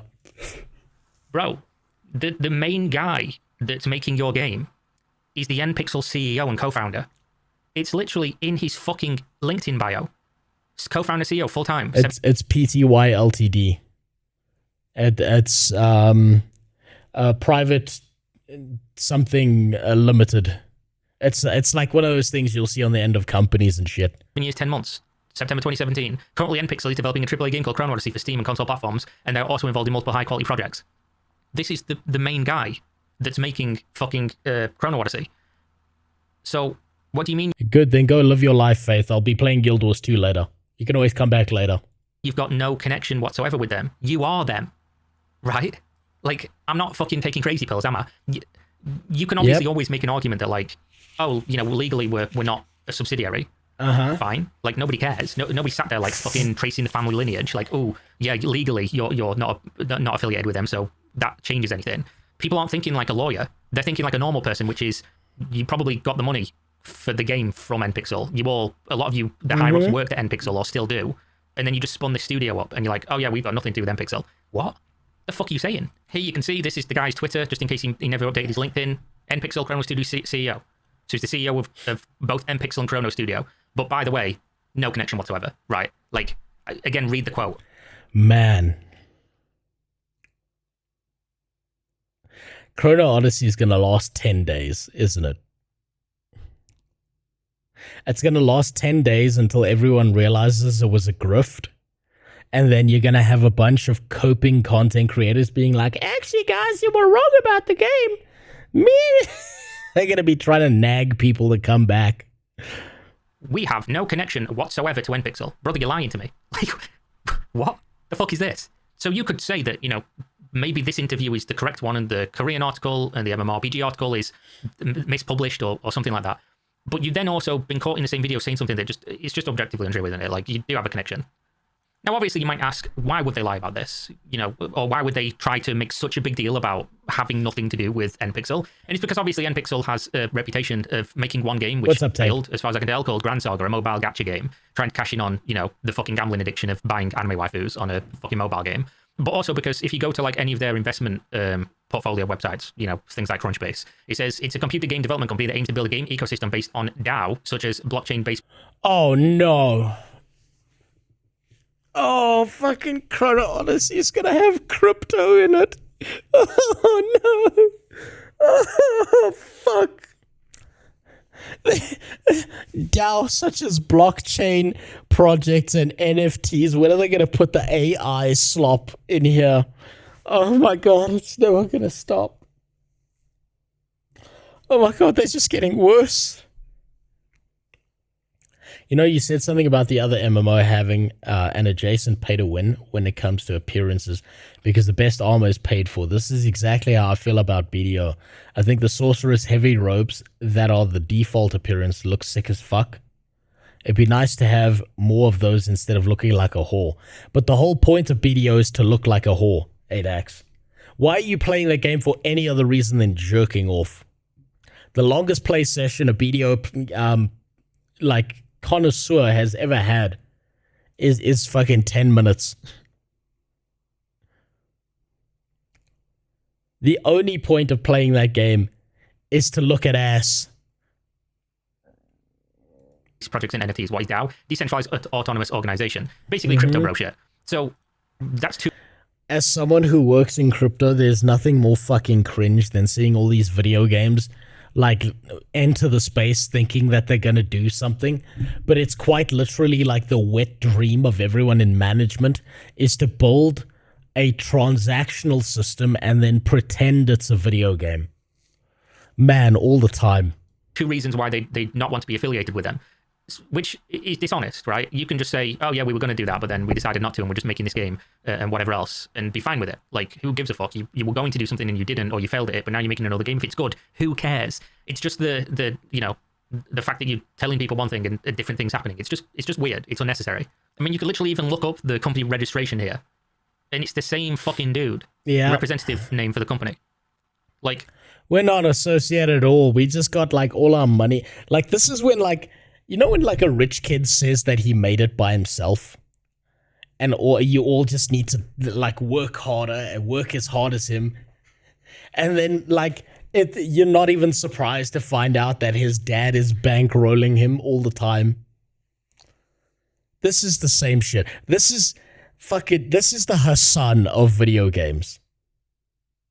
The Jaden Smith of video games. Man, I haven't thought about Jaden Smith in a long time. The last time I saw Jaden Smith, he was in a movie with his dad on some alien planet, right? And they're all like trying to act like like they're the spacefaring people, and then they go to this one planet, and just Jaden Smith just immediately drops the accent, and he's like, "Hey yo, you see Dad?" And I'm like, "Why the fuck do you sound like a Detroitian? Like, what the fuck happened to the suspension of disbelief?" After Earth, yes, that's it. That's what it's called. And I was like, what a pile of shit. But man, I was having a good time. Oh, fuck. I haven't thought about Jaden Smith in forever. Imagine walking around telling people how difficult your life is when you're literally the son of a billionaire. Fuck me.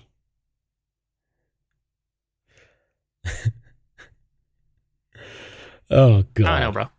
It's a shame, really, that this has to be a thing, because I don't think this matters other than, you know, the silliness of just lying when it's so easy to look it up. Or you can say maybe they're not lying, they're just doing some... Oh, legally, we're not these people. It's just a wording of, you know, maybe it's a mistranslation, or we have nothing to do with them whatsoever, no connection whatsoever, when you literally are them and have been the whole time. It's just crazy to me. And there's obviously a bunch of misinformation around this game. Specifically, you'll see no end of comments from people saying, oh, Cacao, we've got nothing to do with I'll just splice in the video I recorded earlier of me going through the Reddit comments, and you can get the info from that, I guess. Hold on. Your life is hard, though. You have to decide which private jet to use to get to the yacht. Yeah, and that's a pretty rough choice, so instead you decide to be gay. Didn't he wear a house on his head to some show? And which yacht to take out to the party? Oh, man, fuck. I don't understand how you grow up with an infinite amount of money, zero problems in life. Like everything you're dealing with is storm in a teacup shit. And not for 1 second do you think to yourself, I've got it pretty good. Maybe I should do whatever the fuck I feel like, instead of bending over and crying about everything and trying to play the fucking oppression Olympics. How can pay to win be real if our money isn't? Jesus. Oh, fuck. I haven't thought about Jaden Smith in forever. I never want to talk about that guy again. I never want to imagine this. But you know what? I can imagine. I can see it already. One of my opening lines about Chrono Odyssey now, because of you, is going to be, Chrono Odyssey. The Jaden Smith of MMOs. So, see you in the past and see you on the next video. You see, you've got to love the MMO subreddit. Combat's so trash that they're afraid to show it without 3-second jump cuts. I remain skeptical. No, you just remain fucking perpetually on the MMORPG subreddit. You are the embodiment of this subreddit, and it's why it's just a fucking shit place. Because maybe the combat sucks. Maybe that's why they're Jason Bourne in. You'll get that reference if you've ever seen the Jason Bourne films. Maybe that's why they're born in the trailer. Or maybe it's because every trailer ever does this for video games. They just do. It's because they want to keep high action all the time, but then they can also hide all the problems they make. Right, but here's the problem. He's now going to go through an MMORPG forum on Reddit, and that's the worst fucking thing you can do. There's nothing of value that's going to be gained here. It's supposed to be like cool to watch. I don't know. If they said this is gameplay and ended it, I'd be like, yeah, whatever. But at the same time, the game's coming out for you to play with your own hands, or for you probably your fucking feet, in like 2 weeks, less than 2 weeks. and you don't have to buy anything. So it's okay. It's free to play, so we know it's going to be a pile of shit. What would be the point of them hiding it at this point? Oh, they're going to get you to download the game for free and try it. Like, come on, bro. Use your bonds. It just doesn't really matter, does it? At the end of the day, why aren't they properly showing combat is the question. It looks awfully static, and you can clearly see in what footage they completely faked it, and which is the actual system. Alright, bro. I'm fucking bullying the disabled. So this is the pertinent, I guess, information if you're talking about monetization in Chrono Odyssey, which, you know, it is a conversation to be had every MMO. You need to have this conversation. It gets a little bit old because realistically, we know what to expect. It's a Korean MMO. If you're going into this thinking it's going to be like, you can only buy skins, show me... Vagabond? Yeah, free to play and not pay to win, big doubt. You see this? Right here? I also made a tweet about this. You see this? Hold on, past my Spurg thread. Where is it? Here we go. Chrono Odyssey is gearing up to be an incredible MMORPG. A flaming pile of pay-to-win dog shit. Guess which one I think it's gonna be? Because it's not gonna be an incredible MMORPG. It's gonna be pay-to-win dog shit. It's happening. And they're gonna pretend. They're gonna be like, guys, no, what we meant was... What? No. What we meant was when we said no pay to win. What we actually meant was.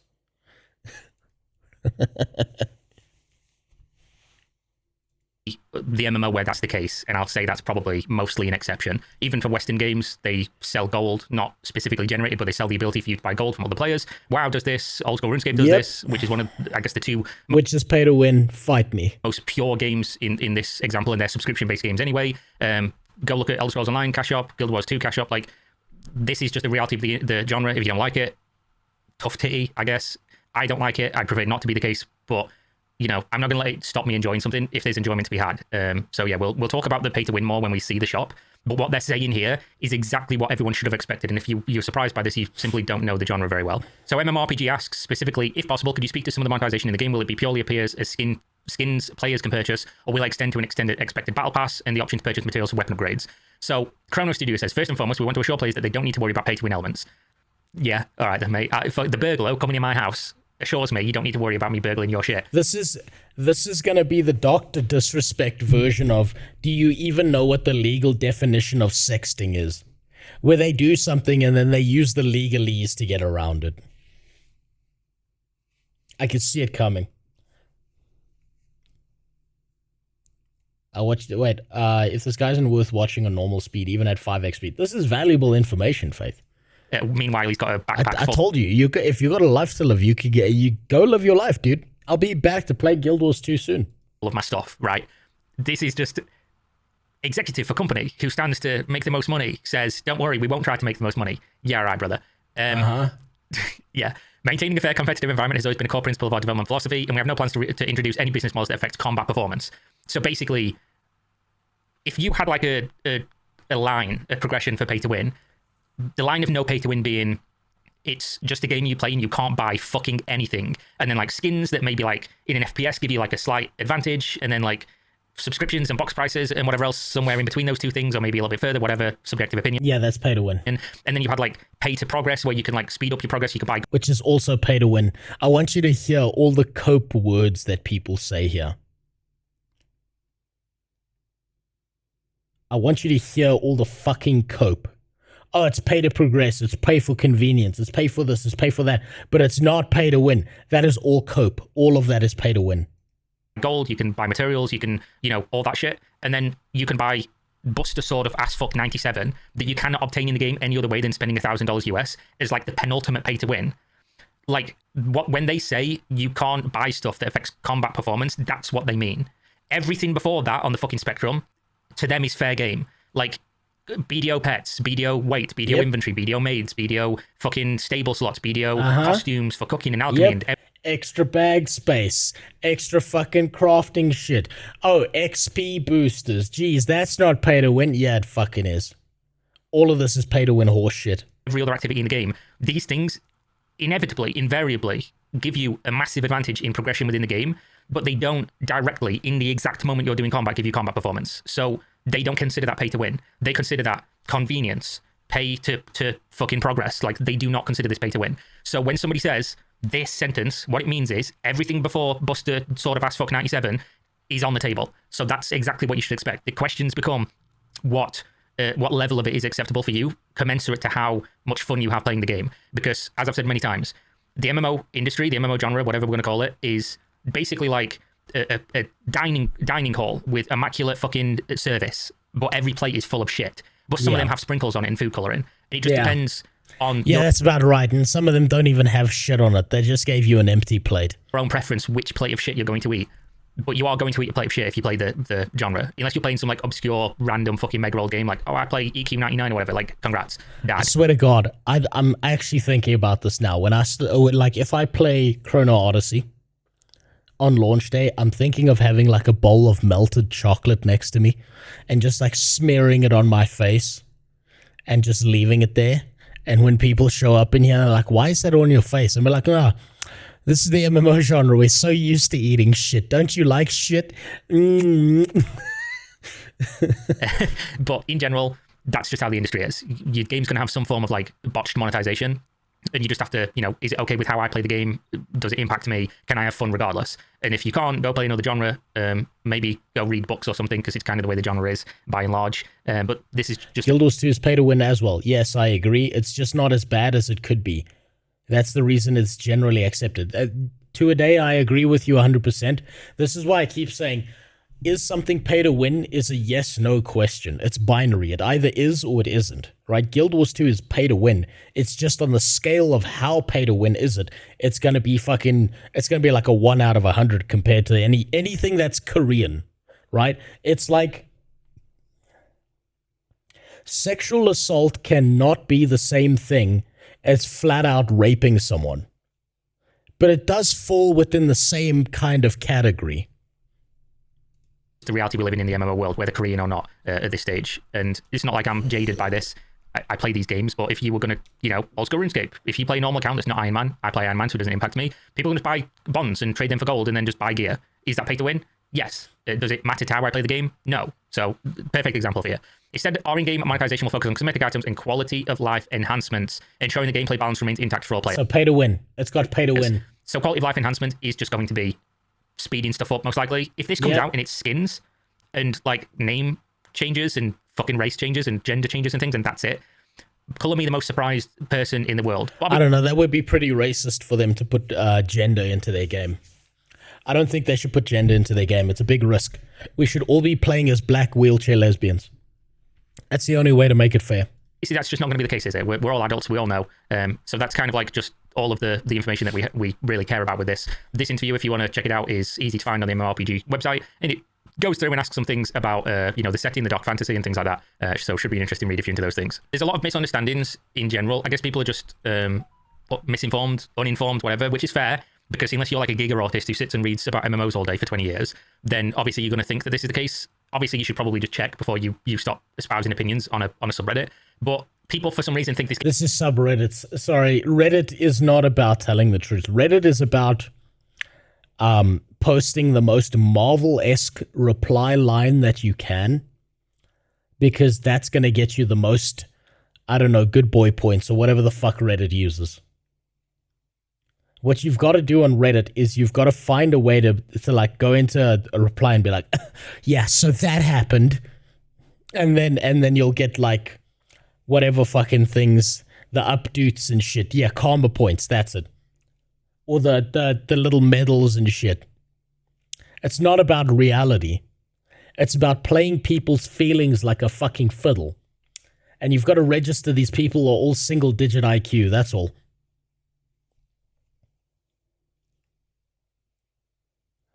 I've nearly 1k hours in Warframe and I've never put $1 into it. I hate trading. That was in reply to Warframe being pay to win, yeah. I mean, to be honest, pay to win is easy to define. What do you win in the game? You might call it a goal because winning is usually the goal of the game. I've got a better definition for you, Barando. Pay to win is any element or component that allows you to win back a resource of any type. If you win back a resource from the game, in any format by spending money, then it's pay to win. You win back your time, that's pay to win.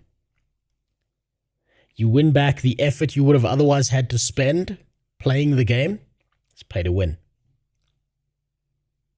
Twitch subs are pay to win. They kind of are, actually, Keith. I know that, you know what, people don't know this. This kind of got memory hold. But there was a point in time where Twitch wanted to make a pay to win system where you would pay Twitch money and they would boost you to certain categories and shit and place you above everyone else. And to be honest, I'm surprised it didn't get implemented. Games like made by Kakao or because Kakao's involved, that the game will be some kind of way, and that's simply not how business works. They see like published by and just assume it's like AAA gaming where the publisher usually owns the game company, but that's not the case here. There's some weird relationship here where Kakao somehow has like creative or monetization input, but I've seen publisher agreements that are third party, which is what this is. When something's not first party, ownership, it's third party. They're the customer support. They're the people that have the access to servers and infrastructure. They're janitors basically that run the game in other areas. So the idea that Kakao, and I'm saying this because of this comment, I personally don't trust Kakao to produce a buy-to-play game without heavy RNG, pay-to-win elements. I hope I'm wrong though, this game looks cool AF. And nobody corrects him. They just upvote this and then nobody corrects him. Yep. But Kakao can't produce the game. But he got the updates. That's what matters. You know what? Reddit is the ultimate text-based video game. Because it's all about manipulating other people into giving you something that doesn't matter. And then people boost the porn, which Twitch went, oops, bad idea. Okay, that's why. I'm shocked by that. They should have boosted terrorist content, then they would have been okay with it. Game because Kakao don't own the company that literally made the game. So Kakao produced nothing. There's loads of reasons to criticize this game, this company, Kakao. But the best thing to do is to criticize them for things that actually exist, like the games that they have produced, will produce in the future, and not just a publishing agreement. Because it's like criticizing, Amazon Game Studios for producing Lost Ark when in reality they just signed a publishing agreement and provide services for bringing the game to other areas of the world. It's not the same thing. Maybe there's some agreement here where, they've signed away their soul and Kakao gets to dictate everything, but MPixel is like a massive company that has tons of fucking money that was founded by people that founded Nexon. Like, I just don't think that's the case unless somebody can show it to me, in which case, I'll be on board with this criticism, but the sentence Kakao produces, it doesn't make sense. It's not real. And this is like the sentiment, like all the way through the thread. It's a Kakao game, pay to win is guaranteed. It's guaranteed because it's an MMO, right? Let's get that one fucking real clear.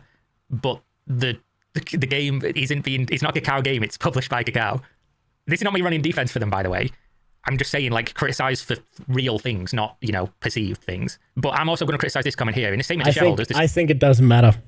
This is Reddit. People are going to... whatever's going to get them updates, they will say that. Think about it this way. I'm sure you've all met that guy in university or in school who would say whatever the fuck he needed to say to get a girl to like him. It didn't matter. He would say the wildest shit if it meant there was the opportunity for him to get pussy. Now, Reddit is that, but more degenerate. Because instead of it being about actually getting pussy, it's about getting magic internet points that don't do anything.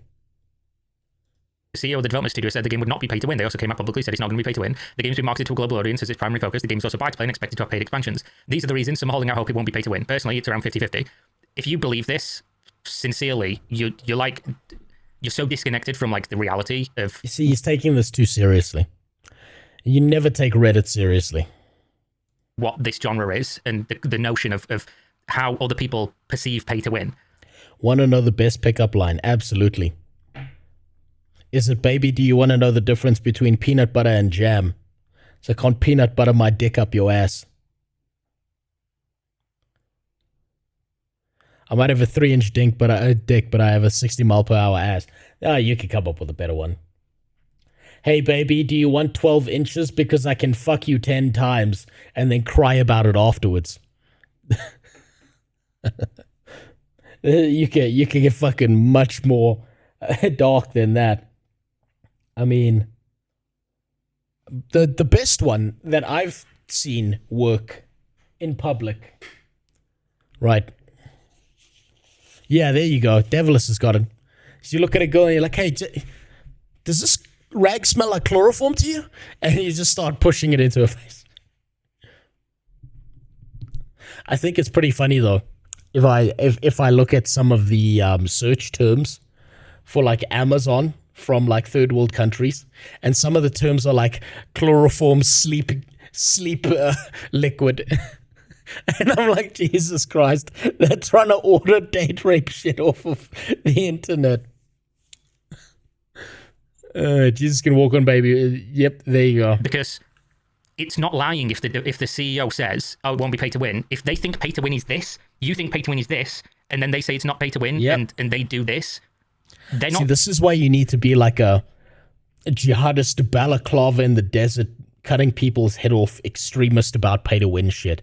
Because you need to push as hard as possible to get people to understand that any of this shit is pay to win, and they having a different definition is not them being right, it's them being retarded. Not lying, their subjective notion of what pay to win is just different to yours. So this idea like, oh, it won't be pay to win because they said, unless they literally outline exactly what they think pay to win is, it literally says nothing. Like, it doesn't give you any information at all, because the concept of pay to win is going to be different for everybody, and it's especially going to be different for the person making the fucking game and making the money from the game than it is for you as a consumer. Consumers can't even agree what's pay to win. You go to like Black Desert Online and say, oh, this is pay to win. The community will be like, no, it's not. No, it's just pay for convenience. Like, if the consumers can't agree on it, why the fuck do you think you and a CEO of the company making it would have like the same opinion of what pay to win is? This guy says not pay to win to them, it's still pay to win to Western audiences for what it's worth. It's this is an old talking point, and I know this video's got into like a bit of a rant, but fuck it, why not? The idea that Korean games are pay to win and Western games are not pay to win is just fucking, it's old. Like, it's just not true anymore. It's old, yeah, he's right, it's old because Western games have now caught on, and you have to be pay to win. Like, every Western game is like, I don't know how all these Asians managed to manipulate their population into feeling bad for not spending money in video games, but we gotta do the same. And that's exactly what's going to happen.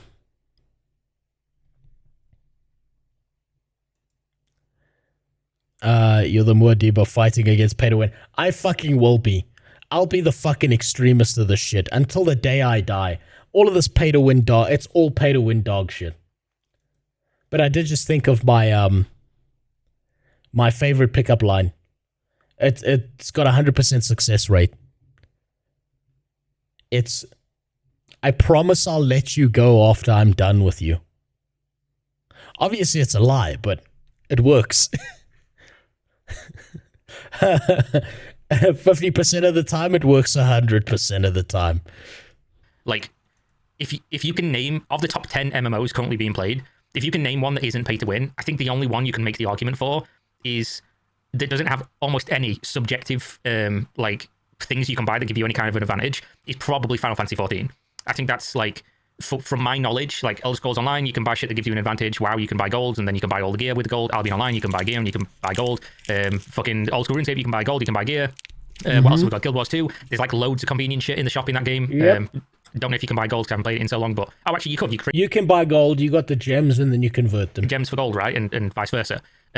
You can buy gold in pretty much all of these games, like all MMOs. So this idea that like, which makes all of them pay to win, not pay to win. So funnily enough, the only fucking game obviously there's going to be other games, don't get me wrong, but the only game that's probably in the top 10 that doesn't have any pay to win, and I haven't played Final Fantasy 14 in so long, so who knows, but to my knowledge, Final Fantasy 14 is a Japanese game, so it's not Western, and that's one of the only games that I can think of that's popular in the MMO space that doesn't have pay to win. So it's like, this is just, it's old and also wrong. This is also an interesting comment that I'll provide some pushback on.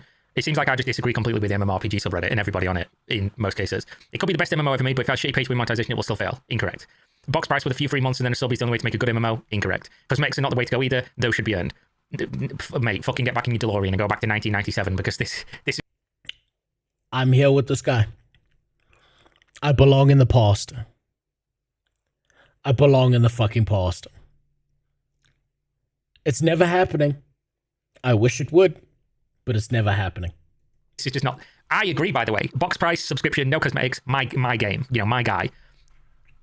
It's 2025, like, we do not have that, and we are not going to have that. There'll be an indie developer that, with 3 people shitting in a bucket in their mom's basement, that comes out and has that. And you know how many people will play it? 50, right? And then it'll fail, or it'll go free to play and then start selling things, because there's no world in which a company... If you go into a fucking boardroom of a big company that has enough money and experience to make an MMO and say, right, guys, I've got the plan. pour the tea out, lads. Let's have a conversation. My plan for our business going forward is we're going to make the hardest genre on the planet to make, and we're going to set the fucking ceiling of how much money we can make for this incredibly... Well, you can tell Tori, Faith. You can tell her the truth. It's okay. You admitted to me in DMs that you fucked her mom. It's okay. It's okay. You can tell her. You should be honest with your partner. It's not my fault that Tori's mom felt better for you, at least than she did. That's not my fault. Okay. You didn't have to admit that to me in DMs. I know you had a come to Jesus moment where you felt like you just needed to tell someone.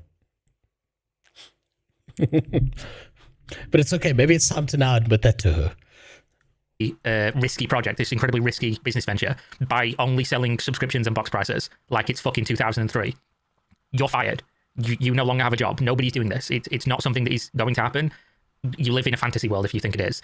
Is that the best way? Is that going to be the best game? There will be people that won't pay a sub that will say no. So there's no like treating this entire thing as if it's black and white, like, oh, sub is best. Some people won't play sub. That's literally why free-to-play games stop. Sub would be best. Sub would be best. It would filter out all the retards who love pay to win. But the problem is no one wants to do sub anymore because you've got Netflix, you've got Hulu, you've got fucking Disney Plus, you've got everything is becoming a subscription model, weirdly enough, except MMORPGs. Somehow MMORPGs used to be subscription model, and now they're free and they're worse. I don't know how that happened. Started to exist, and then this other monetization model popped up, got popularized with MapleStory, microtransactions. Here we are, fucking 23 years later or whatever it's been. So yeah, this is silly. It could be the best MMO ever made, and our shitty monetization will still fail. Objectively untrue. Black Days Online makes billions of dollars, and that has shitty fucking wipe your ass, bidet, shower 5 times, and you can still smell the shit. Shitty arse monetization. Pay to win is all fuck. In most people's objective analysis of what an advantage would be that you're paying for to then win at something. And yet BDO makes billions of dollars. It's whether you say, oh, making money doesn't make something successful. Okay, in a business sense it does. But in terms of player perception... What is success to you about a game is not what success is to a game developer. A game developer sees their game as successful if they made a bunch of money. What makes a game successful to you is if people want to play the game. 2 different metrics. New World, by all business metrics, was an overwhelming success. By a gaming standpoint, it wasn't. BDO is popular. Like, the game's been popular and is probably going to remain popular for, you know, however long they support the game for. It is an objective success. Didn't fail, so this is untrue. And box price with a few free months is the only way to make a good MMO. Good luck with that. If it has enhancement-based gearing, it won't last. It doesn't have, like, fails and your gear breaks and stuff like that, as far as I'm aware, so... You know, it's not RNG in that way. They've just basically, as far as I'm aware, passed off the RNG to, like, stats that you get on stuff. So kind of like playing an ARPG, I guess. Like, here we go. Somebody just saying things that are just untrue. Hold on. To be honest, I started to be like, don't hate the salesman, hate the stupid customer enabling this. They clearly voted with their own... They did. But here's the problem, Barando. If you have 100 people in a room, and 99% of them, 99 people out of that 100, fucking hate pay to win and will never spend money in your cash shop, and they will buy your game for $50. Guy number 1 out of who loves pay to win and has the money to spend will spend something like $1,000 in that game. And so it doesn't matter what the other 99 people think, because that one guy who's going to spend 1K in the cash shop is the guy that the game devs care about, because he's the guy paying the bills.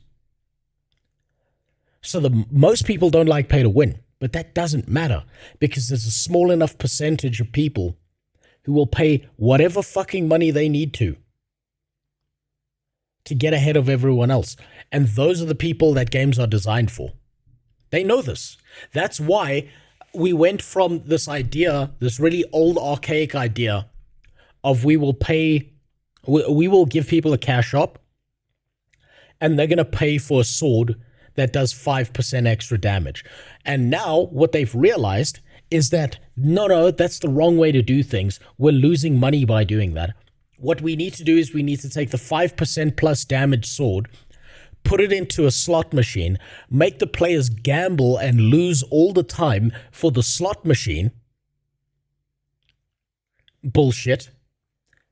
And then they've spent $500 on something they would have bought for $5 anyway. My wife's calling me again. Give me a sec.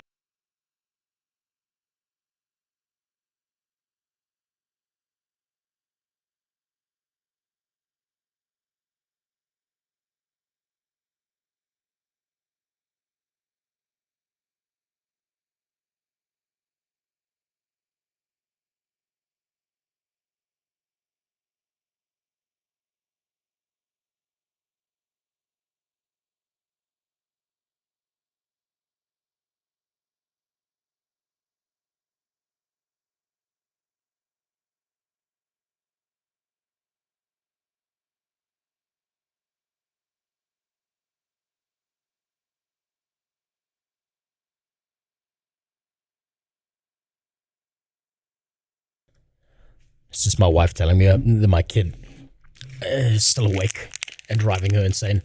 I was trying to get her back to bed. She said, fuck him, but she also the same person who said your voice sounds much better than Muckluck. Oh, well, thank you. I'll take that backhanded compliment. You know, women are so used to giving out backhands. Maybe they should get a few back. I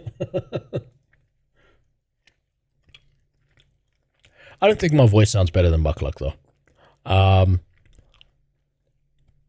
The kids that grew up not being able to play MMOs because of the subscription grew up and are now making MMOs they would have been able to play as kids. I don't think... Wait, you have to explain that one. Because the kids grew up... Oh, wait. I see what you mean. But then they're probably finding out the horrors of things cost money and then they strap a bunch of stupid shit into the game. Political left understood and utilized the concept of a vote with your dollar, the best in recent history. The political left did? I would think that the political right did when they got really mad about that one trans person being the advocate for Bud Light beer. And then all these rednecks are like, I ain't going to drink the goddamn transgender juice. And then all they had to do was do nothing to their product. Just change out the one transgender person for some other ad. And all of a sudden they were like, I'm going to drink the same juice now. Oh, fuck. MMO players will never learn their lesson because they can't form an organized unit where everyone goes, okay, fuck this, we're not paying for this. There will always be some retard who breaks ranks and ruins it for everyone else. Giving away that they're a fucking idiot.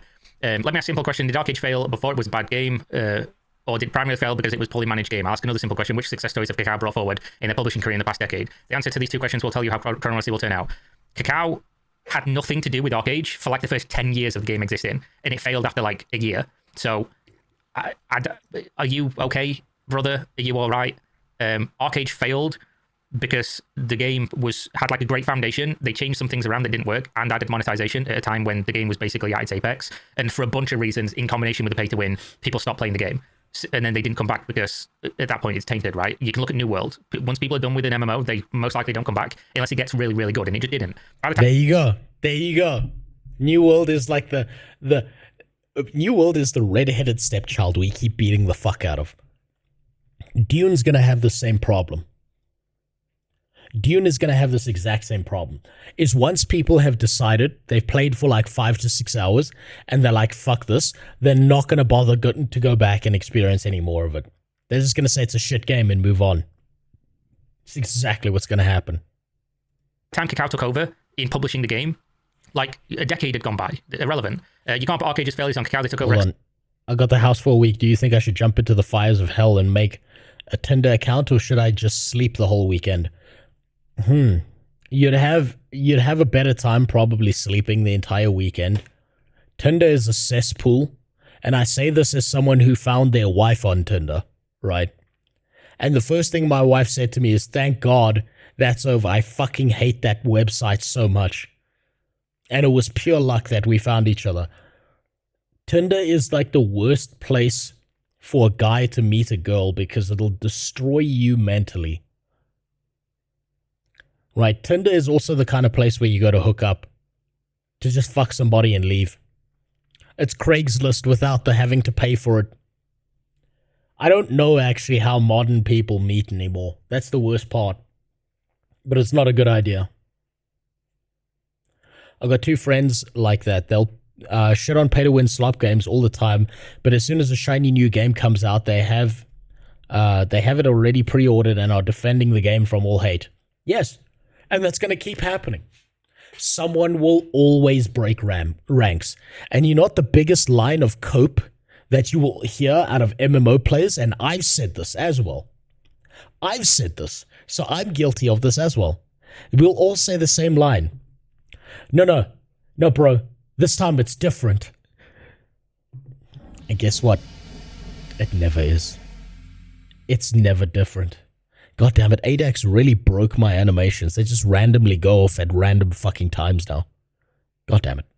Excel Games, after Excel had already fucked the game, video was mismanaged for sure, but I put that more on PA than Kakao. Ultimately, Kakao has to do what the developers say as the publisher. PA pushed for pay to win and has been pushing for pay to win for a long time now. This idea that Kakao made video pay to win is hilarious. Again, it's third-party publishing, and if that was the case, as soon as Kakao was no longer partnered to publish the game from Pearl Abyss, surely the game would have removed all the pay to win stuff, right? Not just continue to add it and not taking it away.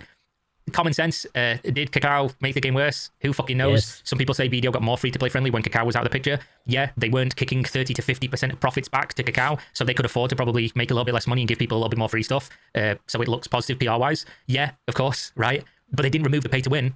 And then this guy who said the thing that's been upvoted, by the way, this based on objectively just untrue statements that anyone who's followed this industry all would know within 5 minutes, or Googled for fucking 30 seconds would know is just complete nonsense. He says, so it was Bluehole who killed Elian and not Kakao, right? Again, Elian, published by Kakao, don't employ a single fucking coder that put a line of code into the game because they're a publisher.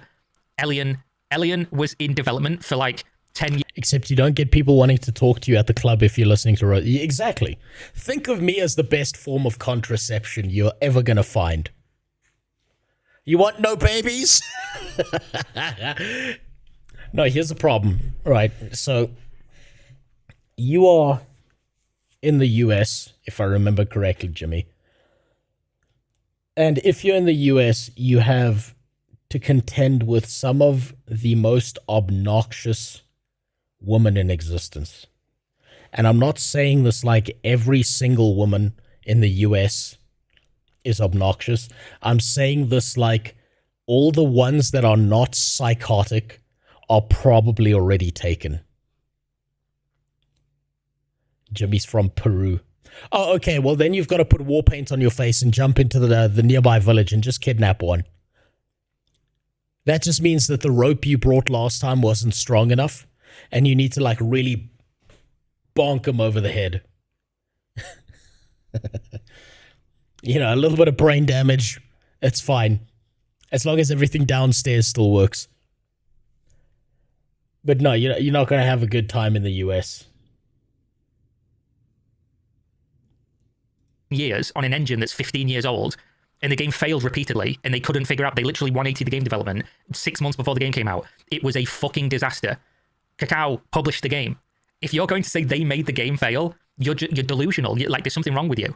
Also, Kakao, who owns Excel Games 10 years later, not just partners with Excel Games. This guy doesn't understand how time works. He thinks because they bought this guy's just read... I can tell this guy here on Reddit just read some labels, and now he's spun together a conspiracy theory, which is fair. Shit on the big companies. Shit on all of them. Who gives a fuck? They're not going to be honest with you. Company now, they somehow made the game 10...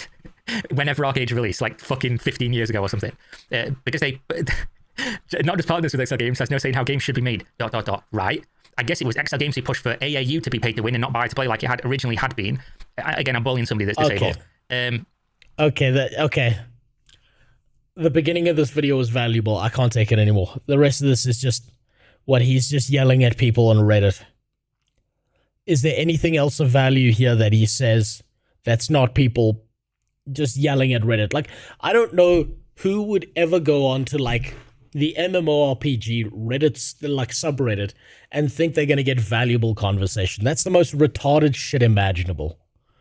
Fucking idiots on the subreddit. Chrono Odyssey looks cool. Will it be pay to win? Yes. Will it be fun? Who fucking knows? We'll play it and we'll find out. And if it isn't, we will have no skin off our nose because it's a fucking free-to-play beta and there's going to be multiple of them. Yeah. Will I play the game and show you me playing the game and talk about the game once the game comes out? If I get access, I don't think people at Kakao like me. It would have. Gee, I wonder why. Thought why. And I think I lost contact with anyone I knew who worked at Kakao. So I guess I have to hope that I get like a random invitation or whatever. Listen, all those Latinas in Peru, they're great, Keith, until you marry them. Look, I've never been in in-game lobbies with voice chat. I've never heard as many men with a Latin woman screaming at them from another room.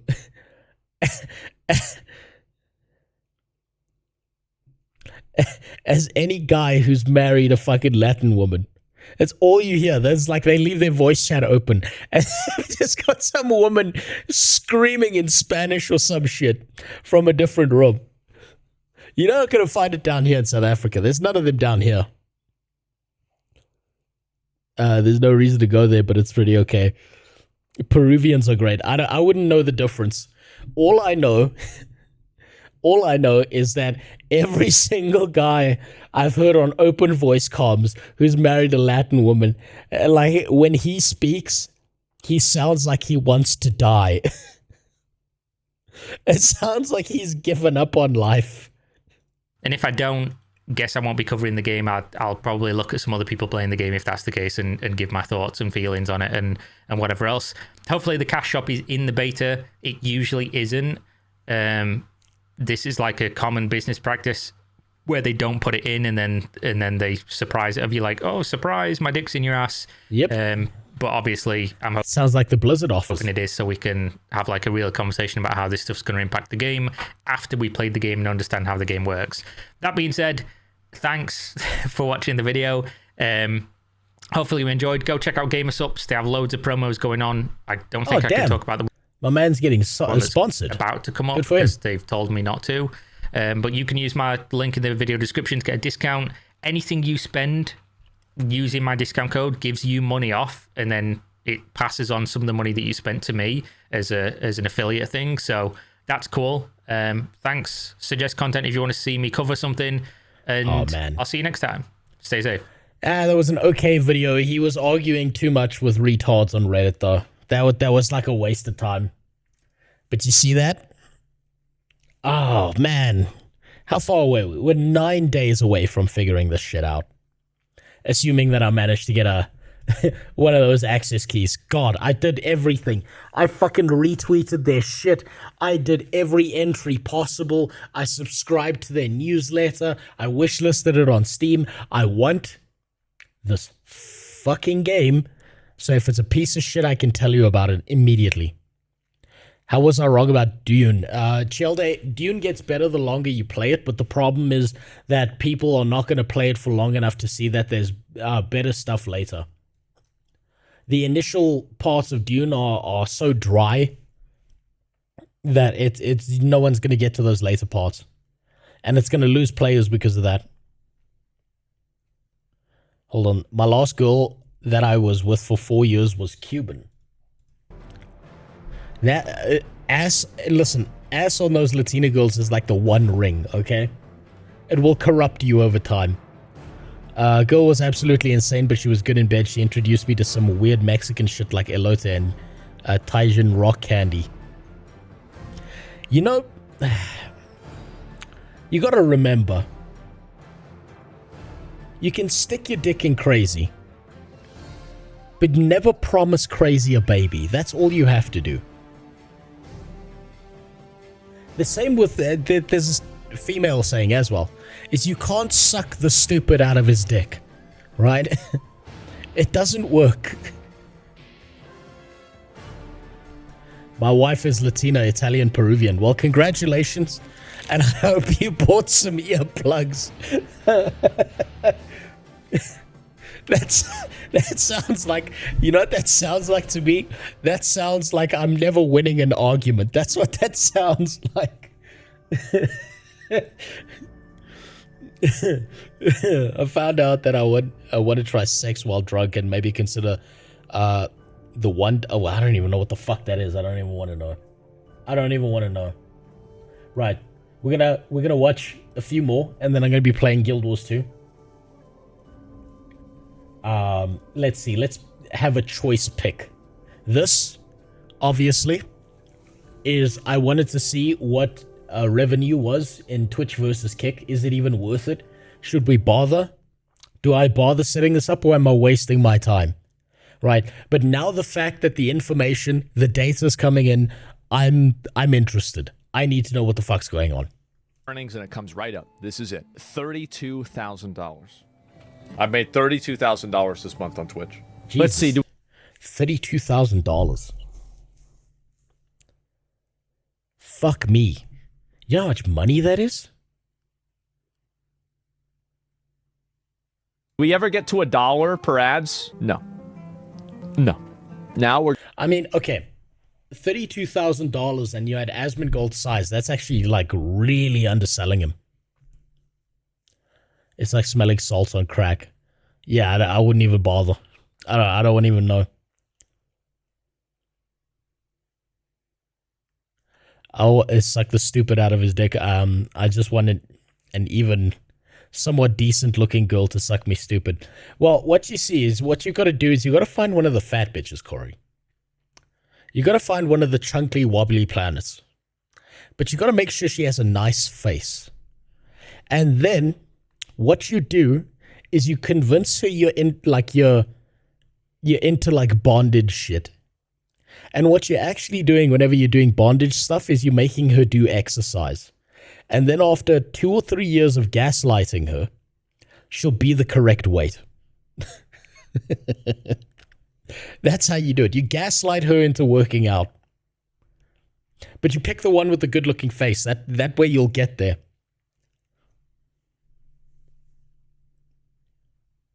We're going to look at Kick. Oh, it's about the same. What am I missing here? It's about the same. Two of them. Okay, it's not about the same. It's not about the...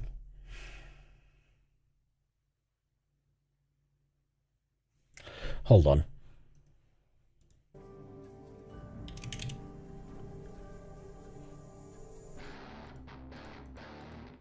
Wait, what am I doing? It's backwards. No, that's fine. That's fine.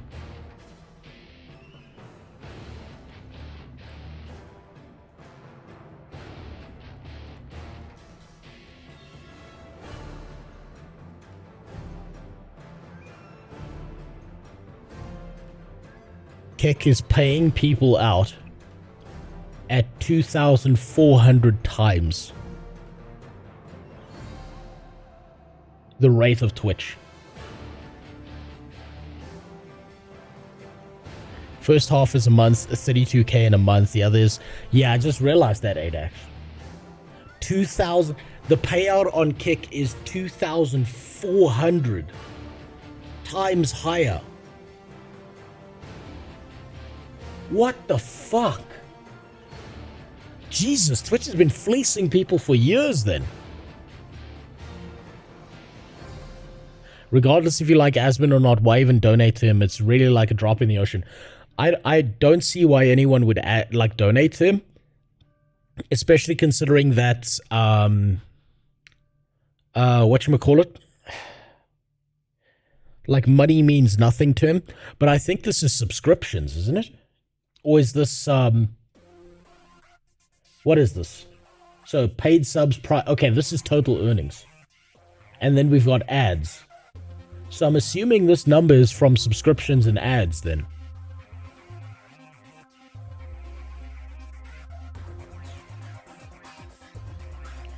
I guess I'm going to Korea to slap people with rotting fish and streaming it on Twitch. Yeah, you'd be Johnny Somali 2.0.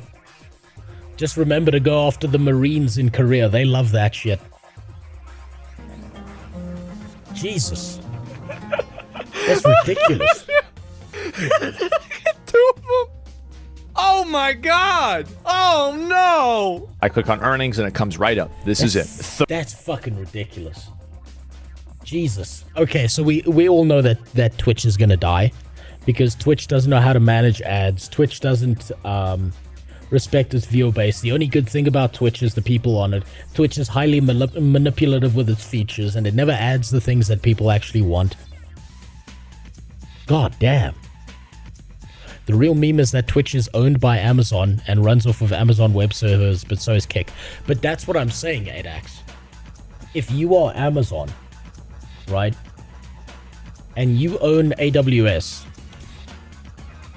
so let's say you're Amazon, you own AWS, you have Twitch over here, you've got Kick over here, and you've got any other streaming service over here. Twitch is losing you money, Kick is gaining money, any other streaming service is gaining money for Amazon Web Services because they don't have to support Twitch.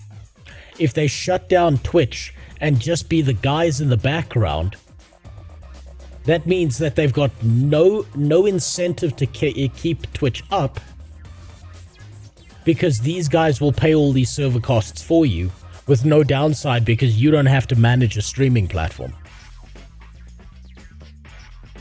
So that's an argument against Twitch's existence.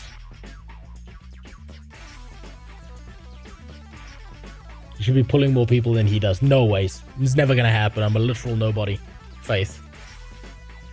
To be fair, I don't think for a second that if Kick actually gets as big as Twitch, they're going to still pay 2004. Well, I mean, it's 1/3 the size. It's currently 1/3 the size, Barando. Even if payments do drop, I can expect them to drop to like maybe 1,000 times the rate of Twitch, because you've got to remember that Kick is run by gambling, right? Kick is completely like oiled up by gambling, so that doesn't matter to them. It turns out gambling pays out a lot more than terrorism does. So it makes sense that Kick would be able to pay out at a higher rate. Also, their split rate is 95% 5. Whereas Twitch takes 50%. Don't know what happened, but in the last 2 months, YouTube has been becoming worse at an alarming rate. Yeah, I think YouTube's kind of falling off now because it's owned by Google. I did this, right? I did this thing because I got so fucking tired of ads. I went out of my way to get fucking premium. Right here. And I'm gonna cancel premium now. I'm gonna cancel this shit because guess what? Premium users on YouTube deal with ads again. So why the fuck would I bother? I'm just gonna get an ad blocker. I'm just gonna use every system as maliciously as possible. Because fuck them. Why should I pay them for the grand honor of having to watch ads? Fuck them. If you, like, think about it this way. If you sub to anything, if you pay money into anything, you should never be forced to watch an ad. Not a single fucking time. And if they're going to do that to you, fuck them. Be as malicious as possible until they learn their lesson. All of them deserve that. Now we're going to go through one more video. Let's pick one here. This is where I'm going to pull up my Discord and we're going to see someone's butthole. We're going to go through one more, and then we're going to play some Guild Wars 2. Don't know what the fuck this is. Cook meth and eat the poor. Sounds like Schedule 1. Oh no. Do we have pirate software drama? Do we have actual legit pirate software drama? The Tectone video. Okay, link it to me, Jimmy, because I'm not seeing it here. Oh, there it is. Okay. What the fuck is this?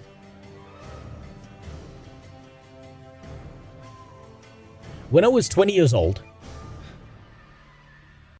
Jason Thorhall, aka Pirate Software, aged 31 at the time, emotionally abused and manipulated me for sexual and financial gain. Okay, I'm gonna say this. Okay, I'll put that one to the side. We'll take a look at that after this. I'm gonna say this now. Why bring this up now and not have resolved it when this happened? I don't know, whenever the fuck this happened. Why is this bring this shit back up now? I never understood this. The only reason to pay YouTube Premium is if you listen to YouTube Music. But even that as a solution, fuck giving them money. Yeah, no, fuck giving them money. If they're going to put ads in Premium, they can fuck off. Yeah, use every malicious tactic to get around that. Fuck them. They deserve it. Also, how do you have rows of 4 on your front page? My front page has rows of 3 now. I have no idea. You probably want to hit the control button and then zoom out. It might also be because of my aspect ratio on my screen, or my thing. So Thor's okay. I want to press X to doubt here. Why take this long to come up with this shit? Like, are women just all archaeologists in disguise because they love digging up old shit? Like, this is like, I hate this so much because this is such a fucking bad tactic that a lot of people use. Is they're like, wait until it's an old memory and then they'll bring that shit back up because then all the details are fuzzy. And if the details are fuzzy, no one knows what the fuck's going on. And then they can, like, insert little lies and shit. Why not deal with this when it's happened? When it's fresh? That immediately makes me want to cast out on this. And, like, I'm no fan of pirate software, but that sets off red flags in my head. Thor's actions had a severe impact on my life, causing me to give up being a uni student and a creator. Thor's friend and business partner, Shay, age 22 at the time, while at first sympathetic to my situation, would ultimately be a willing accomplice to Thor silencing me. The universe is turning against me. Ah! On my YouTube channel, wait, hold on. I would upload piano transcriptions from music from video games, among them indie games such as Undertale, Celeste, and One Shot. In February 2018, I would transcribe and publish a track from Thor's game, Heartbound. We started talking about copyright. On August 26, 2018, I would make a large donation of $800 to Thor while he was streaming and the development of his game. From that moment onwards, Thor suddenly expressed immense romantic interest in me. The OnlyFans whore saw me give them money and thought, wow, if I suck this person off, they'll give me more money. This is why I'm actually really concerned whenever ADAX gives me money, is I don't want him to feel like he's not getting what is worth his time. That's why it stresses me out when people actually give me money and shit. Right, this is concerning. He was streaming development. Okay, hold on. While he was streaming the development of his game, from that moment onwards, Thor suddenly expressed immense romantic interest in me. Okay, so he wanted to shake his ass for you? But were you a ferret? Press X to doubt on this because I don't think he wants to sexually molest anything but ferrets. I'm not, and I'm still waiting. Wait, you're still waiting for what? Have I forgotten something? Another thing YouTube does now is defaulting to 720p quality, and when full screening vids, sometimes I have this weird scroll bar at the bottom of the... Yeah, it does. It's been getting worse over time, too, a day. They're adding a bunch of stupid shit, getting my money's worth. You ain't never getting your money's worth being here. God damn. I told you should have saved that money for earplugs if your wife is half Italian. I know this. My mother was full Italian. Go get yourself some fucking earplugs now. It'll save you arguments and yelling, because you know the argument's over, but they got to talk about it for the next 12 hours. He started to shower me with affection, praise and attention, making me feel special and valued. Love bombing. Okay, they've linked screenshots. This is great. However, when I would express any reluctance to commit to him and solely him, he would shame me by calling me corrupt or clueless. Is this one of those things where it's like a guy's like trying to say like, oh, you're a naughty little girl, and this is like, you go into court and all of a sudden you're in trouble? Like, what the fuck? Moldavia's fig tree wouldn't settle for a lowly thought, only ferrets for him. I mean, doesn't mean my girlfriend needs earplugs. I'm a quarter Italian, and to be honest, earplugging her sounds kind of hard. No, if you're a quarter Italian, all she needs is get a piece of cardboard, cut a hole in it for her head, and make sure the cardboard is level. Right? That way she can't see you flailing your hands about while you're trying to speak, and she's trying to focus on what you're saying. Let's see. Early on, Thor would establish a pattern of emotional dependence, seeming to mirror Lyric's desires and emphasize them. I was just wondering if you want... Oh, hold on. Which one of these is Thor and which one is her? I'm guessing the gray is her. I'm assuming it's a her. Hold on, let me fix this. Excuse me.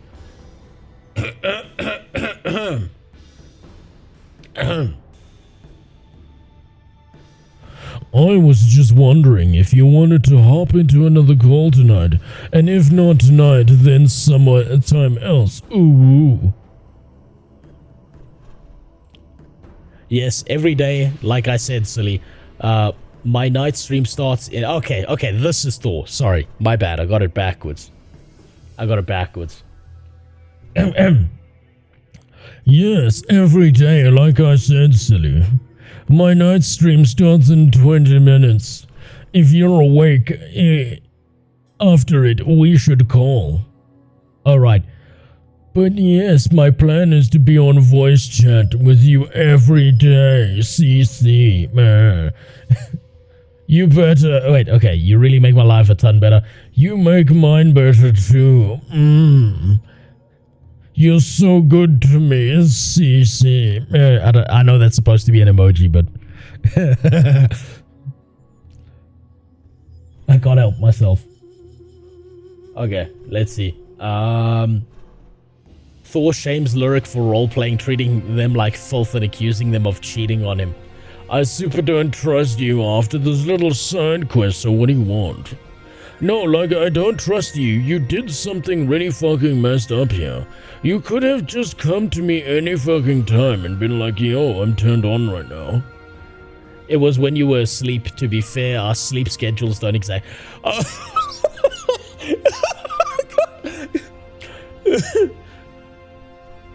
This doesn't sound healthy on either end of it. Imagine your girlfriend's like, yeah, I fucked the neighbor because you were taking a nap. And even worse, it's not even like they fucked the neighbor. This is all just online horse shit. Jesus. Oh, fuck. Got no sympathy for Thor, but that reads like an AI-written streamer drama episode. Sayonara, you know what, you're right, and what concerns me is I don't see how any of these chats, they might be completely made up. Why wait this long? This is exactly it. You could generate this shit by yourself. You could edit this shit to say whatever the fuck you want. Like, look, I'm no fan of Thor, but I'm not going to sit here and say, okay, this guy's a monster and a demon and a sexual abuser and whatever the fuck else without some, like, real solid evidence, and that's not what I'm seeing here. But it is funny. Who gives a fuck if I was asleep? Sorry I fucked someone else, but you were asleep at the time, so... No, right now I'm super not. Okay, you see, this is deceptive. After conflating role-playing with real-life sex, Thor accuses Lyric of cheating. Let me ask you a question. Would you be okay if your partner went out of the way and started sexting with some random dude? Even if it was just over a phone. Because I would not be okay with that.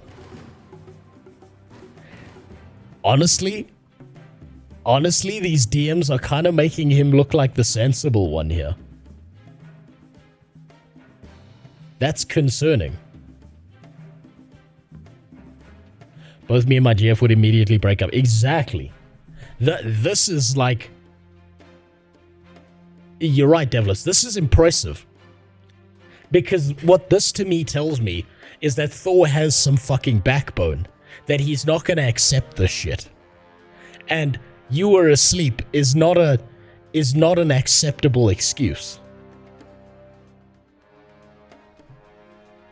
At no point in a relationship would it be acceptable to start sexting with random people. That's fucked up.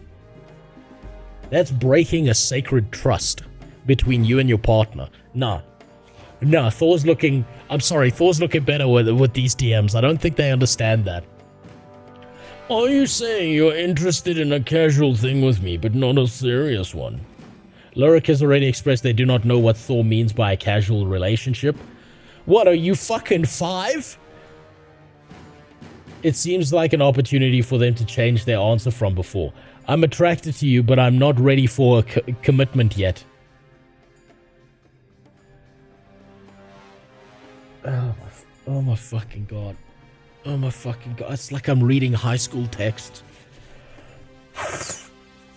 What the fuck? I'm attracted to you, but I'm not ready for a commitment yet. Lyric reiterates that they do not want a committed relationship. Do you see the double speak here? Don't you know a high school never ends? It fucking looks like it doesn't end, Shield. Jesus Christ. First the Streamer Awards with Ludwig, now this. What are these information texts? Is this normal nowadays? Seems like AI roleplay too. I mean, it might. But do you see the double speak here? I'm not ready is not the same as I do not want. Not ready is like give me some time. Do not want is fuck off right now. Hold on, let me just... There we go. So sexual stuff with me is... so sexual stuff with me, but also with others then? This is Thor's main concern. I just like want to be friends or close friends. Lyric reiterates again they do not want... That's not the same thing. I'm sorry, that's not the same thing. Do you know... Okay, here's a fundamental thing that everyone needs to know. The word maybe is very interesting in the English language because when a woman says the word maybe, she means no. When a man says the word maybe, he means yes. And it's about 80-20 both ways. If you say, hey, do you want a burger to a guy? And he goes, maybe. You get him a burger, do you think he's going to turn it down? But if you say to a girl, hey, do you want to go out with me? And she's like, maybe. You're like, yeah, that's a no. Get the fuck out of there. I don't want to be in a court. I don't want to be in a court of law explaining myself. What kind of friend fucks or ERPs? And where can I get one of those? You're looking... Listen, 2 a day, it sounds good on the servers, but I promise you, you're buying a Ford Pinto, okay? The accelerator's gonna get stuck on the highway. It's gonna kill you. Give me attention, but stay in that other lane while I'm doing it. Yeah, exactly. That, you know what? I can't believe I'm saying this, but Thor looks like the person in the right here to me. I wonder if I can say how much I'd like YouTube to fuck off without getting silenced. Well, you can give it a try and see if it deletes your message. I'm not going to delete your message, but YouTube might.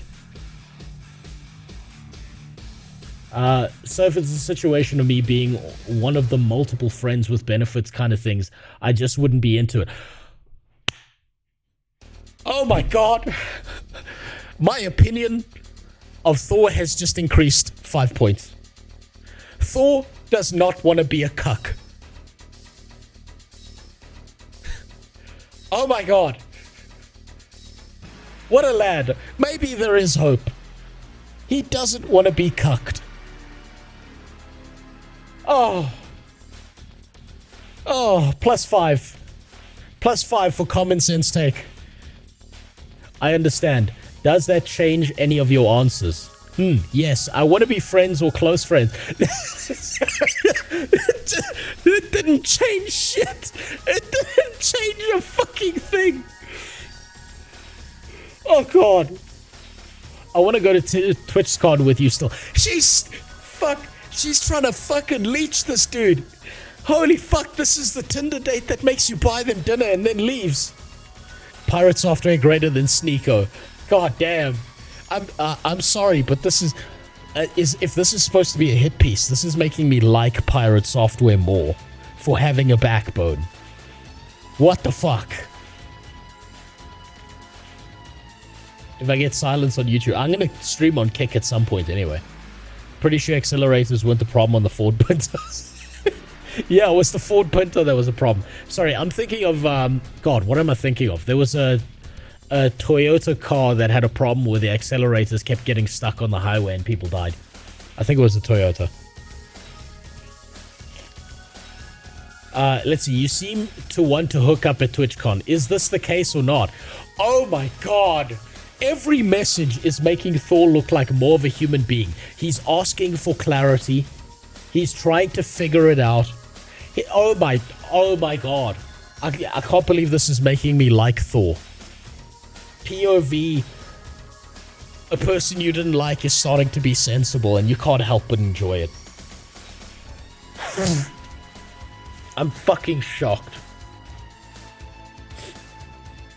I wouldn't be opposed. That's not a yes. That's not a yes. I wouldn't be opposed is not a yes. That's like, you see a woman send you that kind of message, that's bait. This is how you end up in prison. So, you want an IRL sexual relationship with me, but not be committed. W. What up, Ashura? How you doing? And you don't want to have IRL sexual stuff with anyone else. He's trying his best to not get cucked. Thor is listing facts to set up his argument. He's not setting up an argument. He's trying not to be a fucking cuck. I can't believe it. He doesn't want to get the Sneeko treatment. Right? Yes. Smacks your head. W. Next she's going to call this IRL abuse. That's the same thing as being in a committed relationship, you dingus. No, it's not. Because if your partner's sexting behind your back, even though that someone's not touching them, that's fucked up. That's a breach of trust. Or watching a woman try to cancel Pirate Software, but she's failing so hard that we're starting to like Pirate Software. Exactly. I can't believe it. He's being clear. He's being concise. He's trying to beat the allegations.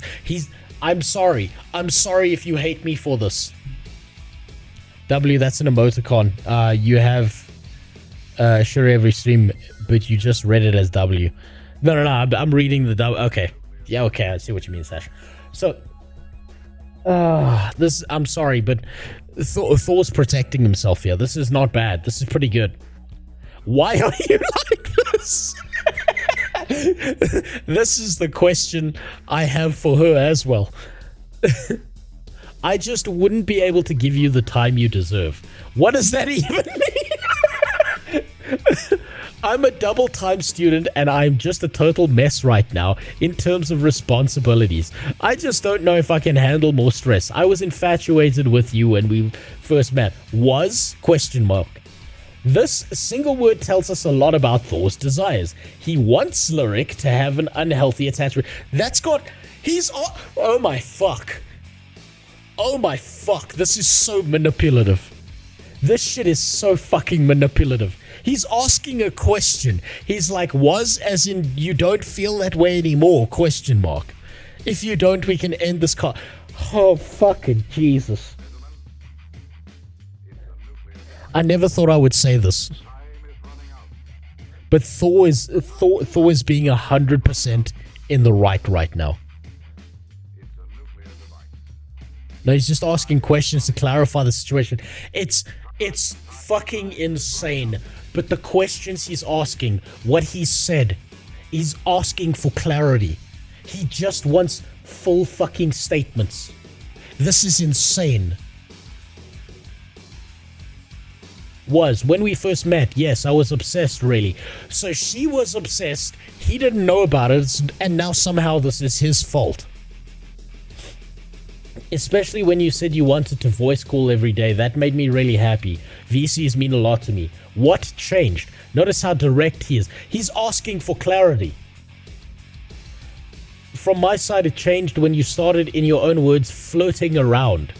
Thor is now trying to constructively resolve the problem, offering info to help his investigation. This is not an investigation. This is a, why are you a crazy bitch? Jesus Christ. And this is back to the beginning, isn't it? No. You said you have a better idea of what you want for your future. What is it you want? I want to be stable and focus on one person. Vague but positive at least. That's not vague. That's as non-vague as a woman can get. So now this is concerning. Ideally, the end goal is to live with my significant other. I guess that would be obvious, though, wouldn't it? I don't know what the fuck that means. Or rather, I guess that's one of many end goals. Okay, now you fucking throw doubt into it. God damn it. Well, I guess I wish you luck then. It's a good, solid part. He fucking ends it. He fucking ends it. You can call him roach software. You can call him rat software. You cannot call him cuck software. If Rose is like this, then he's really gonna like to say, I'll get there. I'll get there. Oh my god. Nod. Ooh woo. At first I thought you meant with me, but it's clear you didn't. I'm going to get back to coding.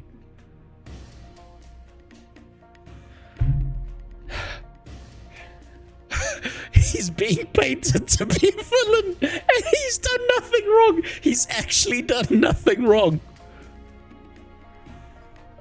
Thor disengages the conversation, punishing Lyric by denying him the oh my, who is writing these red things? Because they're a demon. They're an evil piece of shit who needs to be in a prison cell for lying. He ends the conversation because he's done with this shit. He blames Lyric for being unclear rather than asking him for clarity. He's not asking for clarity because he's tired of this fucking shit. Jesus. Because that would be guiding Lyric too closely. So rather than asking Lyric and having them think it's Thor's desire, Thor victimizes himself.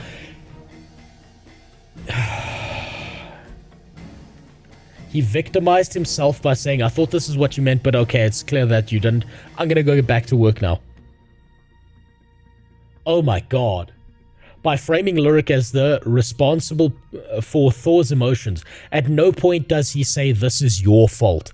I would know. I'm an expert on this. I dated a crazy bitch for 5 years who made everything my fault. Jesus Christ. Thor further encourages Lyric's thoughts and words to align with his expectations. No, he doesn't. I don't even know if you would want me after all of this. I like you. Like you. Good luck with coding. Fuck. If I was him, I would block this person. At this point, I'd be like, this is crazy. This is insane shit. You see this? This is called leading a person on. Holy fuck. Thor, I would like to date you.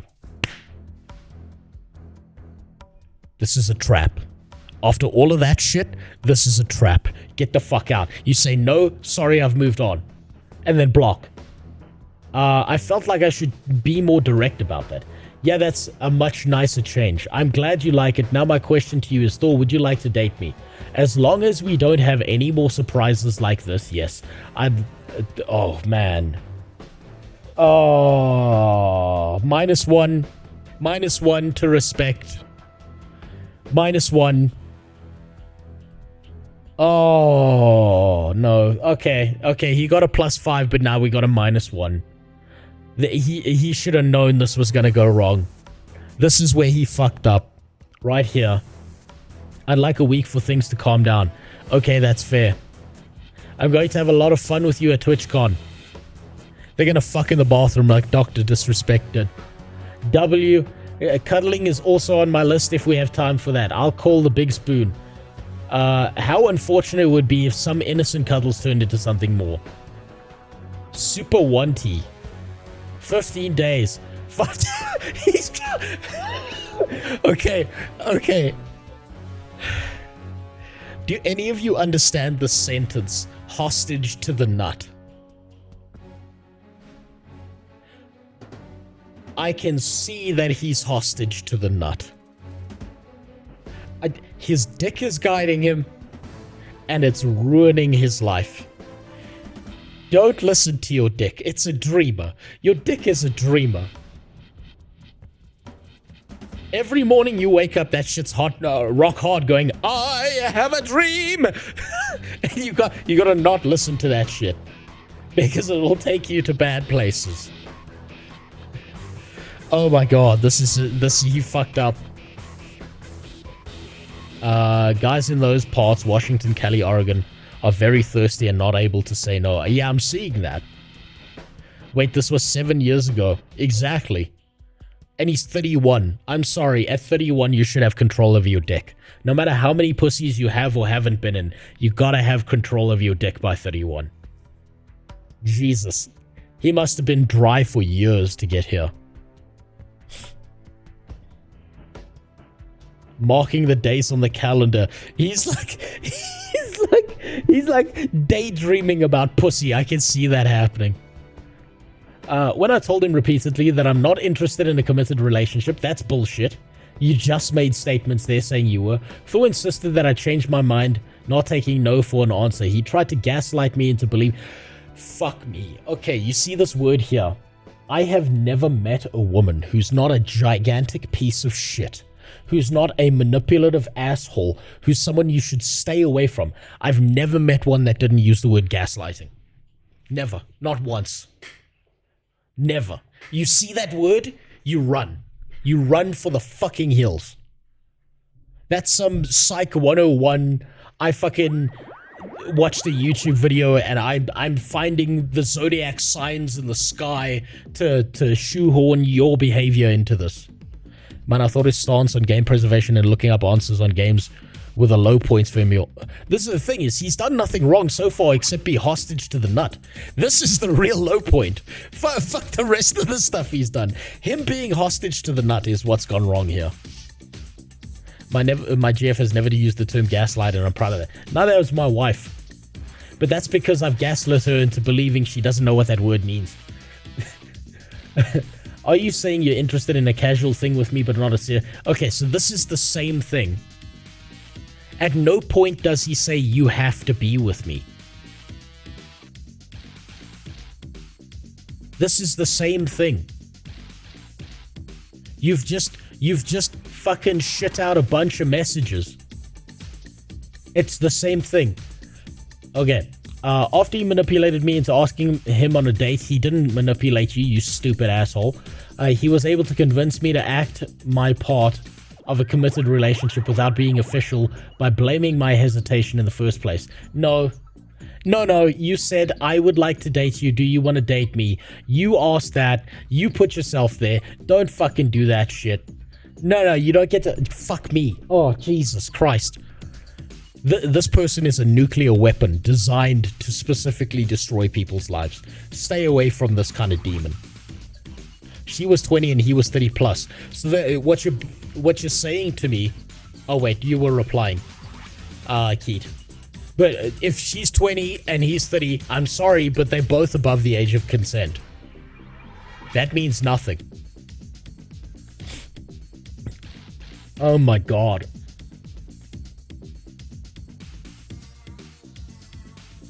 I'm really trying here, but is her argument for her being abused not being showered with unconditional affection? Yes. So far, sayonara, that's exactly what it is. Throughout our conversation, he continued, and you know what's really concerning to me? Is you see these black bars here. That means she specifically chose to screenshot those texts, take them out of context, and leave different components of those messages out.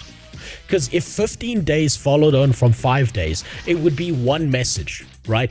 All of this is taken out of context. And if this is the worst that she can make him look, using out of context messages, assuming these are even real in the first place, she's just making him look better. Holy shit. Throughout our conversation, he constantly pushed for us to meet at TwitchCon. No, you pushed to meet. He would regularly bring up how nice it would be to see me there and how we would have a lot of fun there, even counting down the days. Yes, because he's hostage to the nut and you gave him the A-OK.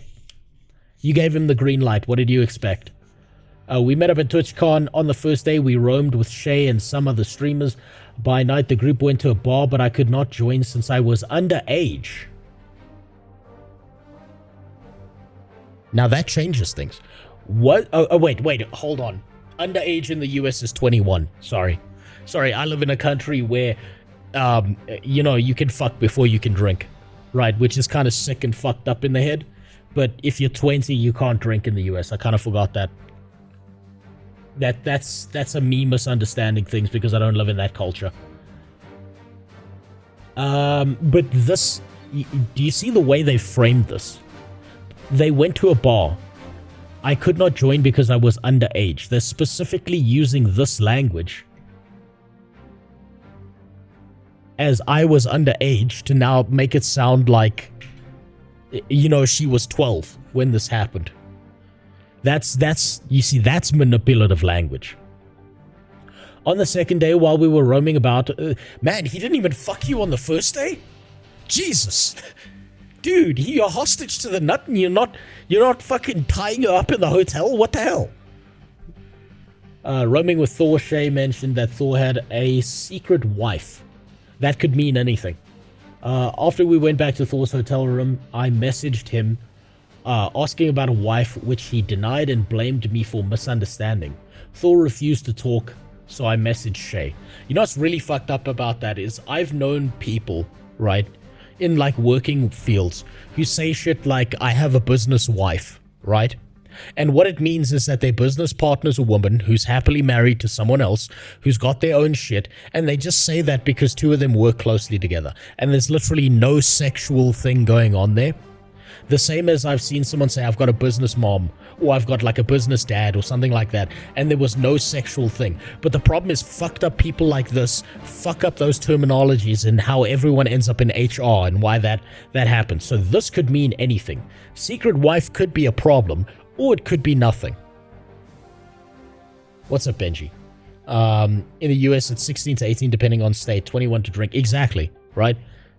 So yeah, down here, it's, yeah, you can fuck at 16, except there's some provision that if you're under 16 and your partner's under 16, you can fuck at 12, I think it is. And at 18, you can drink. Okay, as far as I knew, we were fooling around and seeing if we were compatible. You've been pushing for a lot of commitment kind of thing, but I have a lot of work stuff going on and not a lot of time. And a wife, apparently. Is there a ring on my finger? There's not. I just heard about it, that's all. Neat. So you can see now this is two fucking people who are now pissed off at each other. And he's like, fuck you. Invalidating feelings. No, that's being pissed off. Hold on. I love these little comments because they're like the most shitty manipulative things I've seen. After facing confrontation from Lyric, Thor immediately denies any effort from himself in a relationship. This is in contrast to Thor. Here's the thing is, and a wife, apparently, all he needs to say here, you see this thing, this is something liars do, right? And this is also something arrogant people do. Is they don't say, no, I don't have a wife, that's fucking stupid, who told you that? Liars tend to frame their answers as questions. But the problem is, arrogant cunts also do the same thing. So that's why he's asking, is there a ring on my finger? Why not just say, who the fuck told you that? Of course I don't have a wife, what's wrong with you? Can't believe you're believing some random stranger over me. This convo is making me secondhand mad. It's making me mad as well. Thor isn't a liar, but he's an arrogant cunt. That's the thing. That's what I'm saying. Is he may be phrasing it that way, not because he's lying, but because he's arrogant. Right?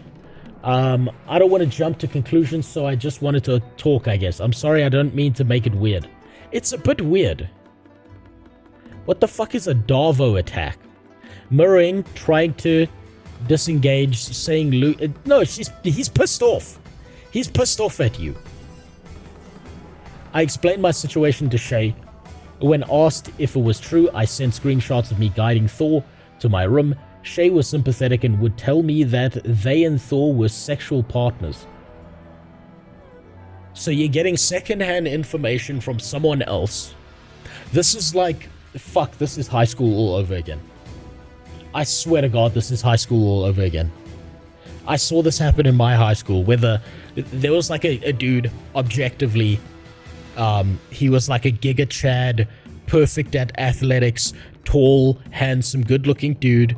He had a girlfriend who got in a fist fight with another girl at school because that other girl kept on telling the first girl, I've been fucking your boyfriend behind your back.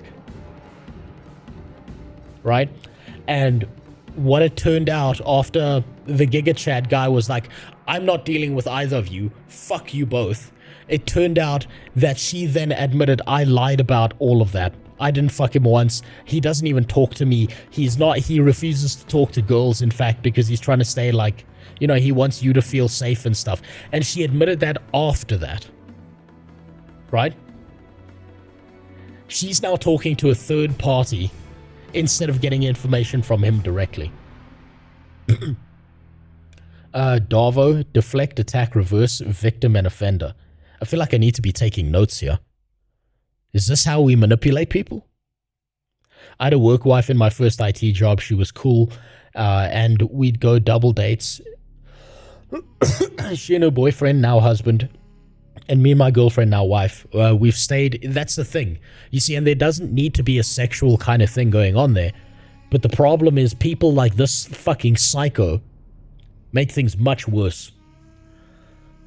Shay was sympathetic, would tell me that they and Thor were sexual partners and had agreed to be open at the con as long as they communicated with each other.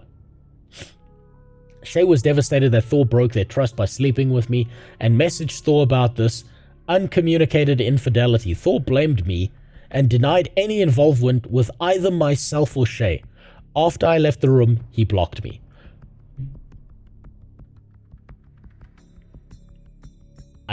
This lyric person, I don't think they understand they're making Thor look better here.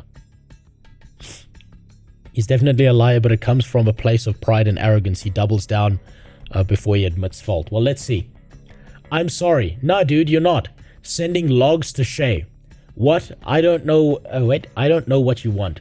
Please leave me alone. Why don't you show the message where he says that, yeah, I was fucking Shay? Why is that left out? Why dodge that, huh? This is not the beginning of a message. There is something above this message where he was like, you fucking piece of shit, how dare you do this? I don't know what you want. Please leave me alone. You showed Shay logs of our conversations, and now he's talking to me about them. Wait, Shay's a dude?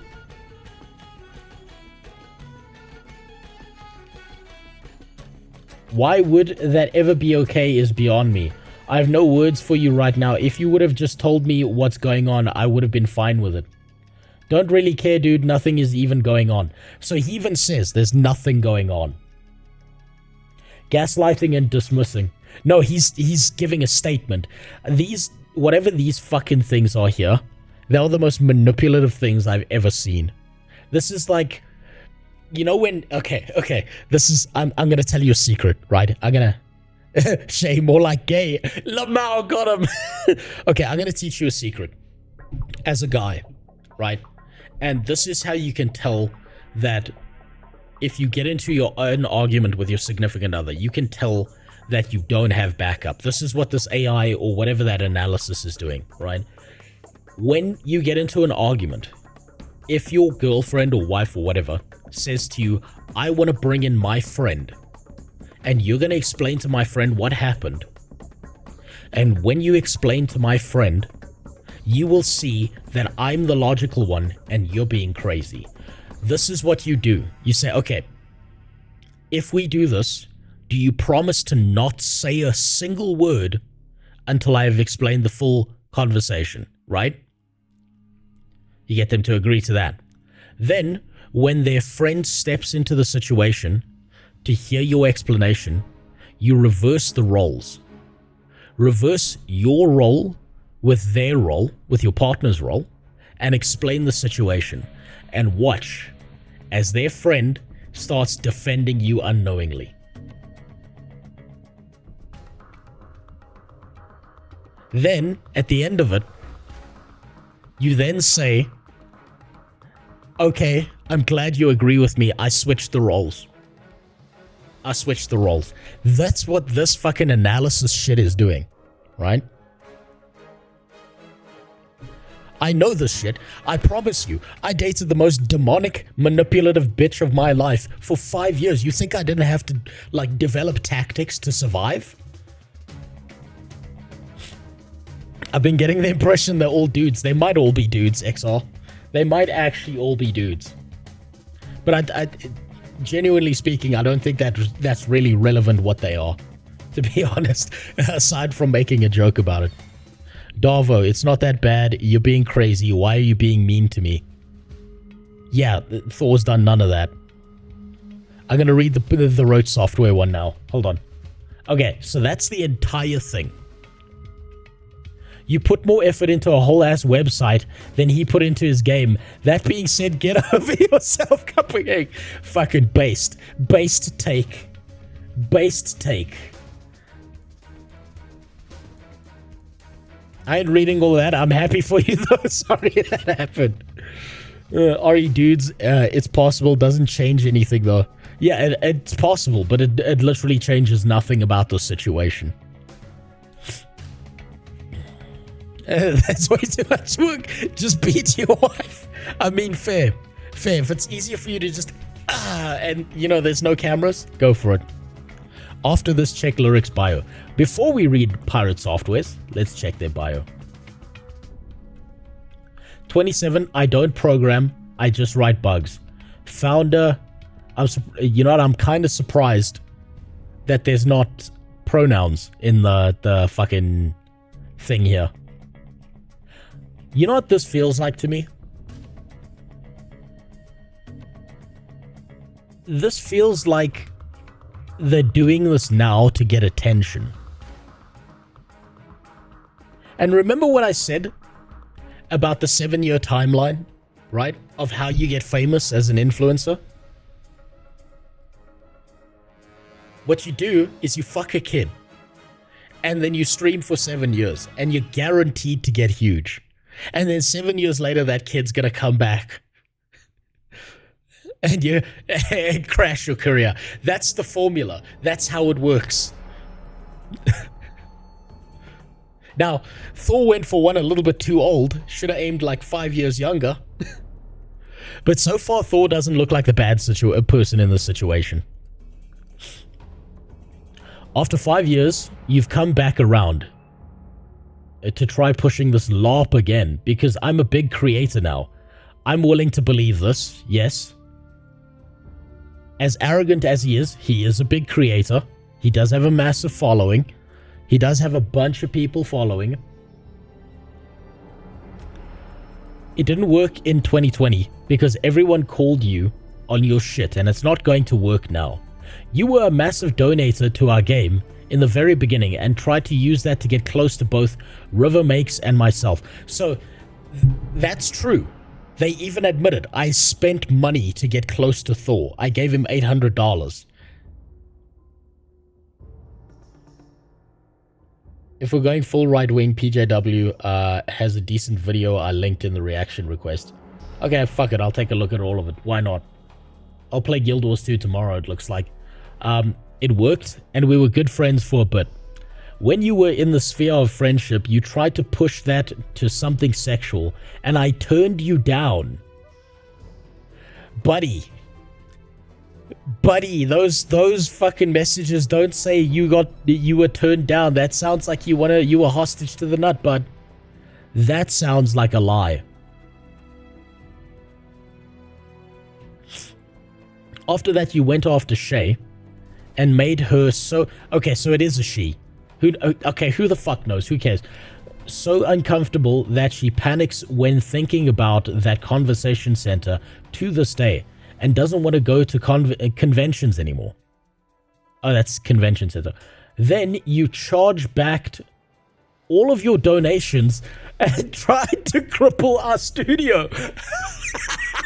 I just want to know, when they charged it back, did they say, okay, so quick context, Pirate Software has a short somewhere out there on his channel that talks about why he doesn't let PayPal donations happen, right? Because people can charge you back, and when they charge you back, you as a creator are now responsible for paying the chargeback fee. This is probably where he got that idea from. This is probably why. Because this lyric person was like, $1 chargeback, $1 chargeback, $1. I kept on trying to ruin them. So many people with massive followings that I've never heard of. I'm so out of the loop. Same. XR, you're not the only one. There are entire communities of millions of people that I know nothing about. Sounds more like a deal with the devil than a formula. Yep. Yeah, it's the deal with the devil is you slide your dick in something you're not supposed to. And that's how you sign the contract. And then the devil always comes to collect. Those messages also skip months of conversations. Yes. They're completely out of context. When you were in the sphere of, okay, we've read that, then you charge back all your donations and try to cripple our studio. Your own BF at the time warned us with how toxic and dangerous you were. Well, you better show us some evidence, because otherwise that's just shit talking. Dude wasn't wrong. You've spent the last 4 months working on this hit piece website, as shown on your GitHub, and the last 5 years trying to form the perfect argument to take me down. Before that, you edited our logs. Yeah, I believe that. I believe that from the evidence they posted. And made up some weird hypersexual cartoon of who I am. Hell, your own website has you talking in third person and typing as if you're speaking from my perspective all over it. This shit is unhinged and pathetic. You're a fucking parasitic piece of shit, and you need to leave us the fuck alone. See you in 2030 when you inevitably try this shit again. Boys. I can't believe I'm saying this, but after that I respect Pirate Software more. I have more respect for him now than I did before. That was a great response. I wish he would post more evidence. But what you see, this is the problem, right? I think that this lyric person has waited this long collecting evidence and saving screenshots because they know that Thor probably hasn't done all of that. And so they think they can cobble together all this evidence and there will be no counter argument to what they did.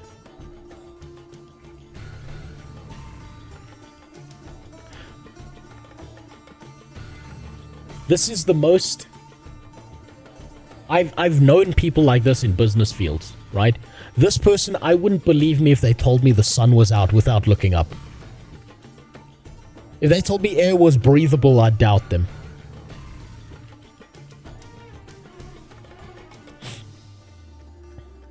I hadn't even heard of Hassan until recently. Hold on, he's drumming up drama to stay relevant. Hassan is an anti-American who should be... Yeah, no, so Hassan is desperately trying to keep himself relevant because he knows he's fallen off. He knows how badly he's fallen off and he's fucked now. And slowly over time, he's going to whittle himself away, so he needs to say more crazy shit in order to get away with it. But okay. Hey guys, please hit... Okay, Tectone time. I'm going to be honest with you. That made me like Thor more. That made me think of Thor as more of a human being than I otherwise would think of.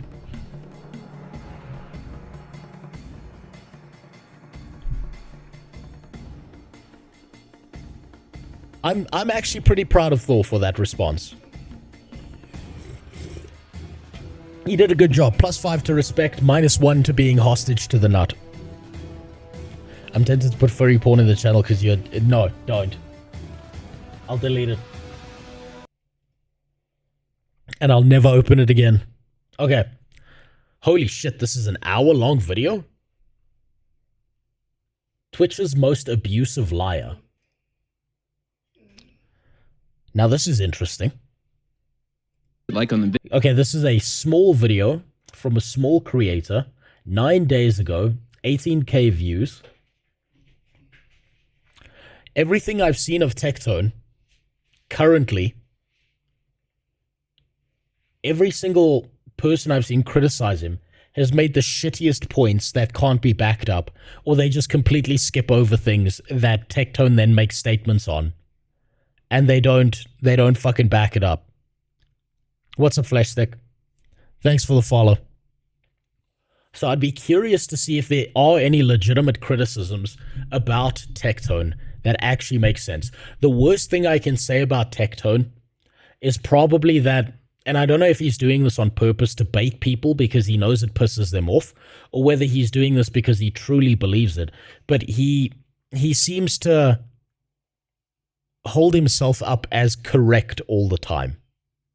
I can't shit on him for being bald. I'm bald. He seems to do this thing where he'll make an excuse for his behavior. If that makes sense. What do you want? Hold on, my dog needs to go out.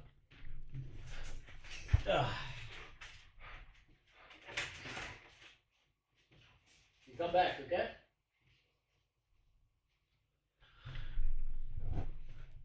Dude has a god complex. Yes, that's probably the perfect way to describe it, Sayanaran. Is he seems to have a god complex, but so far, I saw Denim's leak his DMs, and it just made him look better. That's the problem. So currently, I don't see him as a bad person. I don't see him as like...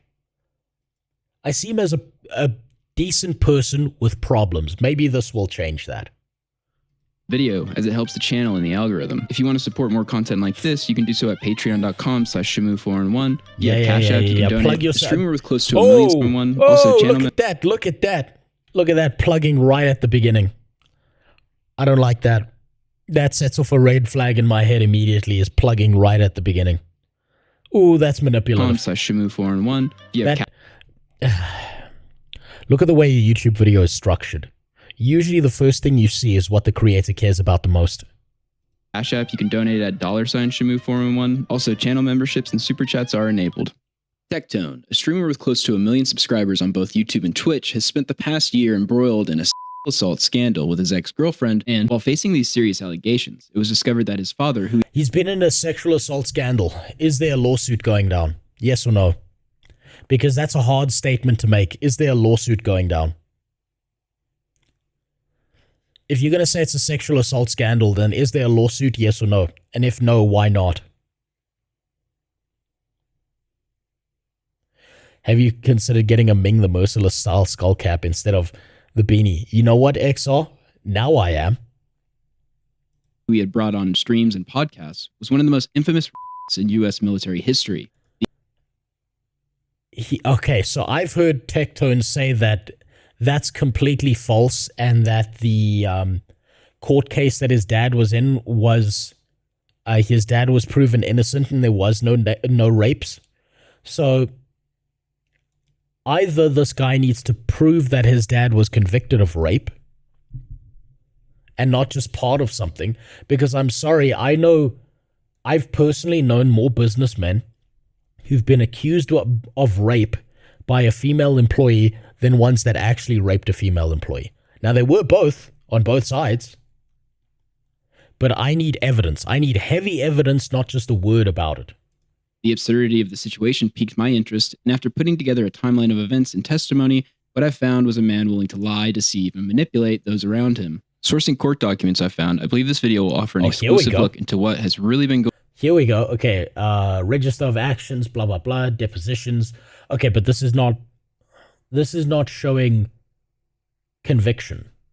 This is just someone filed a court order. Original petition jury. Okay, this tells me nothing. There are no names. all the names are okay, Pink Chew versus Freem. That's all I get out of this.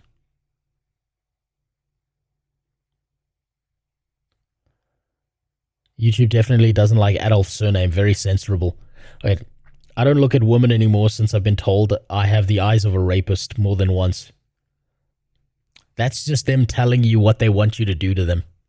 Don't fall for it. Knock them out first. Throw your accent. Make them think you're Mexican. Freem is his ex-wife. Okay. So who's Pink Chew then? And why are these two against each other? Defendant Freem, his ex-wife, Plainton Pink. What I don't see here is Tectone, and I don't see Tectone's dad. So what the fuck? Does this even involve him? Going on with Tectone, and it is not good. Is he guilty? Well, by the end of the video, you will at least have some clarity as to how we got here. But you know what they say, like father, like son. I don't know what happens, bro. Just bad follows me like the plague. You take my trash out? Yes. And why are you doing that? Because Tectone is the breadwinner. He makes the money. No, it's because you're a Responsible human being. That's like saying you're gonna make but not have the money shot. I'm just seeing shit talking. There ain't a money shot. She looks real submissive and looks like, in the words of Halsey, I can take a pounding. She was going to do something much worse, so bad it would have ruined all of our lives. I'm not going to say what it was that she was doing, but it was okay, I'm going to assume that this is just an intro. So horrific, it would have ruined all of our lives. Oh, girls don't like crazy guys. They like abusive guys. Well, here's... It will never not be the hottest thing ever when a thick female has a in their mouth. Am I going to get canceled over this? No. You want to know why? Because I don't have secrets. Tectone as a streamer is best known for playing and promoting gacha games like Genshin Impact, which from what I can tell is essentially like gambling for children, as these sorts of companies generate revenue from users gambling on. So do you see that? This immediately makes me not want to believe this guy because he's gone ultra reductive, right? Genshin Impact is a game that is gambling for children, but it's still a video game that hundreds of thousands of people enjoy that has had massive amounts of popularity. Right? Him underplaying that and labeling it in such a bland way either needs to be done in an entertaining fashion, or he needs to be honest about it. Polls to get an endless supply of sought-after characters and items. We get a new 5-star. We gonna get it 100%. You want to know why? Because I'm Okay, so he has a gambling problem. We know that.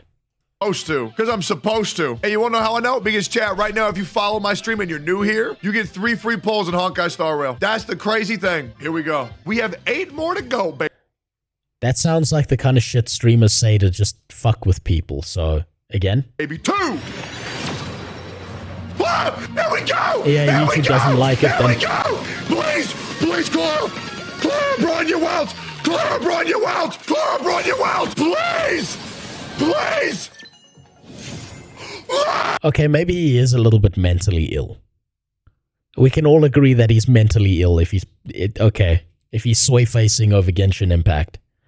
This is... Like, maybe he should be on a list, but it's not the list that people want him to be on. Let's go! Oh my God. That was Honkai Star Rail. Oh, my bad. I can't tell them apart. I cannot tell any of them apart. Look at the short. This better be relevant. Hey guys, please hit like on the video as it helps. What? Oh, that's not... Okay, I've seen that a million times. Yep. Oh, God. We did it, dude. My #1 most wanted unit. Kidding you? I almost passed out on the ground. I'm not kidding you. I almost passed out on the ground. My None of this is an indictment of anything. This is... blood pressure was so high. I swear on my life. I pinky promise. I was about to pass out. This feeling, free to play Bronya. Even Tectone, the one promoting these games, doesn't seem... Wait, hold on. You don't get it. It's Bronya. You just don't understand. You're right. I don't understand, Sayonara. You're goddamn right. I don't understand at all. I don't know if he just, like, pulled a 999 at the casino slot machine or what the fuck happened. To be immune from spending large sums of money on exploitative Chinese crap. Yes, my 2 favorite Chinese imports. Genshin Impact and fentanyl. We love China. Higher.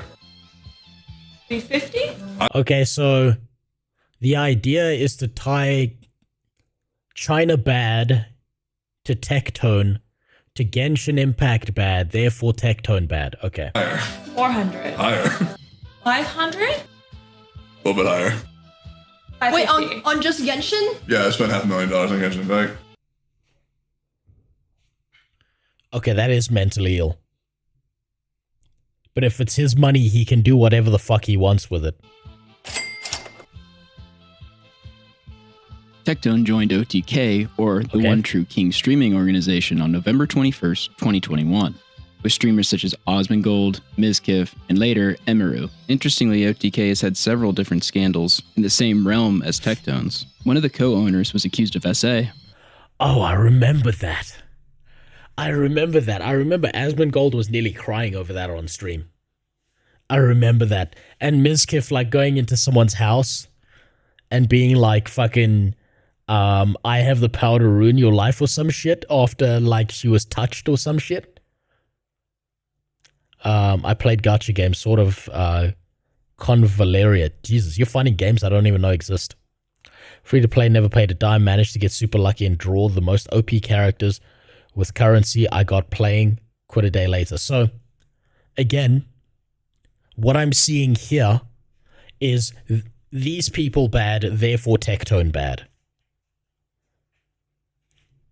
And the other co-owner, Mizkif, was accused of covering up an assault. Tectone is also one of the biggest Osmongold worshippers online. He basically thinks the guy walks on water anytime he comes up. The reason why I started being a streamer was because of Asmon. Asmon has been and always will be my favorite streamer. The dude. I mean, yeah, okay. You look up to someone. Back in the day, I really liked watching Loco because I liked his StarCraft 2 coverage. It's one of the reasons I started streaming was I looked at Loco and I was like, damn, that's pretty cool. You know what? Maybe I'll give this a try. It's funny. The guy's charismatic.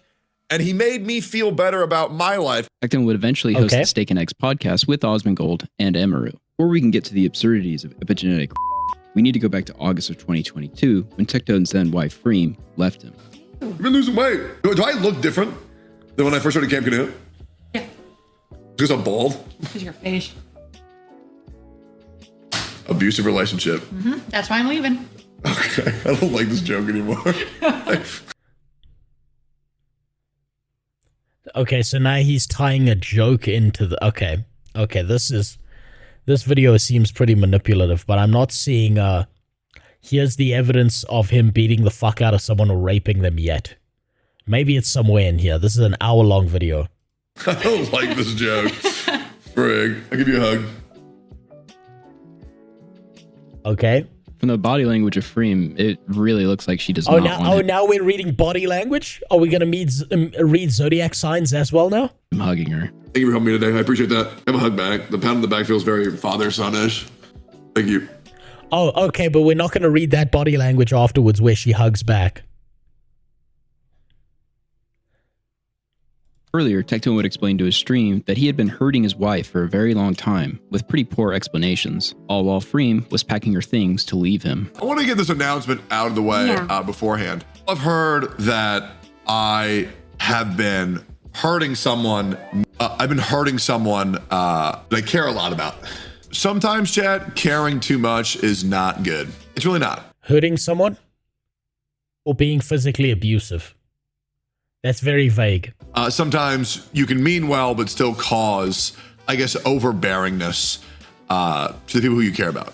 Because we've been together since we were so young, we formed very bad codependency for one another. Sometimes when I am autistic and my mother had to spend years of my life training me to understand body language and faces with flashcards and shit. So that's why I know it's so dangerous to try and work on an assumption. That's why I said, why are we reading stars in the fucking sky here, Connor? That's not why I said, oh, she's definitely doing this. She hugged him back. She stood next to him. That's the most I can say. But if I'm going to fucking sit here, I'm not going to say, oh, she feels this way. I'm not going to say she feels good. I'm not going to say she feels bad. I don't know.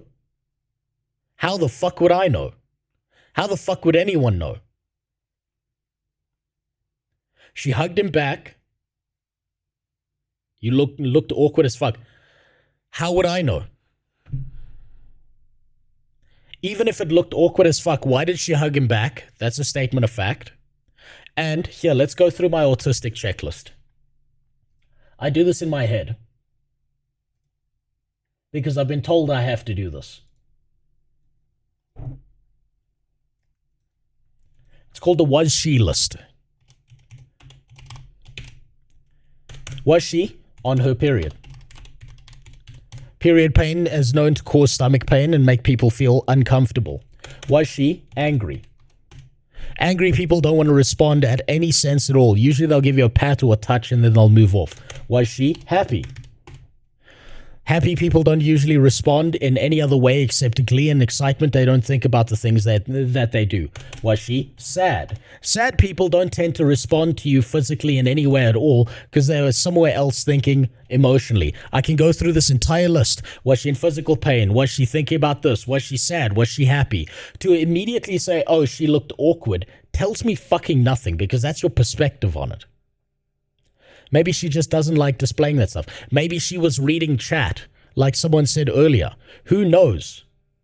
Who knows? Maybe it was a thing.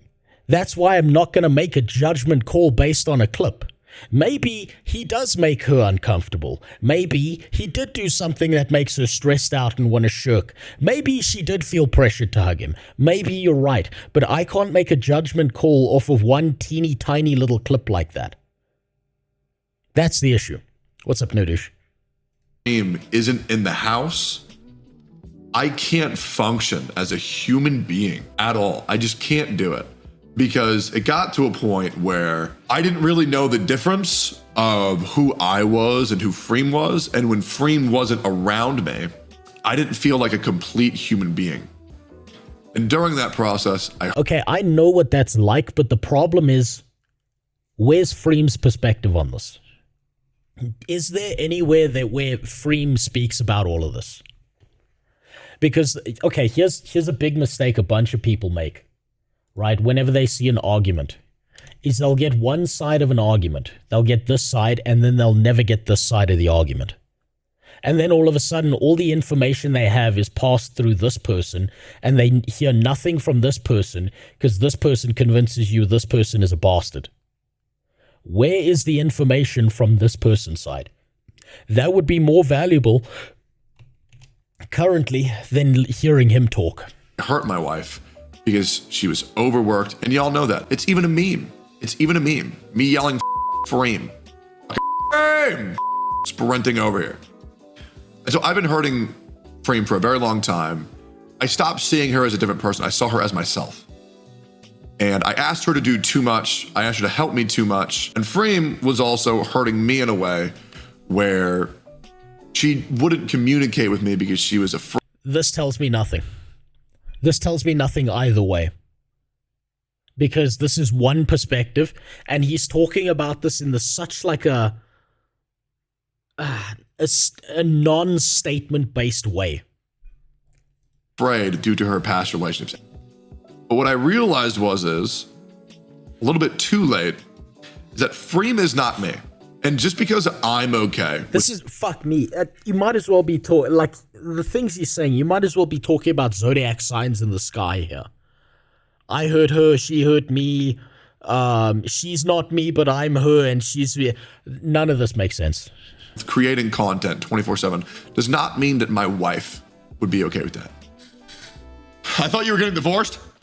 Same! They would divorce only 4 months later. Freem filed for it, and Tectone would start a relationship with Twitch streamer and OnlyFans model Pink Chew. But yeah, Pink is one of the best people I've ever met. She's never done anything. Okay, so Freem and Pink Chew were in that court document against each other for some reason. Wrong, a amazing human being. People would continue to question if Tectone was abusive and what was really going on when clips started to resurface online. How do I deal with him? I love him. Don't touch me. I'm patient. This is just formulating content again. You're like the most impatient, moody I've ever met. patient when it comes to you. Freem, Yeah, that's called dating a woman. What did you expect? I carry our marriage, and you know that. Freem, you know that. I think we have a pretty 50-50 marriage. You're high. Tectone gives the game away in this clip for being a wholly unlikable tool and asshole. What's more shocking, though, is that he has the lack of self-awareness to do this with his then wife on a live stream. You're high. I'm not saying you don't help, but you think it's 50-50? Explain. I mean, okay. I would unironically say I'm probably one of the best husbands on planet Earth. You're a very good husband. No. I wouldn't say very See, that to me sounds like his god complex coming out. good. I would say one of the best. I'm just saying, like, you carry in social aspects, I carry in the back-end tech stuff. And I feel like together, we make a good team. But marriage, dude, I am the conflict resolution god. Yeah, you are. I will agree with you on this, Connor. This is very unhealthy to do with a partner on stream in public. This is fucking crazy to me. I can't, in my head, this does seem crazy to me because, like, I can't imagine being so unself-aware, and maybe this is just because my mom trained me to do this, is being so unself-aware that I wouldn't, like, if I was going to be in a car ride with my wife and I was doing a live stream or something like that, that I wouldn't be asking her, are you sure this is okay? How do you feel about this? Is this too much? Like,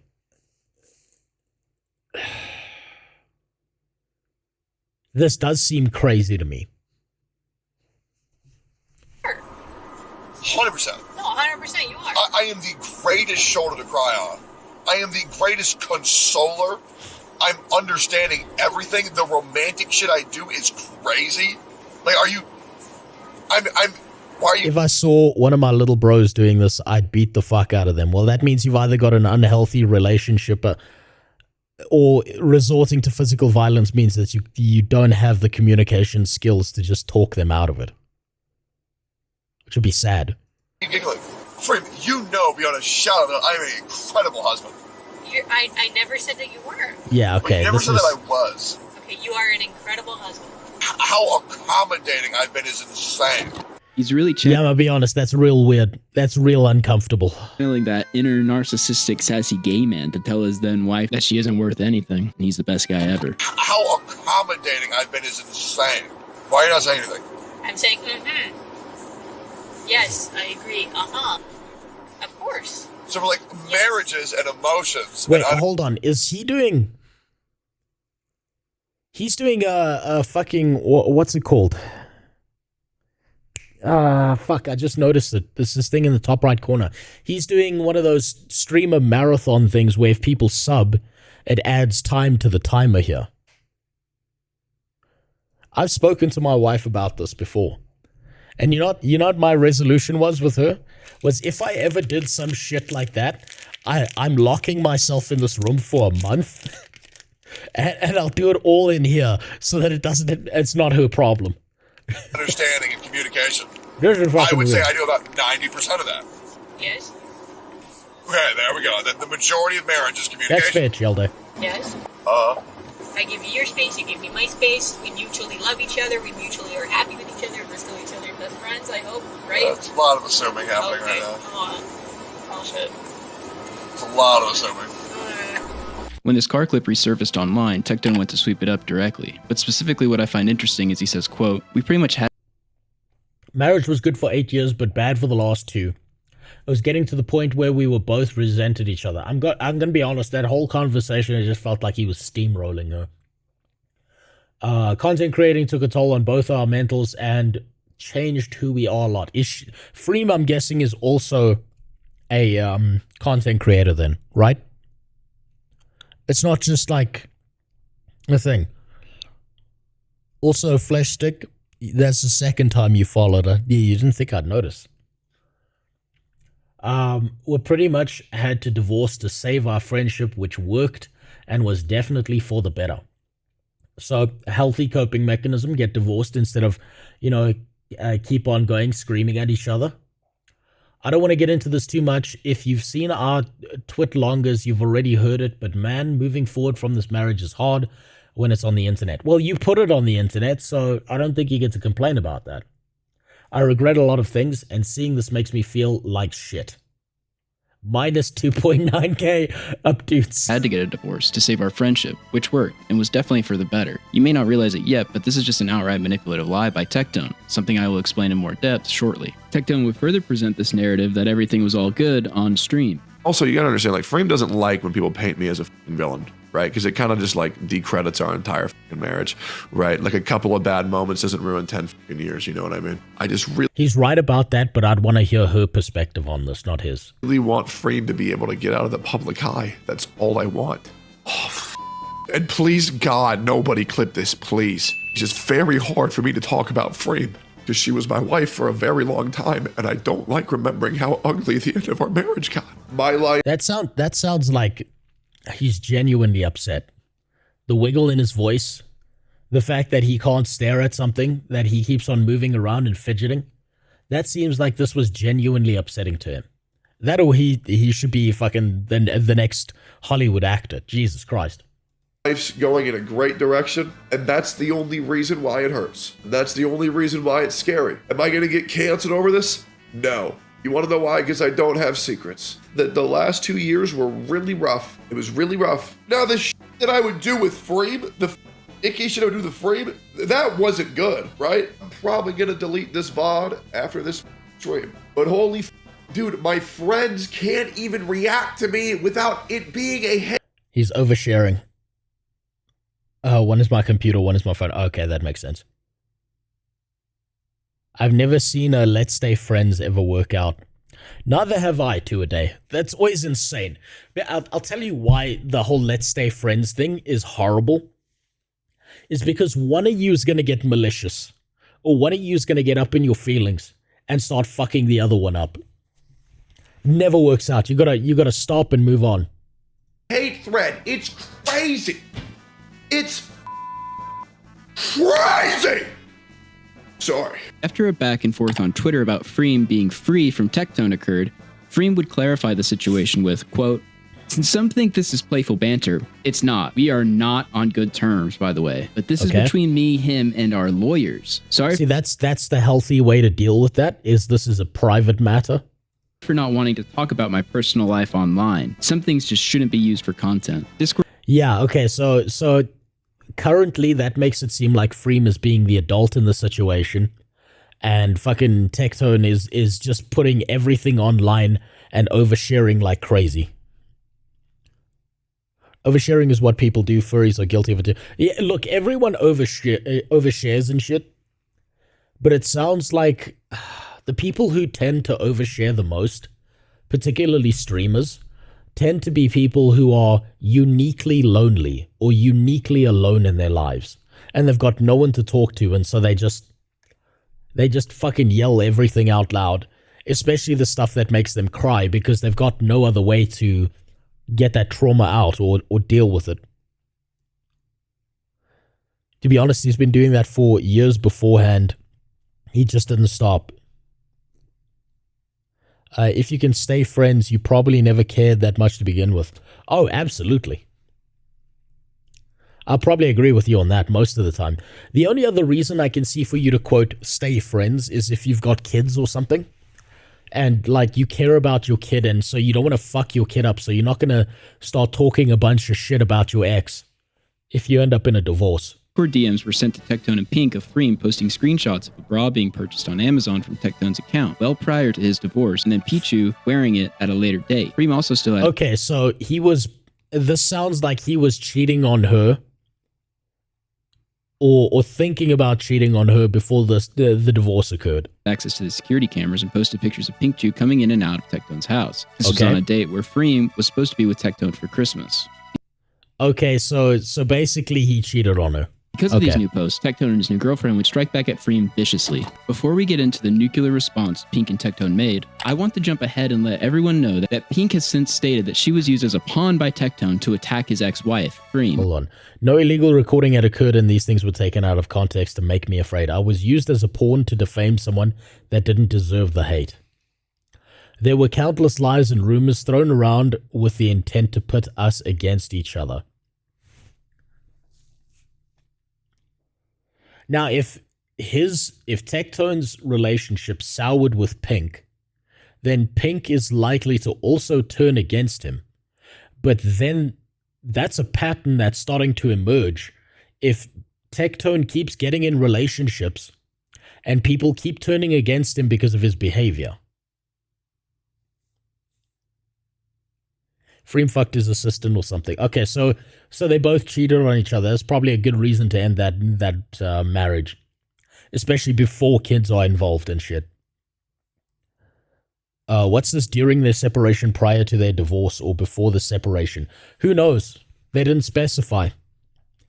None of this seems good, though. I'm going to say this now. One of the worst things you can do, one of the dumbest, most retarded things you can do, is if you're going through like a divorce or a breakup, is immediately getting involved in someone else.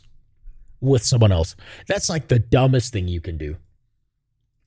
That he convinced her and told her to do everything that's about to happen. Regardless of the merit of these claims, you cannot convince me that Tectone was not aware of what his current girlfriend was about to levy at his ex-wife. Keep this in mind for what's about to come next. No, that doesn't mean he knows. If his relationship's gone sour, it could be that they planned it. He could have known, he could have not known. Again, this is all fog of war. Tectone's current girlfriend, Pink, would post the Discord DMs of Freem and respond with, quote, "This woman is a criminal and has caused me so much anxiety and distress the last year, I needed to take a break. She spied on me with cameras, even private moments, and shared it with my colleagues and friends illegally. Without knowing her, she spread rumors about me, tried to ruin my career and friendships. I didn't go to the police in fear of what she would do because she is completely obsessed with me and is unhinged." And how true is that? Has that happened? Was she actually doing that? Was she being vindictive about this? It's understandable if she was being vindictive. Freem would respond to Pink with, quote, "Have your lawyers reach out to mine." Tex had their info for months. Pink would then start a live stream attacking Freem and announcing she had gone to the police to press charges on Freem for revenge. Jesus, they all wear so much fucking makeup. What you're about to see was all planned, and Tectone would actually raid Pink's stream prior to her starting. Tectone's ex-wife has been stalking and harassing me and Tectone for over a year now. She has not left us alone. She has stalked bank statements, internet history, was spying on me when I came to visit Techie, because I guess she originally was spying on Techie, and okay, so can you prove this with evidence? Spread revenge of footage that is considered revenge to people from the cameras as well. I have gone to the police. Here is a police report. I try to clear up as much as I can. Okay, so you don't go to the police over nothing. Most of the time, there are women out there who will go to the police over anything. Let's keep that clear. Most of the time, you don't do this shit unless there is something seriously going wrong. Or at least no rational person would do this. Fuck, what am I saying, rational people? These are streamers. I have a police report. The cops are doing their thing. I'm not going to get into the specifics about the revenge. And yes, her spreading revenge is sexual harassment if she doesn't want to believe it. I thought she was going to make the video that she took of me public. So I called her out. That was the first thing, because I was scared she was going to start a public narrative against me. She has ruined Tectone's image. Are you starting to notice some things? Pink later said that there was no revenge. So who was telling her that there was? She also tries to run. Okay, you say she said there was no revenge porn. Can you show that? Or are you just saying that? I want to see the statement. I want to see her coming out of her mouth, or her writing it, not a Reddit post. I want to see a tweet or something where she says there was no revenge porn. For Tectone. She even brings up the divorce court papers, which I would presume came from him.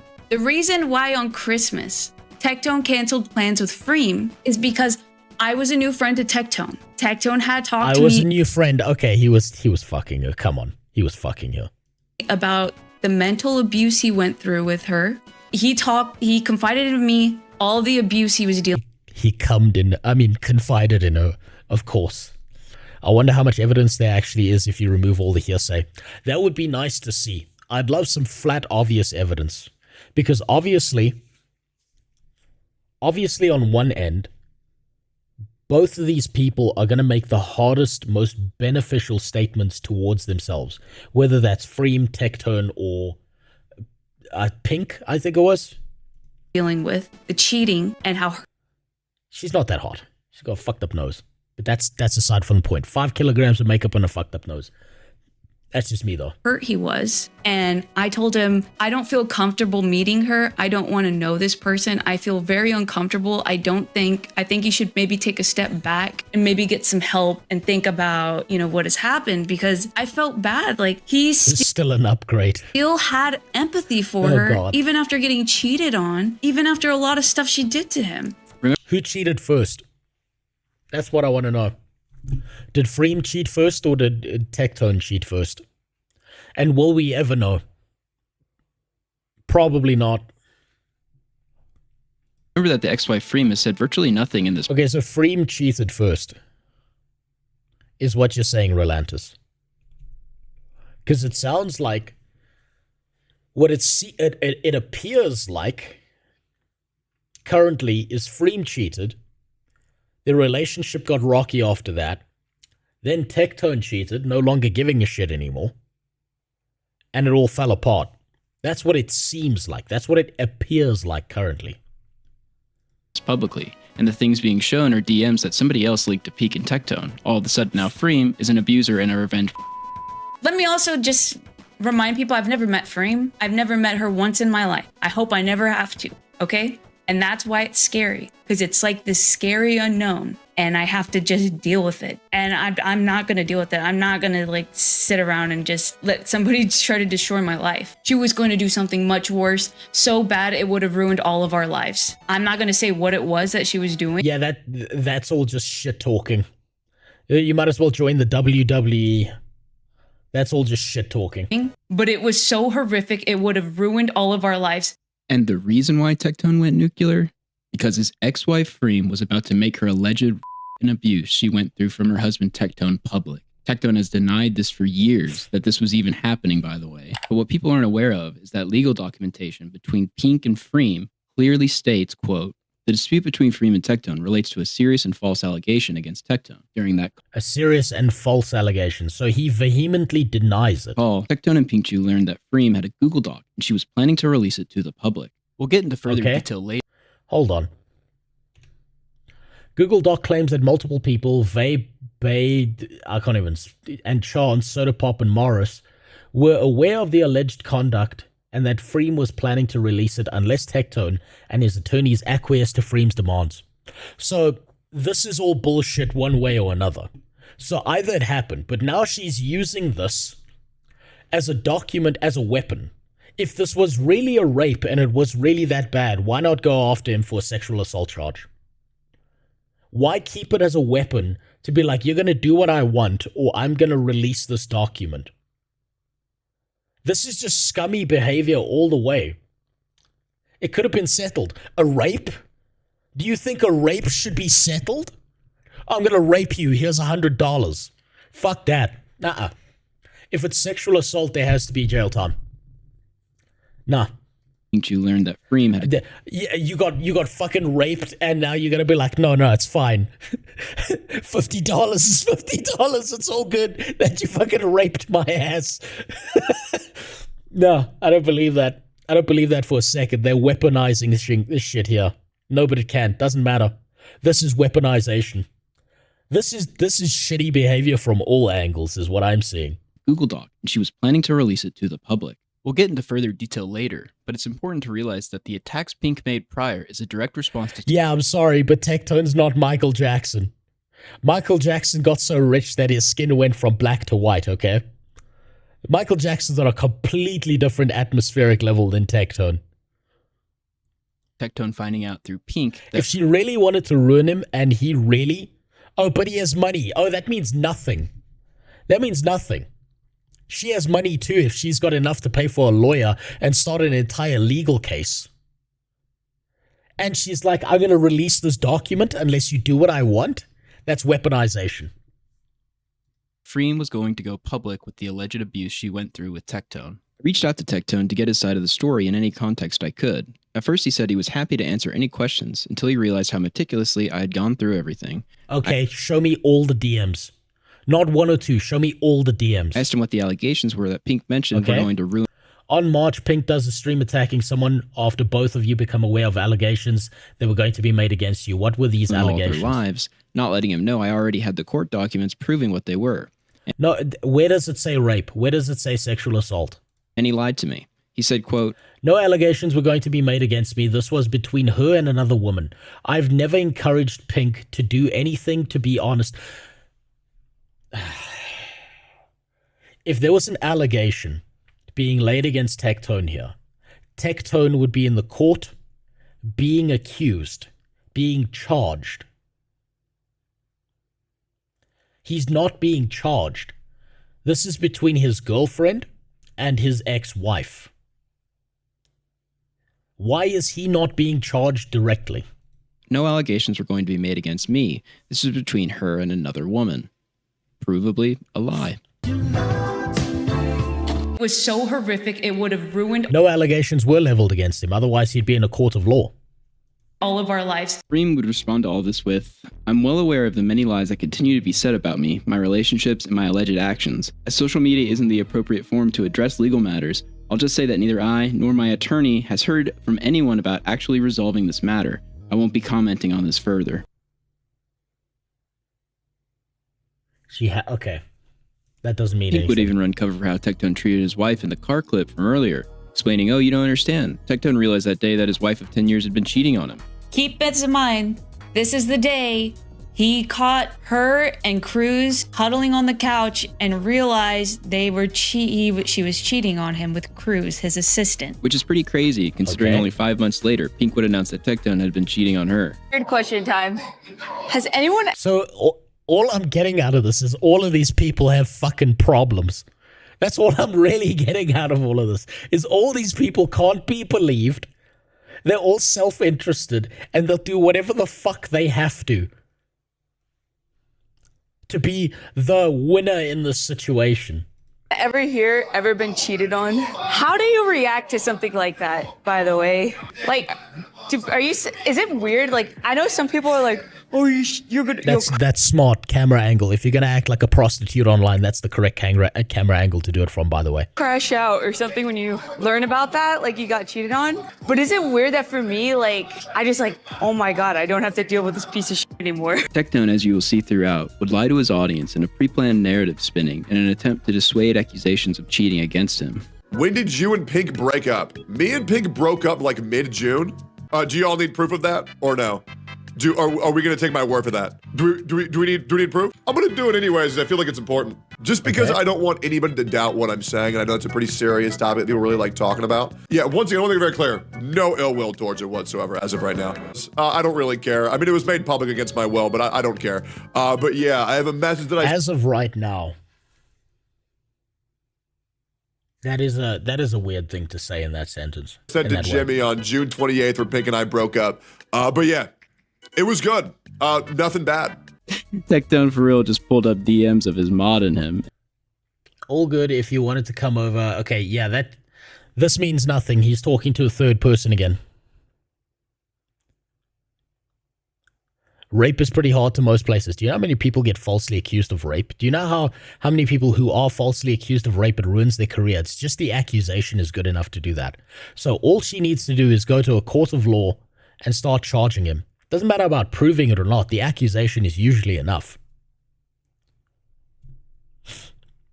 These people should have been stuck working in a fucking Walmart instead of becoming famous online. That's what makes them entertaining to watch, Sayonara.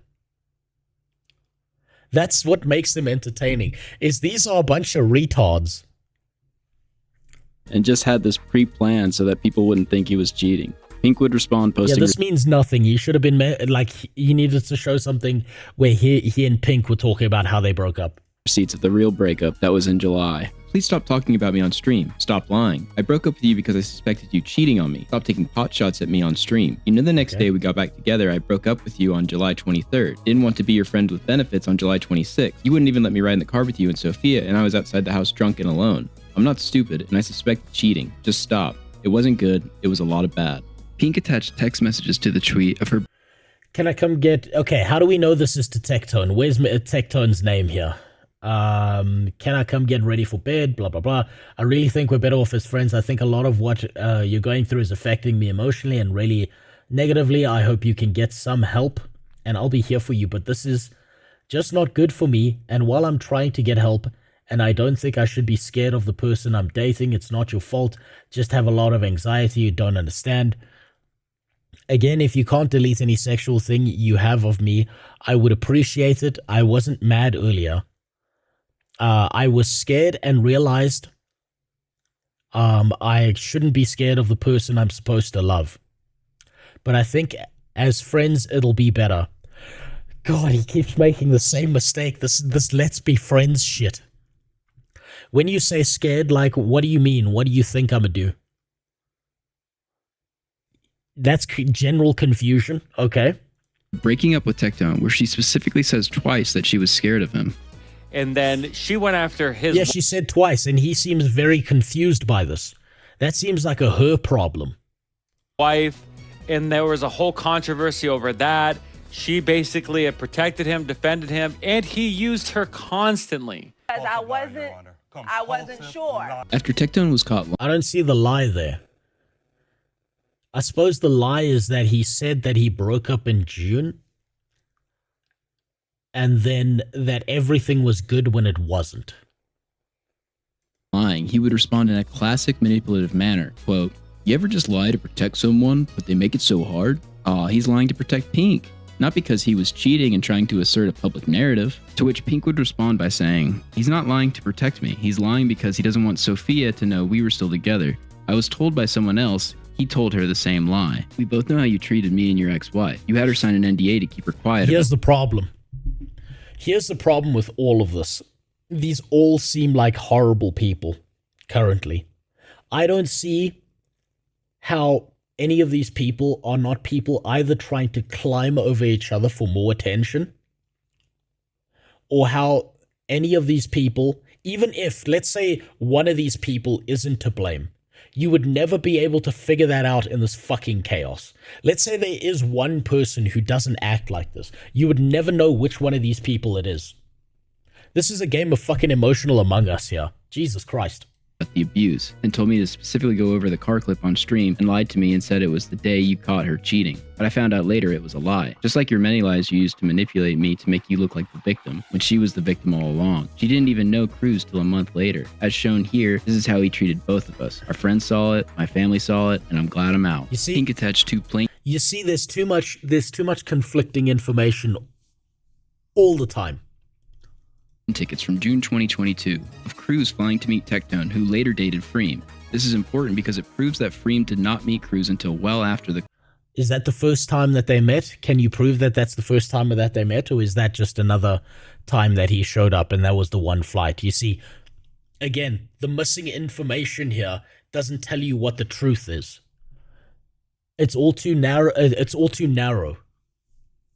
Car clip of Tectone acting like an abusive towards Freem. It proves that Tectone lied to Pink and his audience about his behavior being because Freem cheated on him. He is a liar. Keep this in mind. This is the day he caught her and Cruz cuddling on the couch and realized she was cheating on him with Cruz, his assistant. You lie! Tectone would go live the next day. Of course, not to address anything specific about him lying or the timeline of events. This is typically what he does, but to talk in vagaries and try to manipulate his audience. And then one of that posse decides to go to the dark side because they're too dumb to realize how good they had it with the main group. People who know what I'm talking about know what I'm talking about. And if you don't, it's fine. It's all good. I'm not the person who keeps saying like, oh man, I'm going to keep talking about it. Why are you talking about it? I'm going to keep talking about it. And I'm letting you guys know, for all you guys who know what I'm talking about, just know that this is so, you see, none of this, for fuck's sakes, none of this makes any sense. Person is going to keep talking about it till the end of time. So we'll probably be going over this about 80,000 more times. And it's going to be weird as shit. And I'm not going to lie, it's going to keep being weird as shit. Okay? See, the problem is, he just said he spoke about it 1,000 times. Tectone goes through friends like his dad goes through wives. Nice. The problem is, you can clip this and then entirely avoid another thing where he's actually explained it. and then pretend he never explained it. It's like, here's the problem. This is all the information that we know. Is this little white square here. That's not white. This little white square is all the information we currently know about this situation. And it seems like every single other piece of information that would either prove or disprove or let you know who's the fucking bastard here, if all of them are the bastard or none of them, or if they're all emotion, all of this information is completely missing from this video. And it might not even be publicly available anywhere. But you're seeing all of this here, and you think that that lets you draw a conclusion. There's not enough variables here for us to understand the entire situation. I have not seen so far a current situation where I can say this person is definitively the bad person. All I can see is 3 people getting up their own assholes. It's gonna keep being weird as shit. It's gonna keep being weird as shit. He's poisoning the well here, almost as if he knows something else is coming. Oh, it's gonna keep being weird, guys. I can't say the person's name or even talk about the specific allegation. I know Tectone because he's the biggest arsehole in the gacha game. He keeps starting shit, and when he gets called out, he ignores it till he can't. If that happens, he deflects. I mean, based on that one video where he said he's staying on Twitch because he wants to be a constant reminder, and no, he wants to be there. He wants to be there to be to get money. That's it. Right? But I can't say, you guys can have your own opinions. I can't definitively say Tectone bad. I can't say Freem bad. And I can't say Pink bad. I can't say any of those.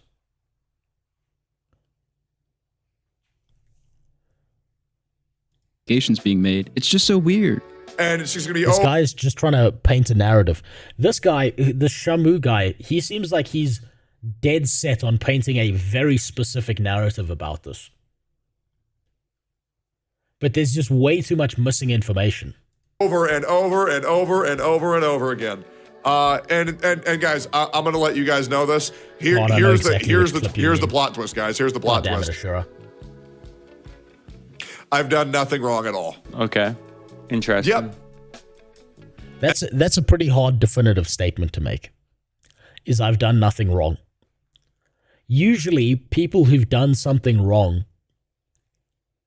tend to go viciously deny things, or they tend to use like twisty, turny kind of words to get around their problem. Like, do you even know what the legal definition of sexting is, for example?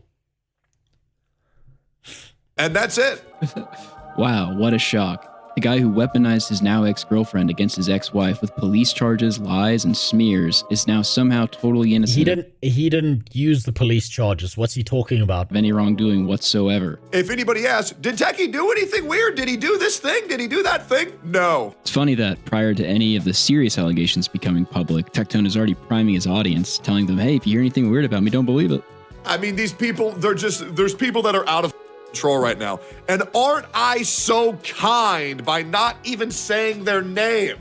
Because I am trying so hard to there's the God complex shit. Keep things cordial, but holy, I am trying so hard to keep it cordial. I am trying so hard not even to bring up their name. Right. Like I had removed from my that's chat. He's just the best guy ever. He banned his ex's name in chat and refuses to say her name because he's a saint. It's not because he wants to respond to this in a totally disingenuous way. Like, oh my God, it's off. Jesus, it's insane. I might have been banned. And the worst thing is I'm trying to protect this person, but they keep yapping.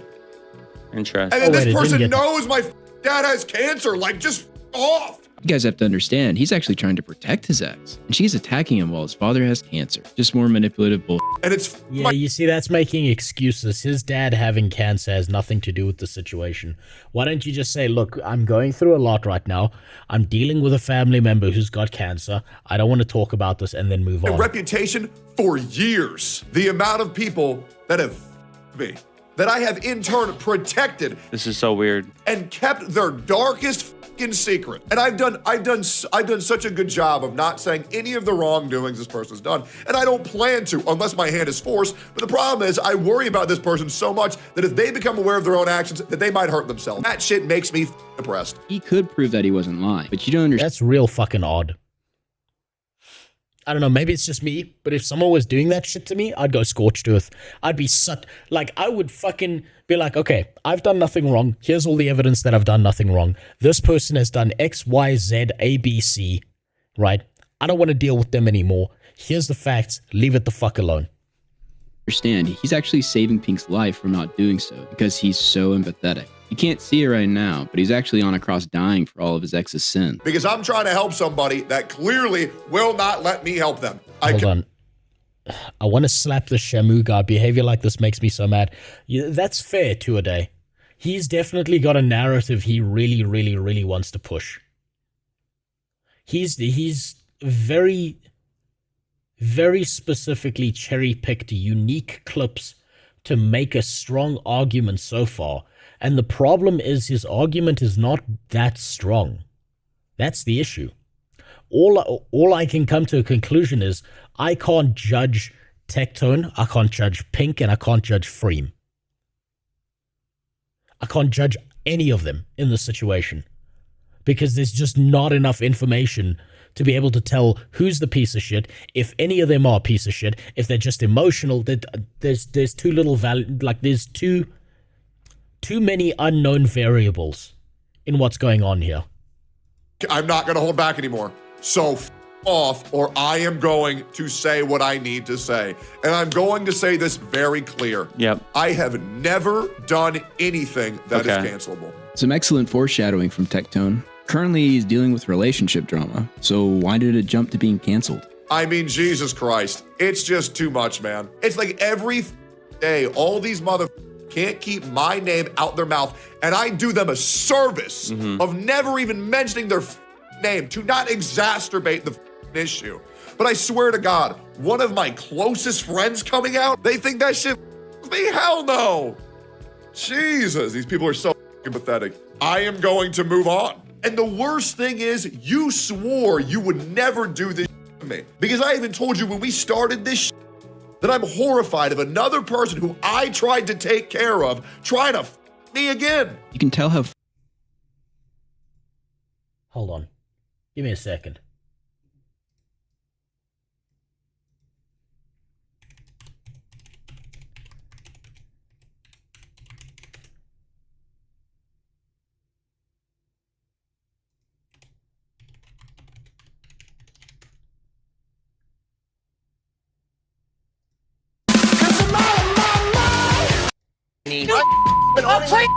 Something's going on. I hope they're having a good time. To your lips, to God's ears. What? Freaked out he is, and this is prior to any of the serious accusations. On my husband with 25 different... I didn't say that I cared about it. I didn't say. I said I don't. Does Shamu know that he's liable for copyright? Does he know that? Like is he aware he just like copy pasted out Jersey Shore? Someone better warn him before they take down his video. He was really hoping that this was going to be the Denims vid. I just saw the Denims tweet and it's retarded. That's the problem. She makes Tectone look better, not worse. Obnoxious, arrogant prick with a god complex, none of which is criminal, so move on with your life. Yeah, it seems like maybe he's got problems emotionally, or maybe he sees himself in a specific way, but I don't see anything criminal. If he'd done something criminal, surely he would have been charged. Accusations becoming public by Pink. He's directly referring to Freem screwing him over. He knows what's coming. And the crazy thing is, it's so vague. See, this is all just inference now. This person's inferring all this information because he wants to push a narrative in a certain direction. If it didn't come out of his mouth or out of Freem's mouth or out of Pink's mouth, then this is all just inference and it means nothing. that nobody in the public knew any of the accusations Free made. So he's directly talking to Pink preemptively months before Pink made any of the allegations public. And none of the people have context of what he's referring to until now. Over and over and over again. Yeah. The people who I help the most always me over. And you know what's crazy? And you see the people in my chat, and you see him asking who, and guess what? I'm still not gonna say it. Come on. He's schizophrenia according to himself. Is he on meds for that shit? Schizophrenia can be real fucking bad for you. It can fuck things up real hard. If anything, that just makes him less liable because he's an actual crazy person. Serious for a moment, I joined so late, I don't know what's going on.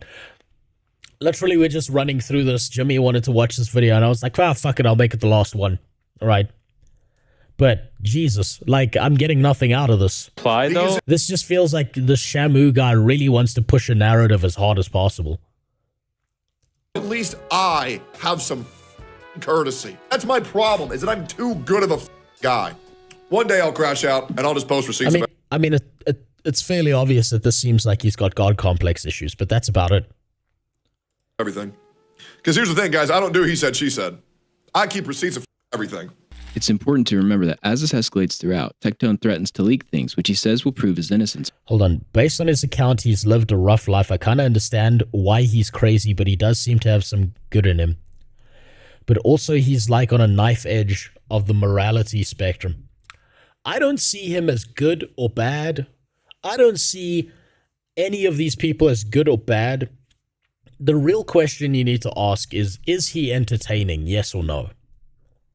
And even if you disagree with it, even if you find him boring or annoying, obviously someone else does find him entertaining. Otherwise, he wouldn't be as popular as he is.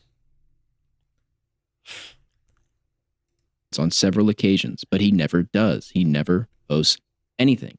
And things are about to get so much worse. On November 20th of 2024, Pink would post on Twitter, quote, "How are you supposed to feel if a guy is abusive and makes you cry, then shoves your head into his crotch and demands you s*** him off, and his excuse is, emotion just turns me on when you cry." Or when you're asking that you don't feel comfortable okay, that's pretty fucked. Doing something sexual and he records you and demands you stop making faces and pretend you like it. Quick pause, but in the So that's sexual assault. Why don't you go to a court of law about that? text Pink put out months ago, she does ask him to delete any sexual videos that he has. You don't know if it's consensual, obviously, but felt it was worth pointing out. Or you say you don't want to do it anymore, and he shoves your head down till you throw up. Guilt trips you into giving and says, "Do your job, you don't pay rent. I took you to a water park, so you owe me. And all you can do is sleep upstairs because you know what he's going to keep telling you to." Yeah, you could take that to a court of law if this was real. If she knew this was happening continually, why didn't she just record it once, take that to a court of law, and then that's his life over? Do. He doesn't touch you, doesn't have sex with you, just keeps you around as a machine and degrades you. Now, me personally, I'm going to just keep it 100%. It will never not be the hottest thing ever when a thick female has a in their mouth. I will never need anything more than that. And it's just like, wow, bro, look at this. Okay. You telling me you don't enjoy getting your dick sucked?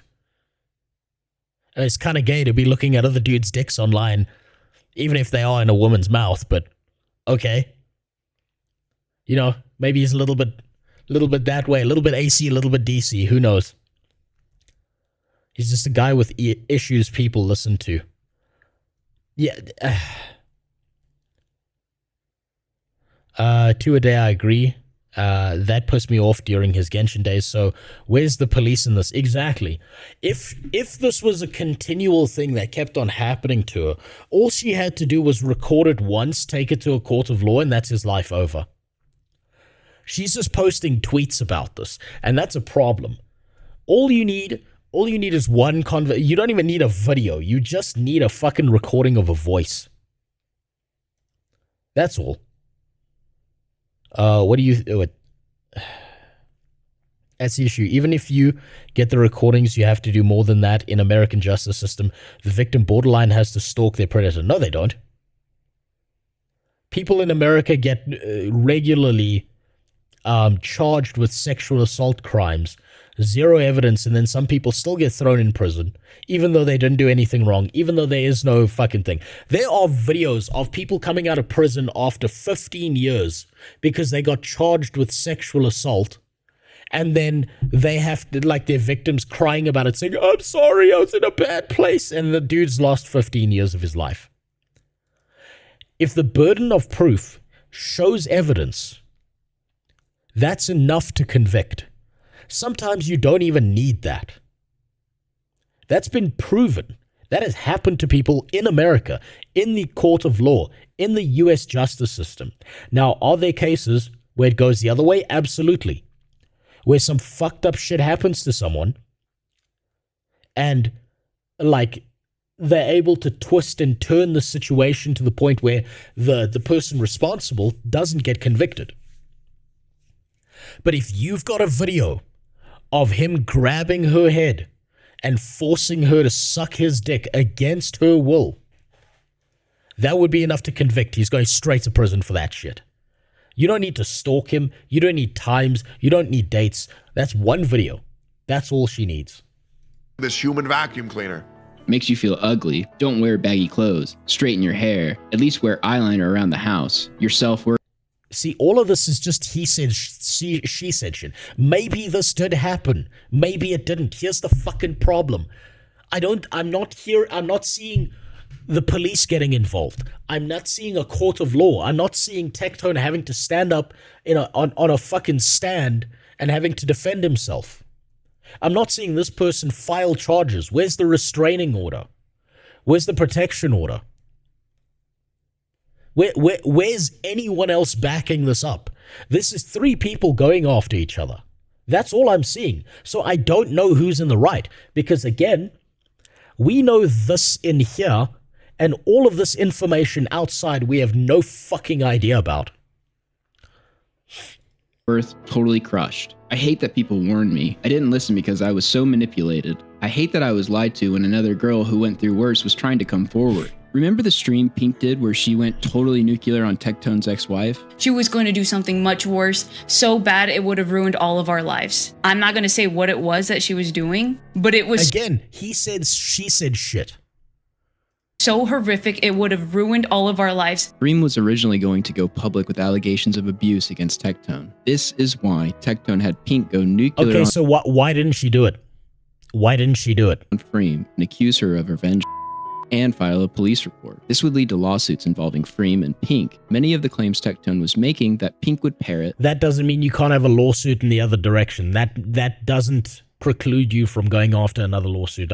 Were determined to be false. What the fuck? And the case would be settled after the determination in Freem's favor. Now, another settlement outside of this lawsuit happened between Tectone and Freem, I believe in Freem's favor, and led to both Freem and Tech being placed under NDA. So Freem wasn't... Wait, hold on. What was that note there? Freem. I believe in Freem's... Believe from testimonies, but have no hard receipts. That's all that matters. You have no hard receipts. That's all you have is no evidence. So that doesn't fucking help. If you are actually trying to help these people or think that Tectone's a piece of shit and you want him off the platform, you need hard receipts. You need to get rid of the fucking guy. But if you've got no evidence, I can only assume you're trying to push a narrative here. And the fact that you put all your ad stuff right here at the beginning and that you've got a fucking Cash App along with that tells me that you're doing this for money more than anything else. A payout settlement or something happened. Or something. What's the or something? Though after they accused Freem of revenge porn, sued her, then lost. It was separate from Pink Suit, though. These are all non sequiturs. Here's the problem. All of this is a non sequitur to itself. Of this guy saying, here, believe the things I'm saying about these three people that I don't know personally and don't know the personal life of. Problem with this is after they broke up, she could have gotten the idea from his ex-wife. That's the problem. That's the issue with this whole thing. Have none of you ever had a malicious relationship where it's ended and this person has said, I'm going to ruin your fucking life? I have.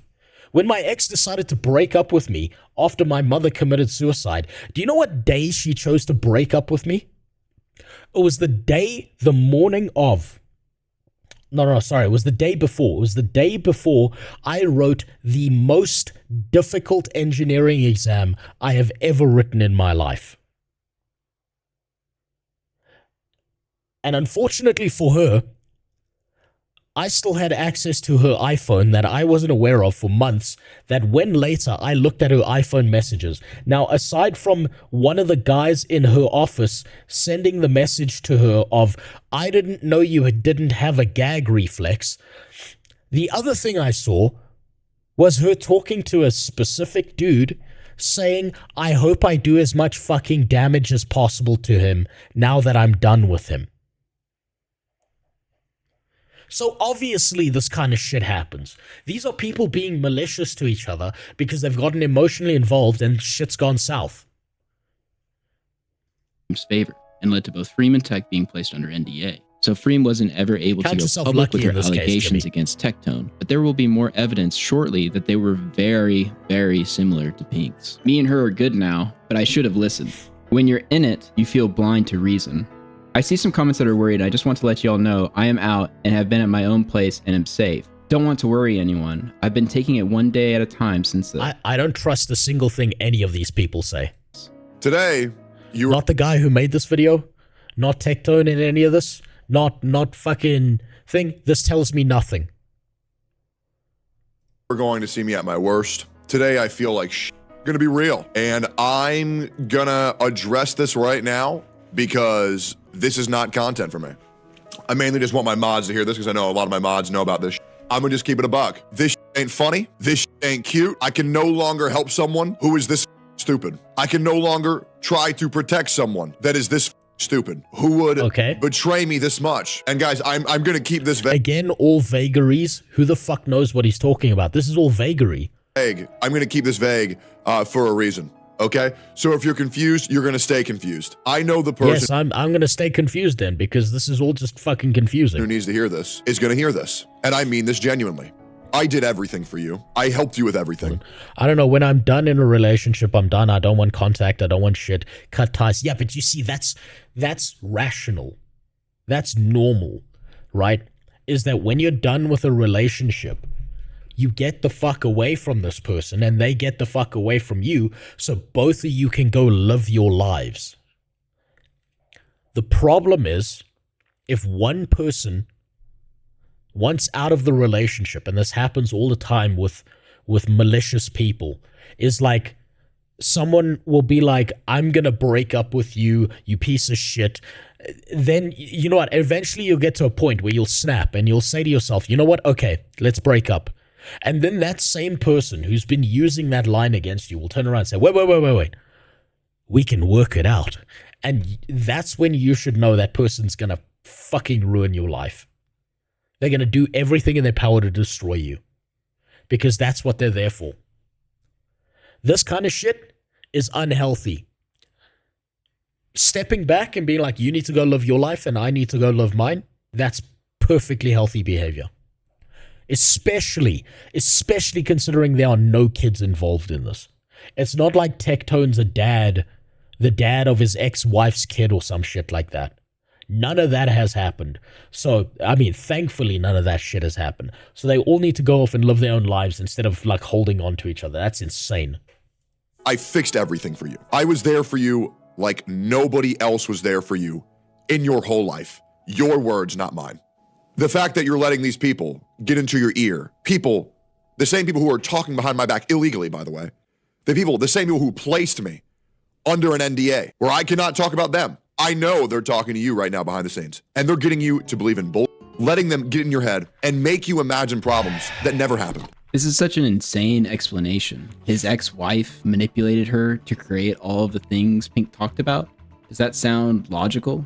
And it's insane how these things that have happened in your own mind, you are now... He's speaking so vaguely that whatever Shamu here is saying doesn't make sense. He's speaking in such vagaries that you could basically make this situation about anything. If I gave you the context of this clip, and just before I said, this is about the time Tectone took a shit in Asmongold's room and he didn't find it for a month.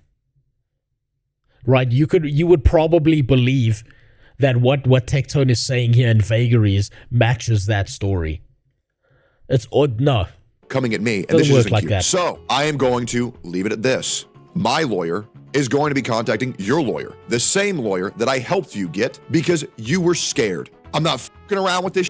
Yeah, Pink was scared of a woman that she self-admittedly had never even met or spoken to. Obviously, everything that she knew was coming from Tectone. Let's just look at a portion of the lawsuit Pink filed against Freem, and you tell me. On August 18th, 2022... A portion of the lawsuit. Why don't we go through the whole lawsuit instead of the piece that serves your purpose? But okay, let's see. August 2022, Tectone hosted a live stream where he went on a real-life adventure, visiting several anime shops and attending an elaborate, expensive sushi dinner. Being that this was work for Tectone, Freeman Kurzum were not invited to join. Okay, so these two were not invited to join because they needed to stay at the house and monitor the stream for technical issues. On the same day, Freem was extremely jealous of Tectone's adventure and was pouting in her office. I mean, I don't understand why Freem had to stay at home. Surely you could do that shit with your wife, especially since you're so comfortable streaming with her in the car. Noticing Freem, Kurzum suggested that they go out on their own adventure. Freem was excited by the prospect of going on a date with her crush Kurzum and agreed. Okay, so she was cheating. In getting ready for the date, Freem decided to impress Kurzum and put on her hottest outfit. A 2002 era Kim Possible look with tight turtleneck and okay, that's devil shit. That is devil shit, right? Oh my god, that, you know what that makes me think of? God,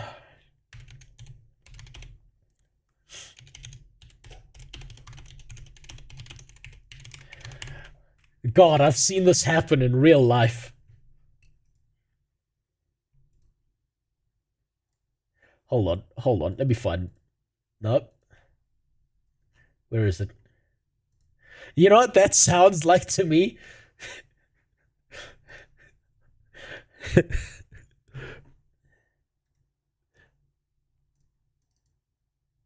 Anakin, we can't be together. It's just not possible. We can't do this shit. No, Anakin. That's what that sounds like to me. Is it put on the hottest shit imaginable? Oh my god, that's fucking devilish. That's devilish. Shigo was way hotter though. Fight me.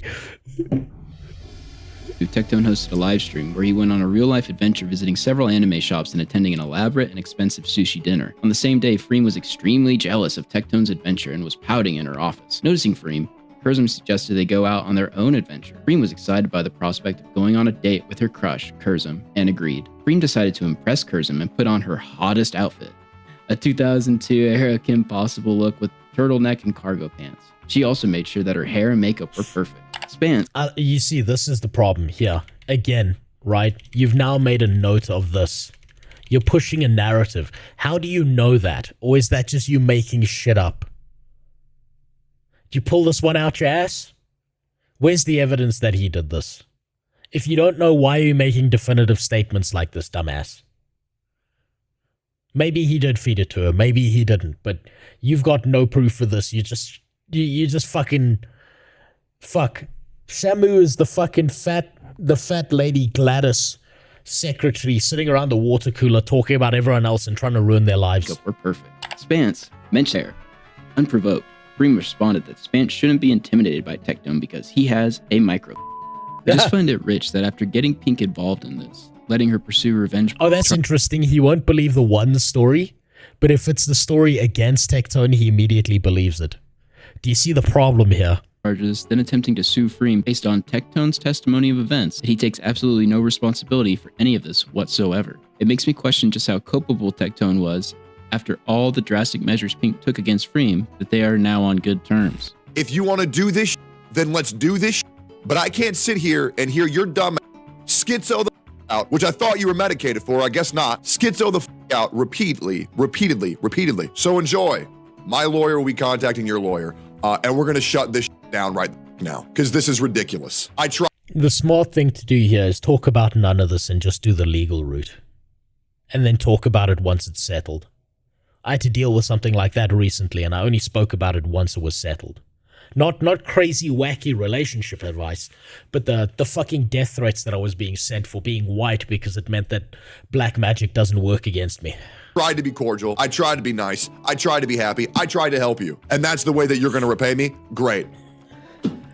Check your phone messages. You'll be hearing from my lawyer very soon. I assist everybody that I know. The same people who I help the most end up me the hardest. And it happens year after year after year. And everyone wants to pretend that I'm the bad guy. I'm done being the good guy. The next day, Tectone would post a response on Twitter as well, giving Pink 2 weeks to apologize and retract her statements, or he will pursue legal alternatives. He also proclaims that he was... look, if she's making definitive statements and they're definitely false, then at his size, yeah, take it to a court of law. She either retracts them or it is defamation, so go for it. Then again, defamation's pretty hard to prove because you've got to prove active damage, so that wouldn't work. I don't know. But, if you're willing to go to a court of law over someone else lying, that kind of makes me think that you're willing to fight for what you believe to be true. Was a victim of assault as well, which is not a good response to SA allegations. Can't be the abusive rape if I'm the You triggered my card! Next day, Kitnetic on Twitter makes this post, which I find pretty interesting. Quote, it's pretty I don't agree with him on a lot, but in his statement right there is correct. Yeah, this is the thing is, currently, we're now 30 minutes into this fucking video, and I've not seen definitive evidence one way or another. That's the problem here.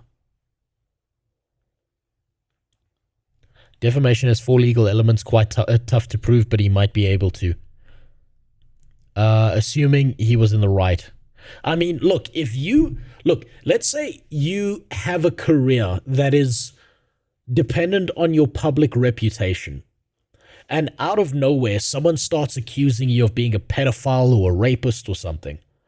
Wouldn't it make sense to be like, I'm gonna give you a week to retract this statement, and if you don't retract the statement, I'm taking this to a court of law because you are going to fuck my life up over something I didn't do.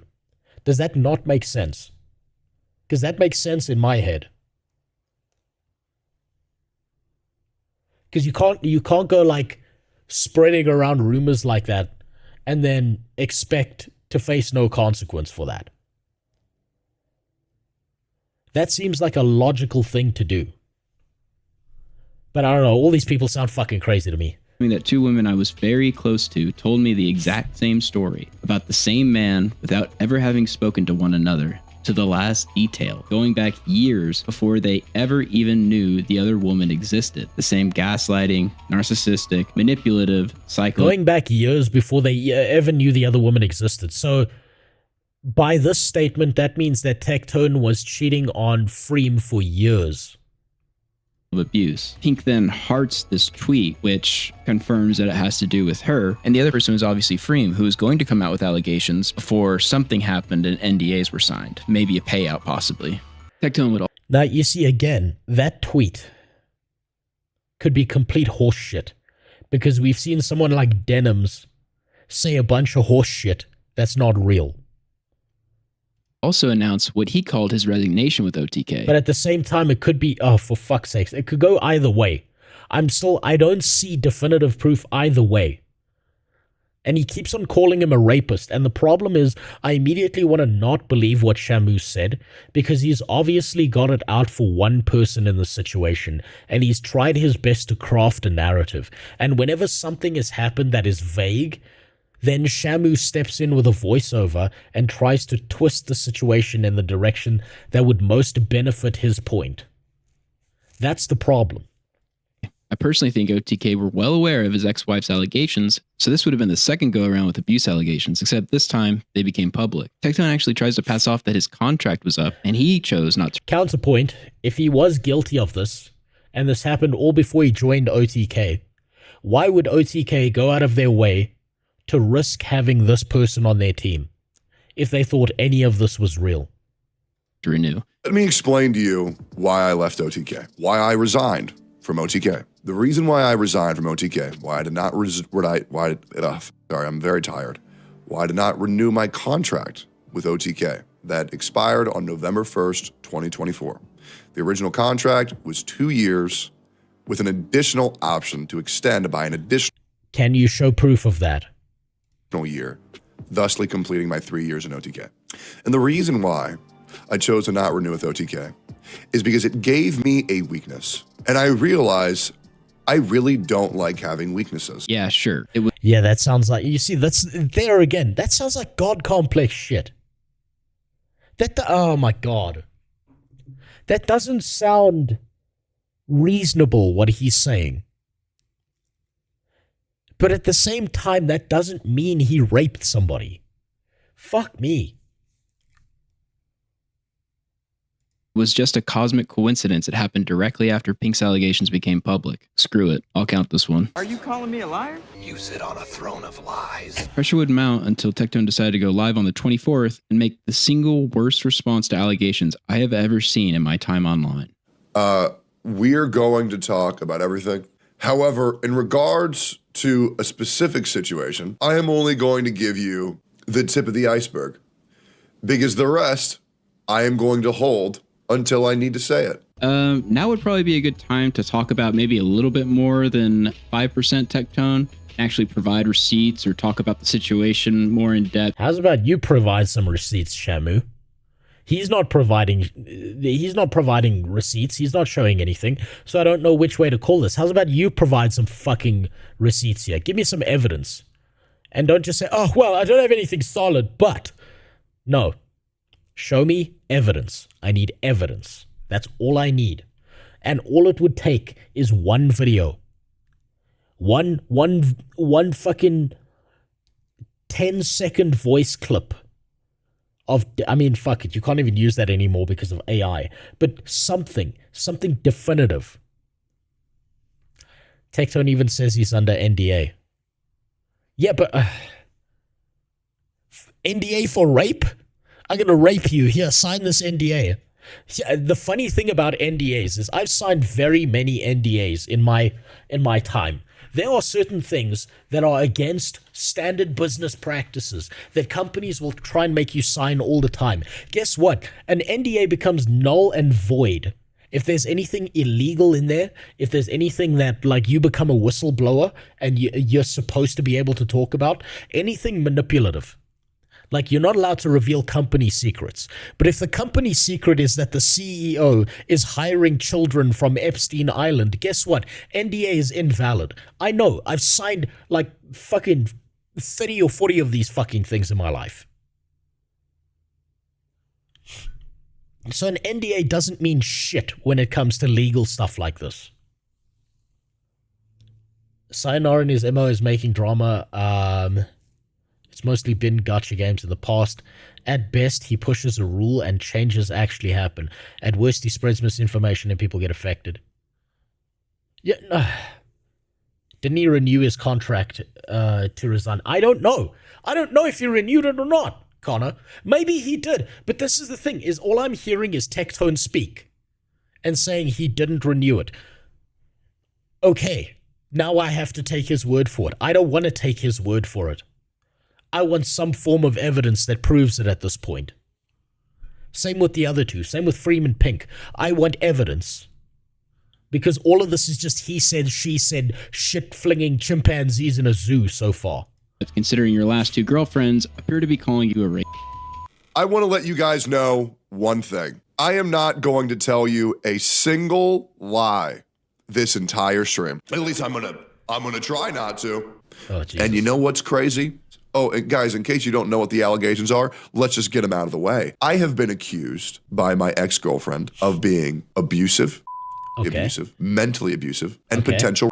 I've been accused of all those things. Okay, and are you going to court for this, yes or no? And before, there's a guy in chat who's saying, again, this isn't an again thing. This is a one-time thing. There is no again. Okay, so he's saying that this is the first time it happened. But, okay, who is accusing him? Freem or Pink? This video is fucking confetti. That's a lie. Liar! He's a liar. In my 30 years of being alive on this earth, there are two things that I've never done. I have never cheated. I have never placed anyone under an NDA. Tectone unfortunately forgets to include the in the list of things he's never done. Keck. I'm going to give you guys 5% of the proof and the evidence that I have in my favor. He doesn't touch you, doesn't have sex with you, and keeps you around as a blood machine and degrades you. First of all, I've never degraded you. I never have, never will. And the other reason is Pink. You understand why I would not have sex with you. As a victim of sexual assault and myself, I had trauma when it came to having sex. This is a known fact. I have told you this from day one. I've also said, if you can't handle it, it is what it is. I don't want to apologize for being and being scared. So this isn't a big secret, but a context you should probably have is that this was the case for the majority of the 10 years with Freem and 2 with Pink, which corroborates Pink's allegations, the type of physical relationship that was had. Tectone attempts to offer this as an explanation, but it really just illustrates how disordered he is. Now, I would like everybody to know, over the course of the past 4 months, I have since gotten over that. Well, that's a bit convenient. I'm understanding everything the romantic do is crazy. The demon is a liar. A liar? That liar! So, I would say, talk. This guy's video makes no sense. He's not providing receipts. He's not providing evidence. He's just trying to manipulate a narrative in one way. Out of all these people, out of Tectone, Freem, Pink, and Shamu, Shamu is now the person I trust the least in all of this.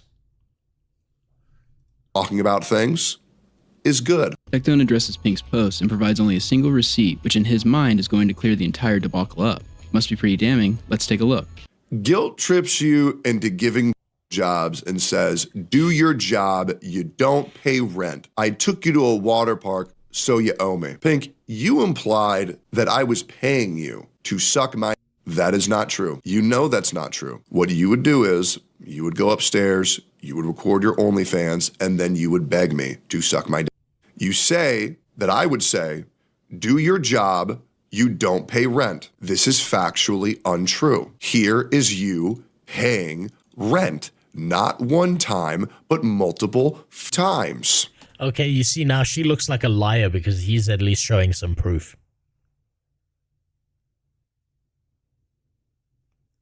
Also, Jesus Christ, what the fuck was he doing? Dating an OnlyFans model. What the fuck is wrong with these people? Fuck, these people are just balls of bad decisions.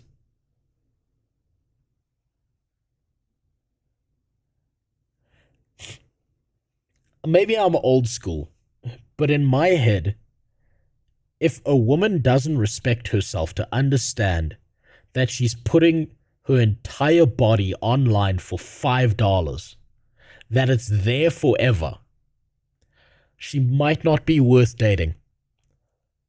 She might not have a greater kind of thought process of what's going to happen in the future. She may only be able to think 1 week ahead at a time.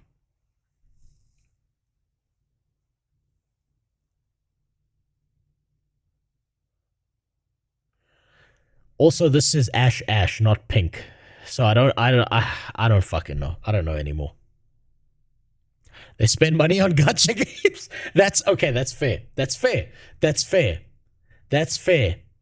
Tectone can't be the brightest guy in the world if he's spending hundreds of thousands of dollars on gacha games. So him dating an OnlyFans model is not like outside of the wheelhouse for him. It's kind of what I would expect, to be honest. That's fair. I'm glad you called me on that one. That's fair.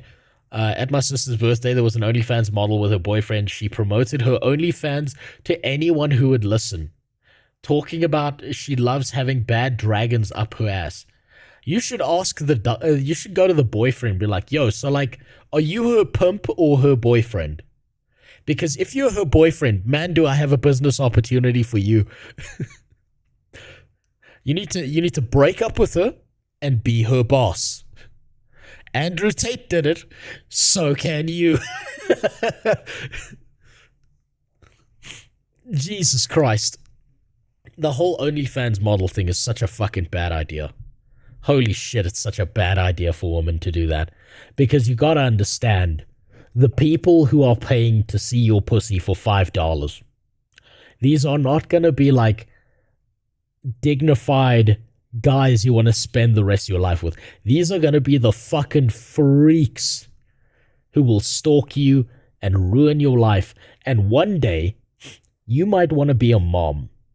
And you're a mom with a kid, and suddenly you come home and your kid has killed themselves because everyone in the school found their mom's OnlyFans and keeps on showing little Timmy their mom's pussy online.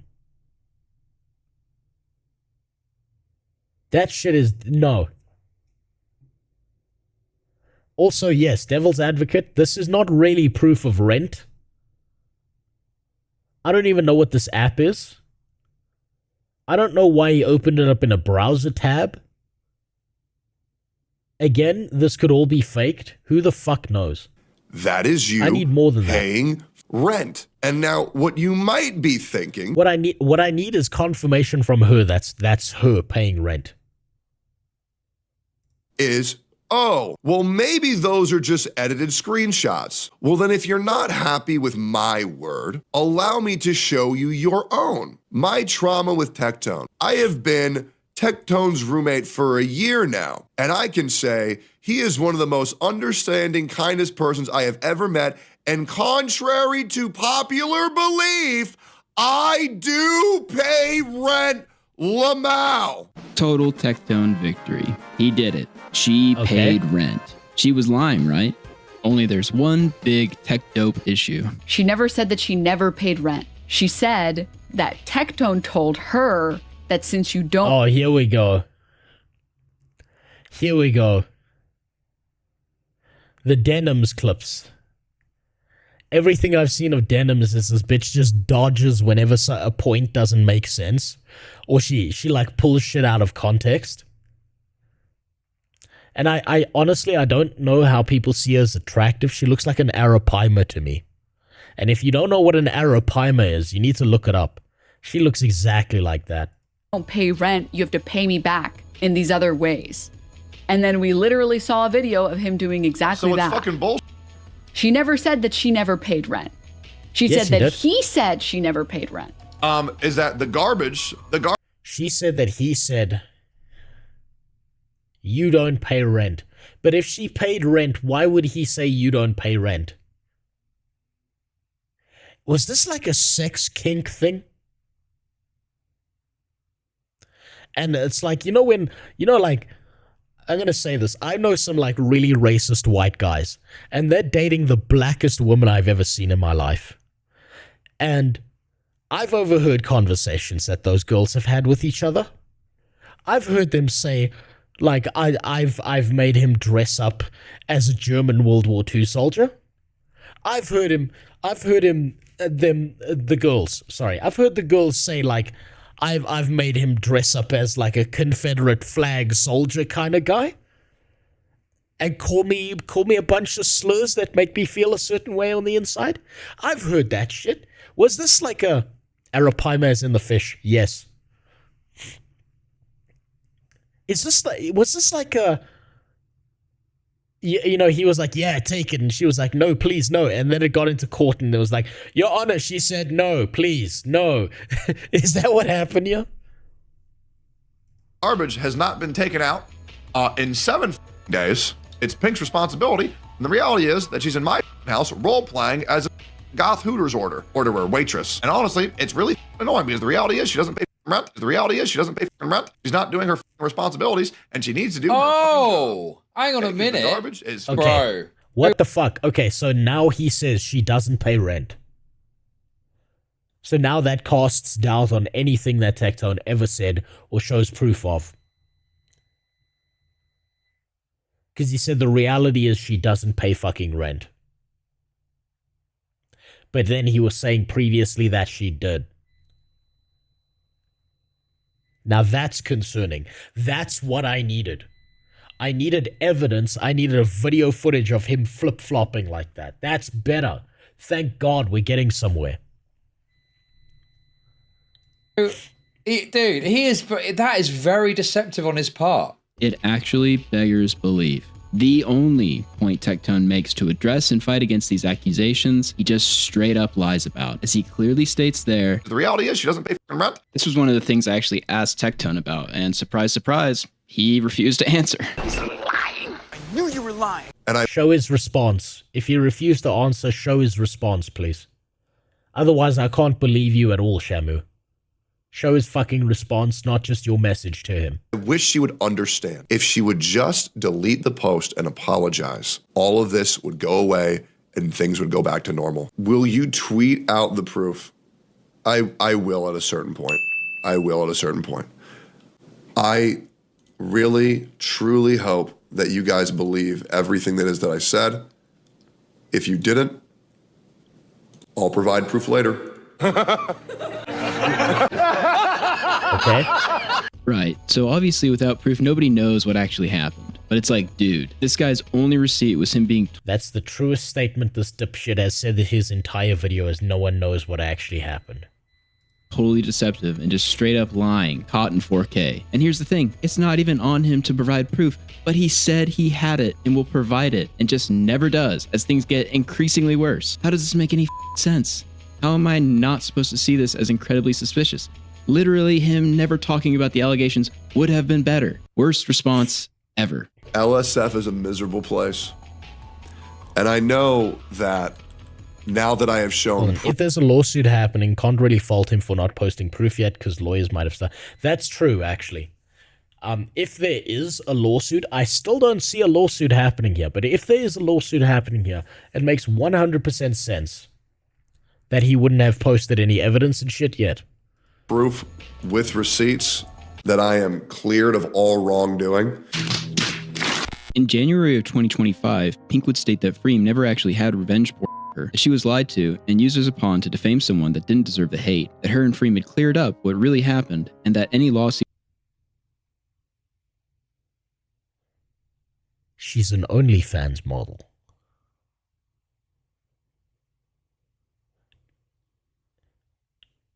At that point, there is no revenge porn. There's just free advertising.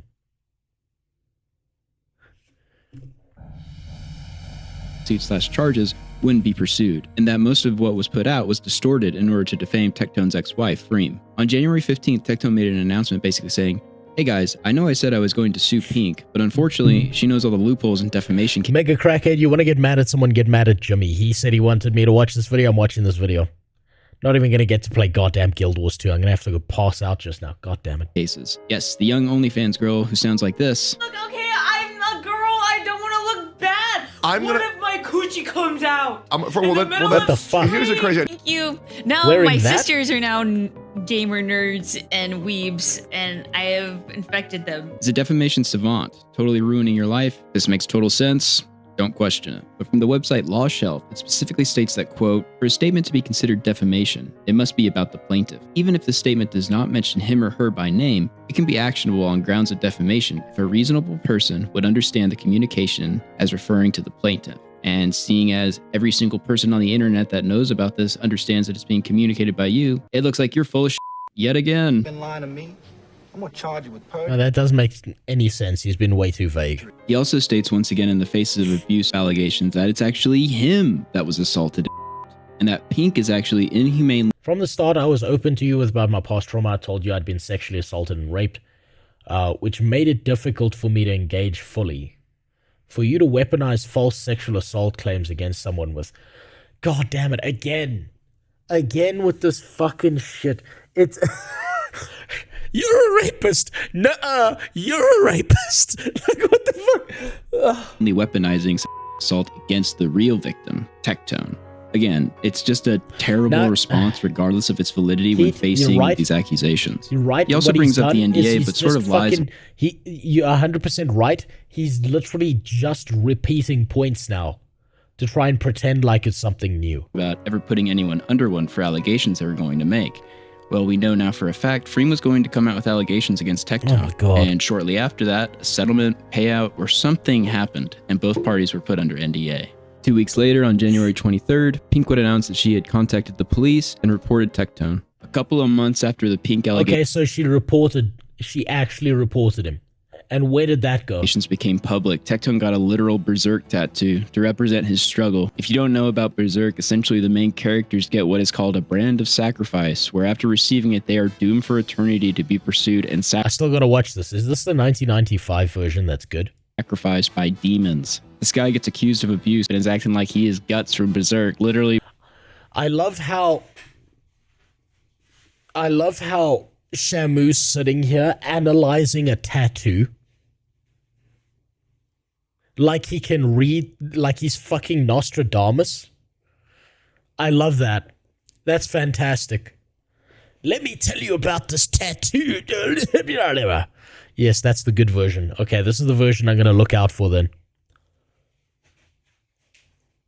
Branding himself to represent his struggle. It's unbelievable. He's like Guts, guys, but instead of fighting demons, he women. Not only this, but what do you... That's a pretty definitive statement to make, bud. You better have some strong proof to back that up. Oh, wait, you don't. You've spent a whole 40 minutes not showing me any proof. Fucking dumbass. Think Berserk... Now, we're literally analyzing Tectone's tattoo. Wow. Wow, we're so fucking deep in the lore here. Jesus Christ. Is famously controversial for, you guessed it, gratuitous amounts of SA. I'm not kidding. This guy got the anime tattoo after getting accused. Okay, so not only is this guy a fucking moron, he calls Berserk the rape anime. Do you see how he's like manipulating the narrative? Do you see how like Shamu's the least trustworthy person out of all of these people? It sounds like all these people are full of shit. But Shamu, I cannot believe a word he says because he's just such a fucking manipulative prick. What the heck are these people? I feel like I'm in the wrong timeline. You probably are. We probably all are. The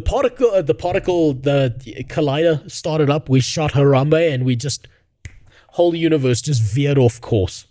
Used of it. After he cut off communication with me for the next few days, he started emo posting stuff like this as well, which is hilarious. He's Guts, for real, for real. Since you're being sacrificed, I guess I'll be Boyd. That everything lies within the currents of causality. And that should bring us to the present. And unless you've been living under a rock for the past 6 months, you've probably seen an entire legion. My Spike and the Brothel of Secrets.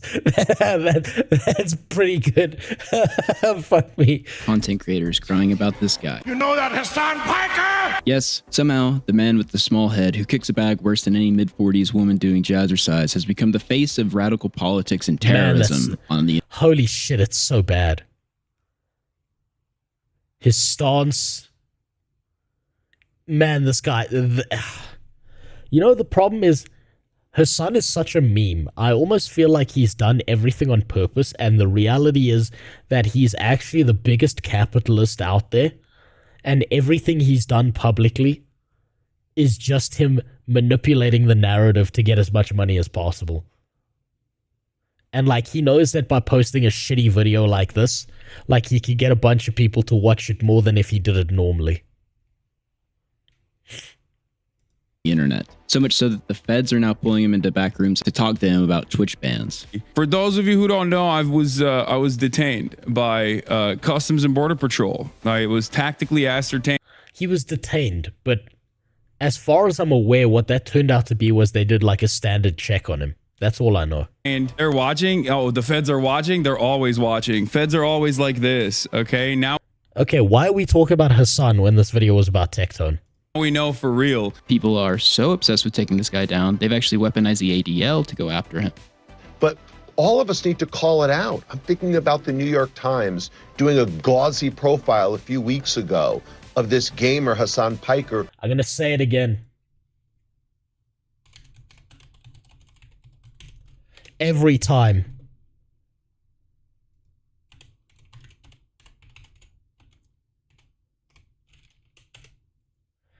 Every time they call Hassan a gamer. Bobby, wait. We'll go back inside and apologize. You can still play Swell. What are you talking about? This was it. What do you think I've been working the past 10 years of my life for? I was going to be the youngest world champ in the history of the game. That's over now. They stole it from me, Carmine. They took it. I can't believe they called Hassan a gamer. I can't believe they fucking did that shit. Every time. Like, extremists should not be empowered. People who spout prejudice. Also, CNN is one of the worst places to get real news. Any single news agency is probably the worst place to get news. All of these people are just manipulative fucking lizards trying their best to push whatever narrative suits them best. Yeah, and yeah, I'm going to have to cut that out of the stream at the end. Don't worry. I'll figure it out. I'll remember that point. But all of this is just manipulative bullshit. Should not be platformed. Gone are the days of Sam Hyde putting on an Irish accent, talking about hunting him down in his house in California. We've now entered a period where every single... He said Los Angeles. Is Los Angeles in California? I don't know American geography. Day is filled with people clutching pearls and bitching about how the small head man needs to be banned off of Twitch's platform because he's a dangerous man. The guy's been... Well, he supported terrorists and he's had 2 people. Okay, so now we know that Shamu's probably a Hassan dick rider, right? But what we've learned here is that he thinks it's okay for Hassan to make excuses up for that guy who shot 2 people, to suck off a terrorist live on stream. And you know what my opinion is? If you're gonna allow Hassan to do this shit, Tectone should not be banned for calling Frogan fat. It's either the entire website is run mechanically off of the US constitutional freedom of speech, or you knock all of these fucking dominoes over. Been a leftist extremist since working at the Young Turks. This isn't really a new development. But if I have to be subject to everyone crying about this guy, you have to listen to me cry about how repetitive it is. Alleged Weinstein ogre Tectone decided he wanted to get in on the Hassan bad craze by announcing he was leaving Twitch. Which was a great decision, by the way. I'm willing to bet at this point, with the way that Tectone has his god complex and shit that I've seen, I'm willing to bet that Tectone saw an opportunity when Hassan started doing his thing. Right, and he knew he could farm Hassan endlessly for content, which from a content perspective, getting people to watch you is brilliant. Put your morals aside. That's a brilliant thing to do. And I'm willing to bet if you go and look at any video where Tectone's talking about Hassan, it's probably got fucking way higher views than most other stuff. I am genuinely considering full swapping to YouTube if this terrorist propaganda isn't punished harshly and immediately on Twitch. My fathers, my brothers, and our soldiers did not bleed, sacrifice, and die for this to be allowed and promoted on Twitch. This needs to be changed immediately. I did not watch my buddies die face down in the muck. Right, or everyone just accepts that Twitch is a privately run platform with an agenda they have every right to enforce. Just stop using the platform if you don't agree with them. So you can say that, but you can also look at this from the perspective of if you let your enemy speak and you say nothing, you automatically lose, right? Twitch needs to not be dead. Twitch needs to be better. But Twitch might kill itself if it keeps going the way it is, right? You can say no one should use the platform, but that doesn't mean people are going to stop using the platform all of a sudden, myself included, right? I see the potential of what Twitch should be, not what it currently is. I don't think it behooves anyone to say, I'm going to let all these people say all this bad shit about me, and I'm not going to say anything back. I'm not going to fight back. I'm not going to push back on any of this. That's a terrible idea. That's a miserable idea. And if they are a privately run platform with an agenda, that makes them a publisher, not a platform. Which means they need to be regulated not as a platform. YouTube, all these platforms are really fucking scared of. But if they're going to be that asymmetrical about the way they push stuff, then fine, let them be regulated in that way. You don't get to hide behind the idea of we can do whatever we want, we're a privately run platform, when you're actively dodging the regulatory system that you should be placed under if that's the way you're running things. That's the concept of Twitch, though, not Twitch itself. Twitch isn't some God-ordained creation of nature. We have no way of moving off of. You're right about that, but guess what? A bunch of people that are interesting and fun to talk to are currently on Twitch. If Twitch was nothing but fucking weirdos and losers and freaks, or people who didn't speak English that I could never have a conversation with, I would have no reason to be on Twitch. I'm not here because I care about Twitch's behaviors. I'm here because there are good people that I've met on Twitch that are fun to talk to. But also, I'm pretty sure platforming terrorists and shit is covered under certain legal documentation in the US, but maybe I'm wrong about that, to be honest. Hassan would respond, basically calling Tectone a but what happens next elevates this story to an all-timer. Apparently, Tectone, as soon as he came after me and talked about his father's like military record or whatever, the internet found out that motherfucker's dad did the same shit that he did. And victims like Heath Phillips. When he told his commander, his report was ignored. The Department of Defense says so we've got a news case. Was his dad ever convicted? 19,000 incidents of assault occurred in 2010 alone. Man, if his dad committed 19,000 sexual assaults, I'm not even mad. I'm just impressed. How did he get away with that? Nearly 90% went unreported. Biggest photo you see is of Colonel Michael Robertson. He was convicted of 14 accounts of assault. Turns out apple doesn't fall far from the tree, folks. Hey, you know they got your mans. They got your mans on assault charges. Yeah, you be That's not Tectone's dad, is it? hanging with. The you be hanging with. And it was your mans. He was your boy.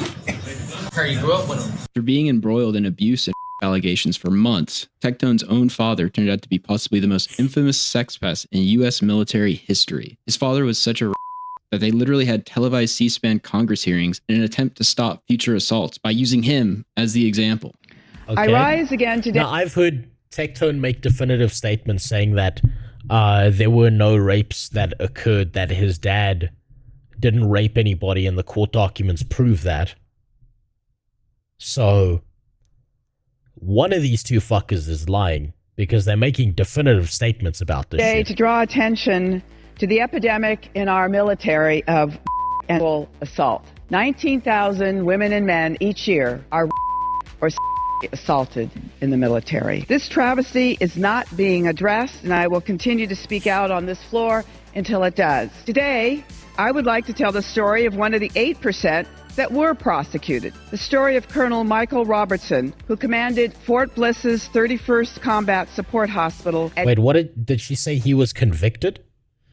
Michael Robertson, who commanded speak out on this floor until it does. Today, I would like to tell the story of one of the 8% that were prosecuted. The story Prosecuted, not convicted. of Colonel Michael Robertson, who commanded Fort Bliss's 31st Combat Support Hospital at Camp Dwyer, a military base and airfield in the Helmand River Valley in Afghanistan.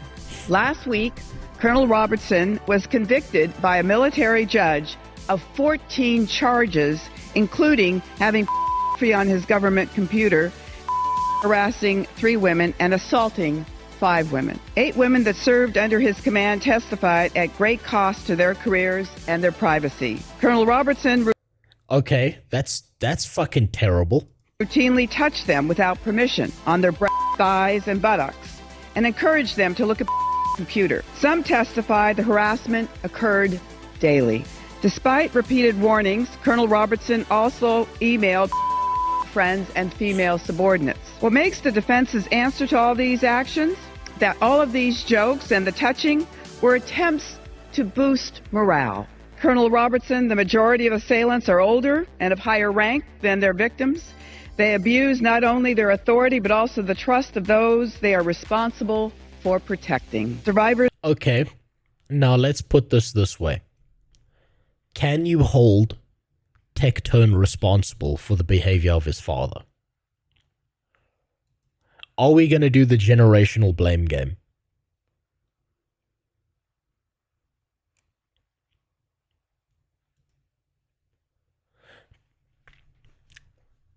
If your parent was Adolf Hitler, the one-ball wonder, it can't help us paint shit. Evidence paints a picture. We can't paint a picture for this. If you knew someone and their dad was a sack of shit, does that mean automatically that they're a sack of shit?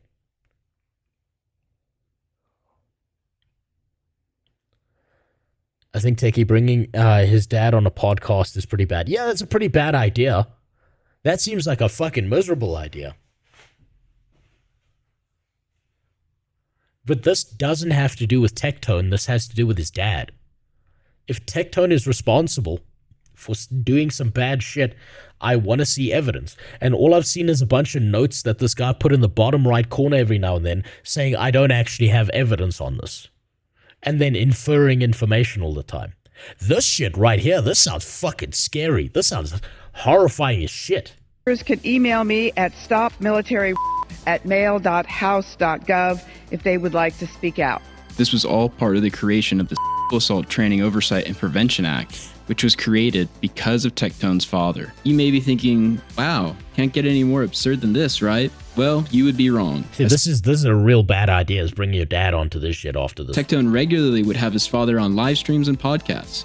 And what do you think that typically looked like? Obviously, you're not aware of my first podcast with Techie. Oh, the one where I showed you. What do you think about that? Do it again. Daddy issues? They all have daddy issues. Well, she has a facial... I mean, he's not wrong about that. But the problem is, was he convicted? And if he was convicted of all the sexual assault, what's he doing here, not in prison? Why is he free if he wasn't convicted? Why is this man free if he sexually assaulted 5 women?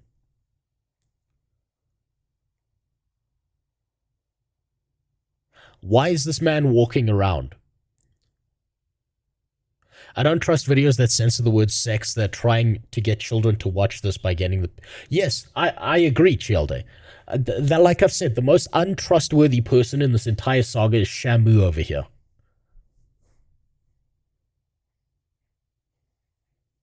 Yeah, hold on 1 second. Give me a second.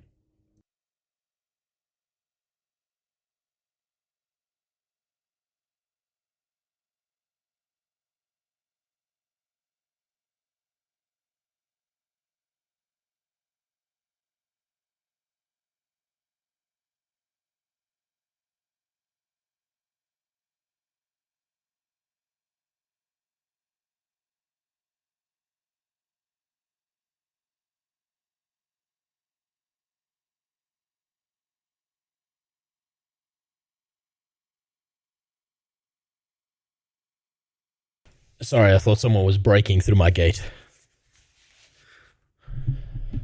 But does his know his dad is a piece of shit when he had him on? This is the question: is his dad even a piece of shit though? Because if he's a piece of shit and he's been charged legally, why the fuck is this man not convicted? Why is this man not in prison? Was he dishonorably discharged from the military? That should be public record. That should be easily found. And if he wants to make a really strong point, you'd think that would be the first thing he brought up. Not just that he was under prosecution. Here's the problem. Okay, I'm going to give you something that happened to my parents, right? Back in the day when I was a little fucklet, there was something called the organ transplant donor scandal in my country. What would happen is a bunch of Israelis would make a deal with a Brazilian, and then they would fly to South Africa. They would then pay the Brazilian guy for like his kidney or whatever and do a transplant, assuming he was a match for the Israeli. And they'd say, no, he's like a cousin or he's like a relative of some kind. And the hospital, under their regulation, has to believe that these people are related and not do testing on that because that's expensive. When the scam was revealed, the entire department, which was my dad, who had just become a surgeon, and my mother, who had just graduated from being a nurse to being a transplant coordinator, were now being prosecuted. After 6 years, it was found that they did nothing wrong, but they were prosecuted because what happened was upper management in that hospital decided we don't want to go to jail, so we're going to throw the doctors under the bus, and that's exactly what they did. And then the investigation went on for 6 years. Nothing came out of it. Why is this guy free if he's guilty? The whole department went under because of that investigation. Now, that was to do with fucking organ donor scams. This is fucking rape, which is probably much worse. How the fuck? That's what's confusing to me.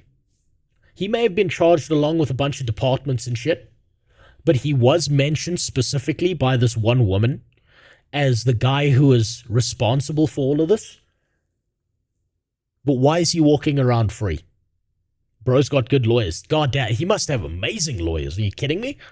He's got fucking Saul Goodman on speed dial. Expression as if to say, hey, sailor, I like the little short dress. She looks like she works out. One of the first things Techno says to me is like, sup, dude? By the way, my 17-year-old father thinks you're hot. And I was like, uh-oh. First thing he did was creepy. He put me into some kind of headset and costume and put me in this AI room. VR chat. Am I moving? Oh, my God. Yeah, so that's chill. Oh, yeah, but how... Oh, Lord, have mercy. And so he's got me in that headset, and I'm in there, and I'm holding them on. It's getting bad. And, but I don't know if it's as dressed up as a girl. I gotcha. Okay, that's creepy.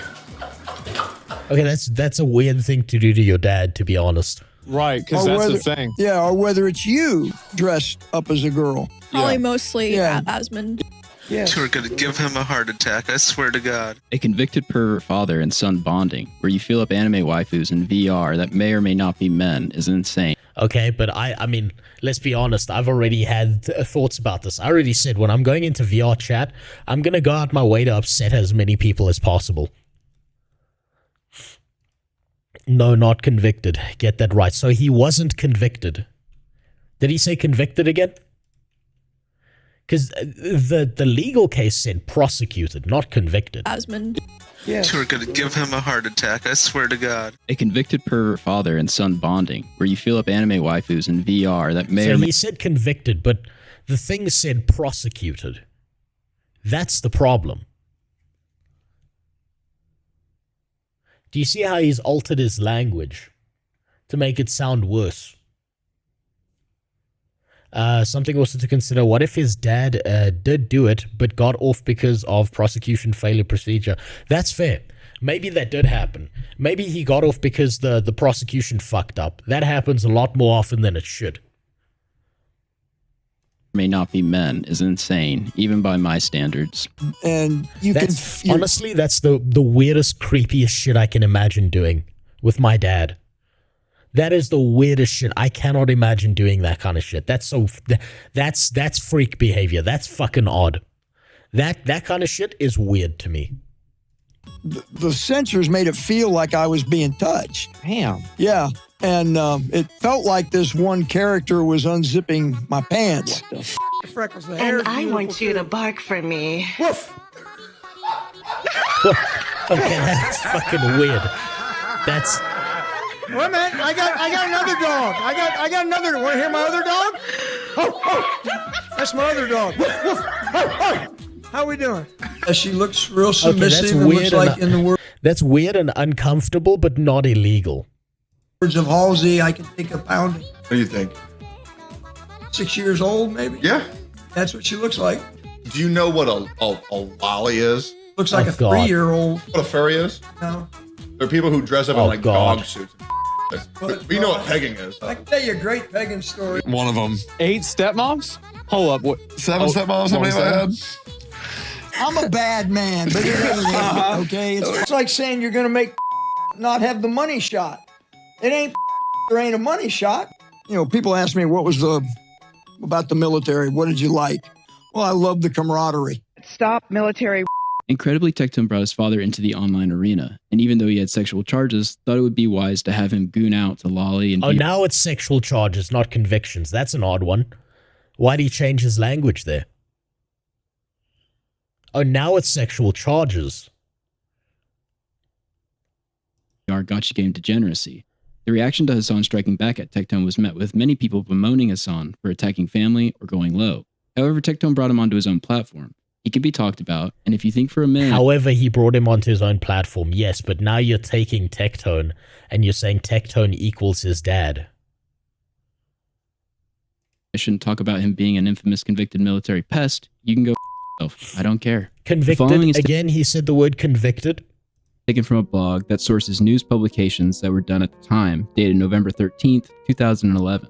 Quote, after he was found guilty, the colonel walked over to one of the victims and said, I'm sorry. She started to sob and walked away, appearing to make sure not So he was found guilty. Interesting. To let him touch her. Later, before he was sentenced, the colonel looked at the women who accused him from the stand and said, I would like to apologize for any and all of the actions that led to these proceedings being necessary. It was never my intent to harm. Now the question is, did Tectone know? Yeah, Filter's got it. Did Tectone know? That's the question. It is possible that he could have been convicted but not sent to military prison because he was retired. Wouldn't he still face some form of prison then? Where is that text from? I think he said it's from a journalist article. But why would they lie? Harm or offend any of Well, I mean, I'm asking why would a journalist lie? That's how far down the rabbit hole I've gone here.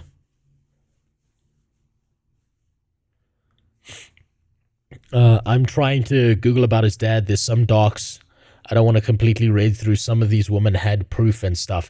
Okay, so let's steel man his argument, right? Let's steel man the argument that Shamu's making here. Tectone's dad did a bunch of shit, was convicted, and was found guilty.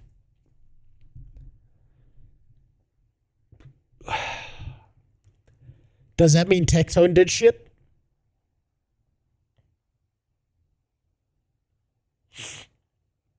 Is this just a horrific part of his dad's past?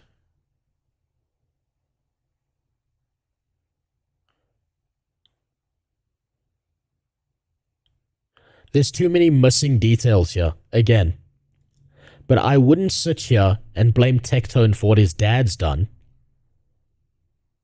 I would say it was probably a very fucking dumb idea to bring his dad on a bunch of podcasts and shit if he's been convicted of this. Women, and I will take the burden to my grave. The colonel's mental health doctor at Fort Bliss testified that he was as a young child by a male caretaker. He currently suffers from post-traumatic stress disorder and depression. There is some cosmic irony that both Tectone and his father's response to allegations in court proceedings for sexual impropriety is in both cases to state that they were both victims of abuse. In Tectone's case, to use as a shield as to why he couldn't possibly have done anything wrong, and in his father's case, as an attempt to explain his behavior. And then Hassan starts going after my father. And I get very confused by this. Because me and my father have had a pretty bad past. I'm pretty open about this. My father's gone to prison. I'm very. There we go. Okay, so his dad has gone to prison for this. Even Tectone admits this. The only thing I'm seeing about his sentence is his daddy raper was forced to $30,000, spent 3 months in prison, and forced to retire from the military is all I can find on a tweet. So I don't know if it's 100% true. Well, I mean, Tectone just said his dad went to prison for this. Or said his dad went to prison. It didn't say for what. I agree his dad shouldn't be on the platform, but that doesn't make Tectone his dad. It doesn't. I'm not going to sit here and blame Tectone for the things his dad did. That's retarded. That would be like me ascribing Hassan's success to Hassan instead of the people who paid for it. Like his daddy and his uncle. Very open about this. Here's Tectone 2 weeks prior to this, where he acts like he has no idea what anyone's talking about when his father's convictions are brought up. Your father went to jail for the same. Oh, really? Wait, tell me more, man. Tell me more. What else? Who'd my dad? Who? 5 women in the military accuse your father of. Really? It seems like they accused. Okay, so this is. It doesn't seem like he raped them. It seems like he sexually assaulted them. Do I have that right? Because all those documents were like he touched titties and he made them look at porn and shit on his PC. He didn't rape any of them. So the problem is, on one end, you've got a whole bunch of people going to the maximum extreme of rape. And on the other end, then Tectone can defend that by saying he didn't rape anybody. It's pretty damning to platform a convicted criminal. Anything good he does is tarnished, and anything accused of him will be used against him. Yeah, of course. People fight dirty. This is the problem. So this video is reaching to say Tectone is a rapist because his dad is. Pretty much. Not even that. This video is reaching towards Tectone is a rapist because I'm calling his dad a rapist when he wasn't a rapist. He committed sexual assault. So all nuance is lost. Thanks for the follow, Trish. Probably said your name wrong. Predators will often show people porno as a grooming technique. Okay, so he was planning to rape them, but he didn't get the chance to rape them. He just sexually assaulted them. And that, when I say just, I don't mean just. That's fucking horrific. But it seems like he got caught before he had the opportunity to rape him. And it's pretty weird that he didn't rape anybody, but he was doing this to 5 different women.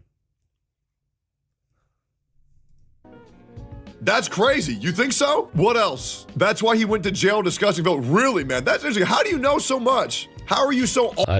First time catching you live. Really enjoy your content on YouTube. Well, I'm glad. I'm glad you're enjoying it. Subscribe to you, Asman and Josh. You're the first I check for new videos every time. Just wanted to say hi. Well, thanks. I'm glad you got some enjoyment out of it.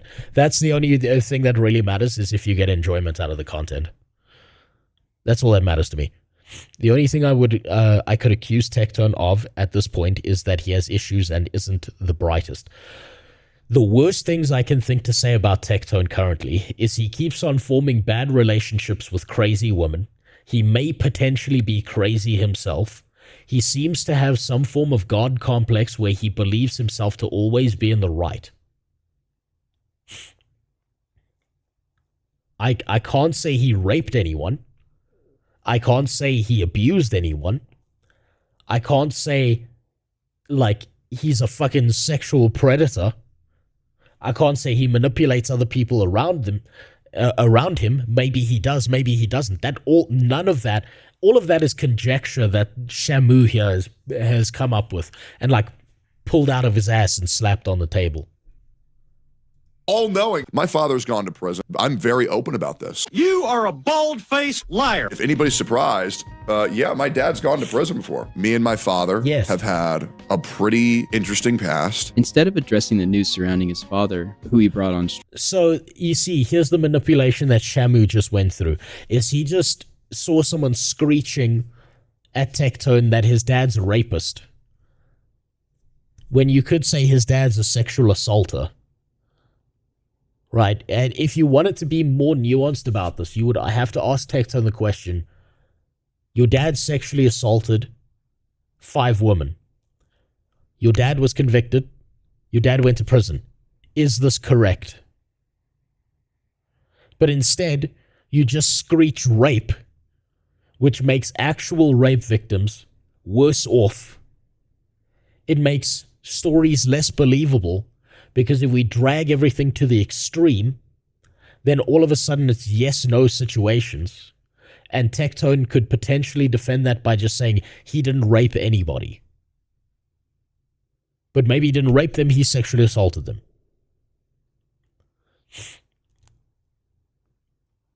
That's the problem.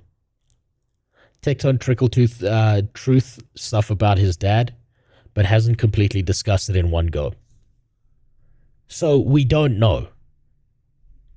Again, another thing where we need more information. Streams and just take the L, Tectone decides to pull on the heartstrings of his viewers and talk about all of his childhood trauma. There's really no need to, and it comes off as manipulative, while under a microscope of controversy. When I was a young boy, I wouldn't call that manipulative. He's already shown that, Tectone's already shown a pattern of behavior that he shares everything with his viewers. So I wouldn't say that's manipulative. That's literally just him continuing to be him. I came from a very, very, very poor family. I did. My mother never really treated me well. And I was named after my father's best friend because I was supposed to die at birth. Are you serious right now, bro? I lived with my mother until about 3rd grade. And, you know. Okay, but he's just oversharing the way he always does. This is a pattern of behavior he's already established. Something very bad happens to me. I don't feel like talking about it. Due to that thing happening to me, lawyers get involved, the court gets involved. When I moved in with my dad, it was a very like hands-off relationship with me and my dad. He bought me and my brothers a separate apartment to live, while him and my stepmom lived in a separate apartment. And right away, Tectone is provably misrepresenting the truth yet again. Tectone said that whenever he was in high school, you had a separate apartment for them to be at, so you could have privacy with your own apartment. Fourth grade. All right. That's not untrue, but that is a misrepresentation of the truth. So he and his brothers went into a 2-bedroom that was... Oh no, how terrible. You've got a misremembered childhood memory. His dad seems pretty comfortable talking about this, and Tectone seems pretty fine talking about this as well. Can you genuinely say every memory you have is not misremembered? To some degree. The Shamu here is really pushing hard. Every time he does this, and he thinks he's got a gotcha situation, it makes me distrust this man even more. Was down the hall until 4 months later when we moved to a house. Don't lie right now. You lie! And me and my father never really interacted much, and I was just considered the failure of the family. I was. I was on by pretty much everybody, including my dad, I'm not gonna lie. And I'll be real, I was never really treated too good. Yes, after bringing his father on podcasts and streams, now that the internet has found out his history, he is going to completely throw him under the bus for hundreds of thousands of viewers. Father becomes incredibly violent. I hear that my father has been accused of a crime, even though my father never treated me too well. Nobody ever really wants to believe that about their dad. And I'm just gonna be real, like when you... Okay, so he's got a good relationship now with his dad that he's older? Well, fuck, I could say the same. My dad wasn't the best dad when I was younger. He was barely present. When he beat the fuck out of me. But my dad's trying his best right now to make up, to try and be somewhat of a dad and try and be a grandfather to his granddaughter. Am I supposed to rob my child of the opportunity to interact with one of their grandparents because of that? No, that's fucking ridiculous. And he's trying. He's at least trying. What the fuck? Relationships change over time. They are not these static things. You can't go and look at a 10-year-old with a bad dad and say, man, that dad who fixed himself up and it took him 7 years is all of a sudden a bad dad. No, he's trying. He fucked up and he did a bad job and he shouldn't have. But these things change over time. And here's the best part is if my dad beat the fuck out of me on some situations, like when in the past when I was a kid, my dad beat the fuck out of me. But if I go to my dad today and I'll be like, hey, you remember that day when you just laid into me? You know, he's going to be like, I don't remember that. He's just going to pretend it never happened because that's his way of dealing with it. So this whole thing, I don't know. I can't look at this situation and take the manipulation that Shamu's putting here seriously. Talk to my dad. He be grabbing you. I'm not gonna lie. And he doesn't do that anymore because I told him it's weird as shit.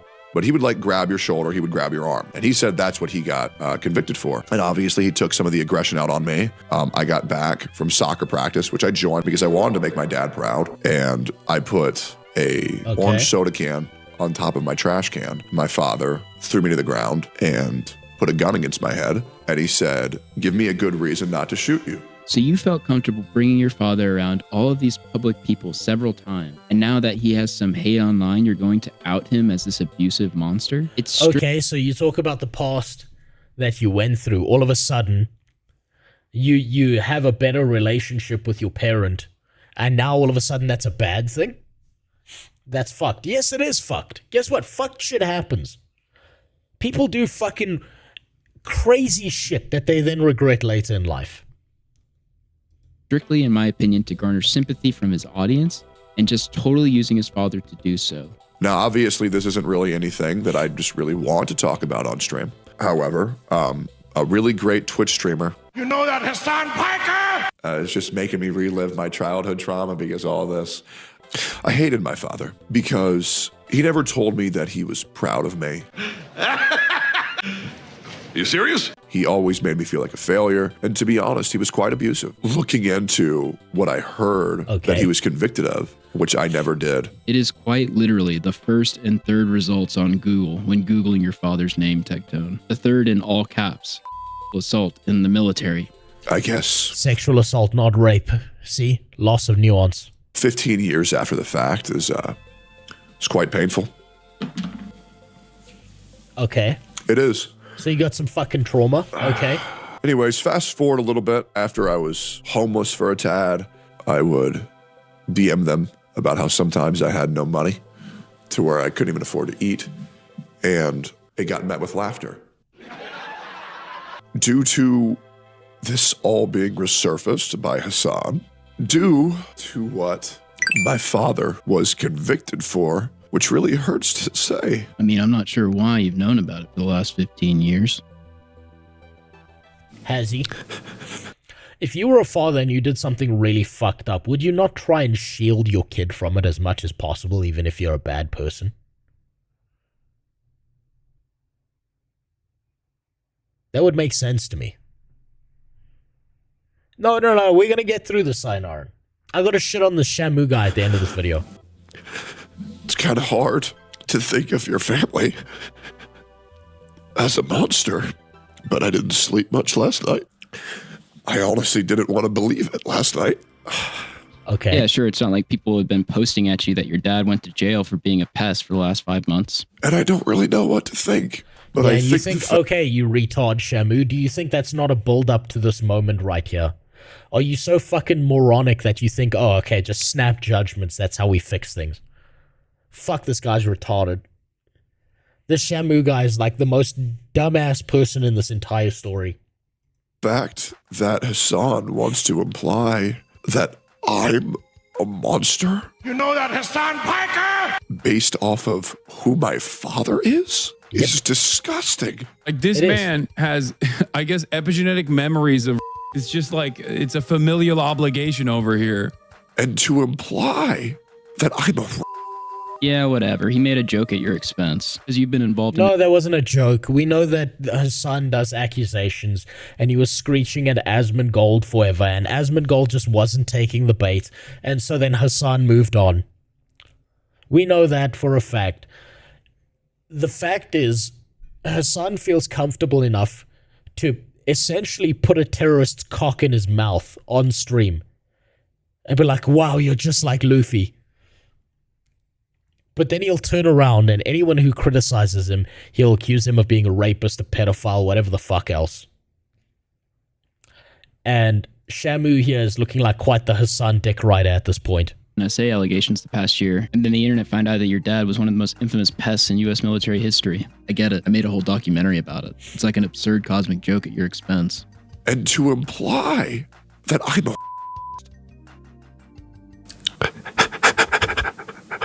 Gee, I wonder why he's crying. It's almost like this is stressing him the fuck out. Man, if he's this good at turning on the waterworks and this isn't real, he needs to go get a job in Hollywood right now. Is he whimpering? The man is literally whimpering directly into the microphone over a joke Hassan, the face of terrorism in 2025, made. This is 100% performative. You cannot convince me otherwise. You could pause and play a song to center yourself, but instead, you're staying on stream and whimpering directly into a microphone. Well, yeah, because he's already established he has a habit of oversharing. Are you fucking retarded, Shamu? Jesus Christ. After I myself have been twice based on what my father has done? It's just a little bit crazy, isn't it? He is actually trying to use SA as a shield against Hassan Piker making jokes about his dad being a convicted pest. It's the BPD woman meme. No, you dumbass, you fucking retard, you fucking dipshit. Open your fucking ears, right?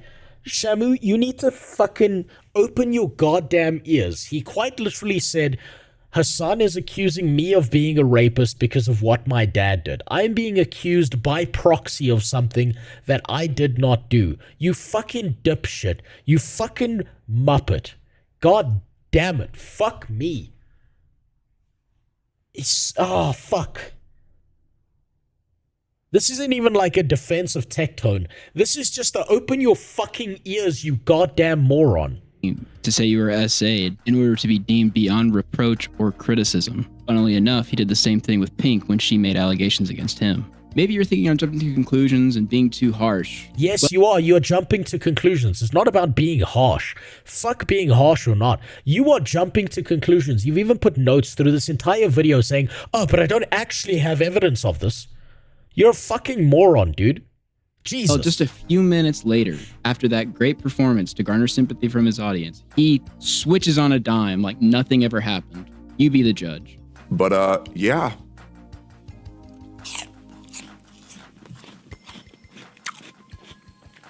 I'm gonna just keep farming the out of him. To be honest. But yeah, what else is he supposed to do? He had his moment of weakness and he moved forward. Should he stay there crying all day? What the fuck's he supposed to do? Yeah, I don't give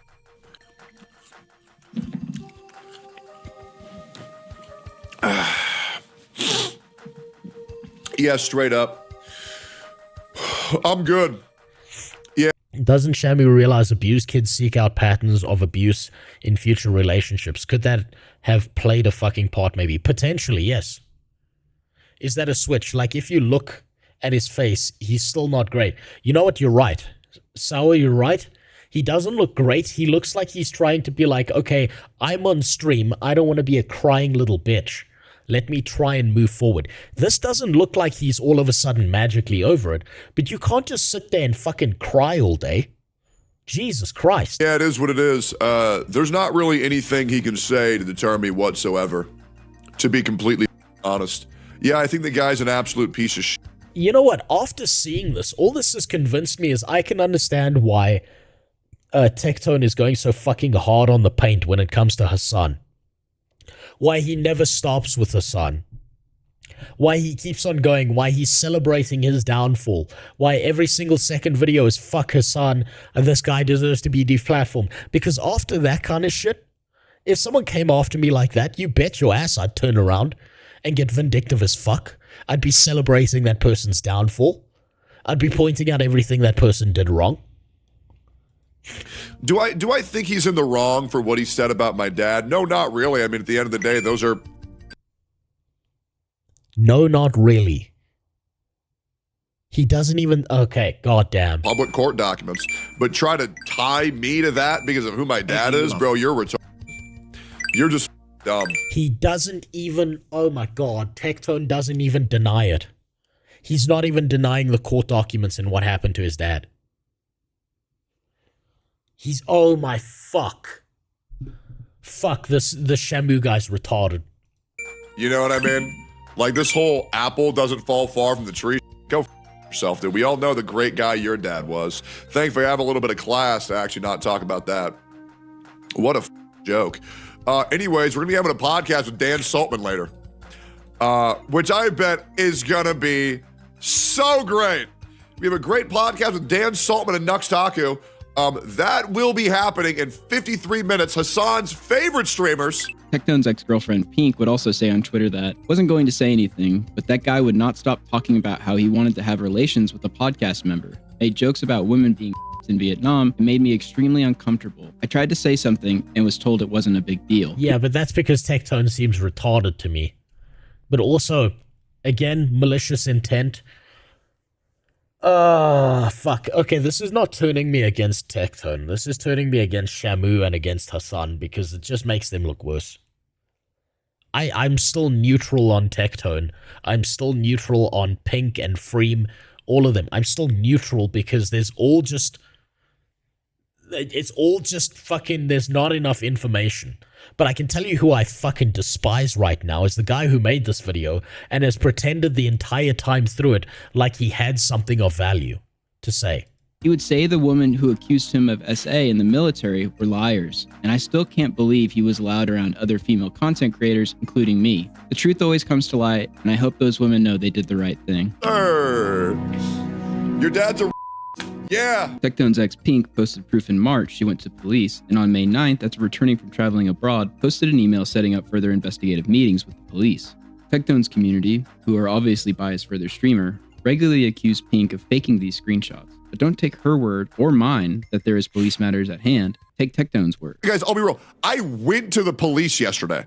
Saying, hey, let's hurry this up. I had no idea you could tell the police, let's hurry this up when they're investigating you. I'm learning so much, guys. No, but what he means by that is if you are accused of something, you have to go to the police and give your side of the fucking story. If someone makes a statement about you, you can either invoke the Fifth and say nothing, or you can be like, I'm going to sign an affidavit that shows that this is my side of the story. I vehemently deny this shit. I know I've had to do something similar recently. So I understand that he went to the police and he was like, this is my side of the story. What happens next? So this kind of retarded, let me just tell you exactly what happened based on one sentence this guy said. Fuck me, I hate this dude. I despise this piece of shit. This manipulative piece of shit right here. Fuck this dude. Guys, this is awesome. Like, legit. I got my lawyers like, hey, let's hurry this shit the f up, right? Because, like, you know, they're going to investigate me. They're going to investigate me 100%. They're going to investigate me. They're going to investigate me. Yes, they're going to investigate him. So here's all the evidence. This is called being legally responsible. This is, I'm going to give you all the evidence and everything I have. Please, let's move this forward. Here's my lawyer. Let's go. If he was really scared of this shit, wouldn't he try and dodge, duck, and dive it as much as possible, thinking he's responsible?